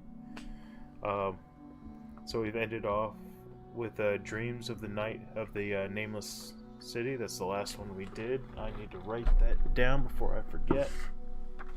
So that way I know which one to start off next week. Because I'm going to be doing mostly CreepyPasta. Unless otherwise demanded. So, Dreams of the Nameless Shitty. Okay. And we have gone through... Come on, all the way up. 590 stories we've read through. There's a handful of duplicates that have already been taken out. I think, no, you know what? I think there's one specific one that I didn't read because it was too far for me into SA. Yeah. And animal essay. And I was like, no, I'm not doing it. I think you know the one I'm talking about. Yeah. I was like, no, I'm not. Nah, I don't feel comfortable with that one. Sorry. Actually, that was a sorry, not sorry. Yeah. Alright. And hopefully we'll be able to do it again next week. Yeah. Hopefully next week at 8. And unless we decide you want to change it, we can start looking at some tier lists if you want and do some more of it. Okay. Unless there's anything else you want to try and do. I'll think of something. Yeah. You don't have to think too hard. I mean, like I said, I already got whatever, so whatever happens, happens. Mm-hmm. But if there's nothing else, then it'll be CreepyPasta. There's plenty more. We haven't even gotten below the 8,000 mark yet, so. Alright. Have a good one. I think we're gonna go. So thank you all for watching. Feel free to like, comment, share, and subscribe if you want to be my buddy. Feel free to look down below in the description. You can find my social media, Facebook, Twitter, Discord, Patreon, all that jazz. Feel free to check those out. If you have any suggestions for what I could do on my channel, I need to get back to editing, but whatever. Feel free to let me know in the comments below to know what your thoughts are.